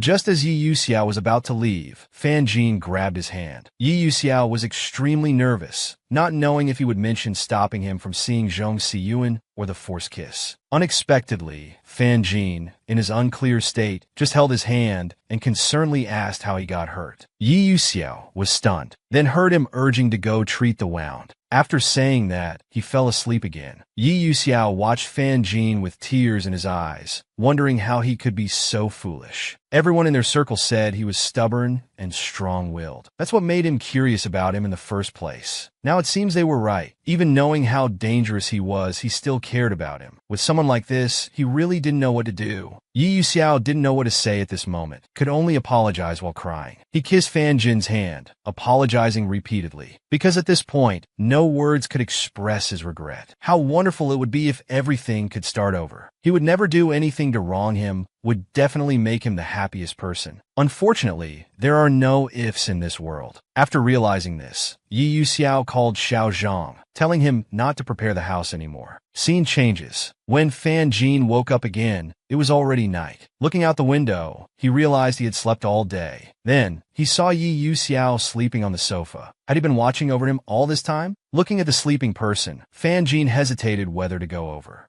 After thinking for a moment, he still took a blanket and walked to Yi Yuxiao's side. Meanwhile, seeing Fan Jin appear on TV, grandfather was very excited, while Zhong Siyuan was still wondering if he could contact Fan Jin now. He kept editing and re-editing the message, feeling that asking directly seemed too blunt. Suddenly, looking at grandfather beside him, he had a good idea. At the same time, Fan Jin received a message from Zhong Siyuan. It was a photo of grandfather. Zhong Siyuan told him grandfather was watching Ling Huchuan. After using grandfather to start the conversation, Zhong Siyuan began asking Fan Jin if things went smoothly today. At this moment, Fan Jin's phone rang. As soon as he answered, he heard his assistant chattering about Ling Huchuan's broadcast, as if he hadn't spoken for ages. At this point, Fan Jin finally reacted. He didn't understand what they meant by saying Mr. Ye's efforts weren't wasted. Seeing his confusion, the assistant told him that Mr. Ye had handled all pre-broadcast arrangements and resolved promotional issues, and said that in Mr. Ye's heart, Ling Huchuan was most important. A few days ago, he even had his secretary note down the same figurine that just came out. Hearing this, Fan Jin connected all the information and finally understood what the box he saw was. Thinking of when Yi Yuxiao painfully asked him what he needed to do to make him satisfied, Fan Jin gripped the bedsheet. Although the other person had hurt him before, he had also hurt his heart. He wondered when the debt between them would finally be settled. Meanwhile, having not received Fan Jin's reply, Zhong Siyuan was distracted in everything he did.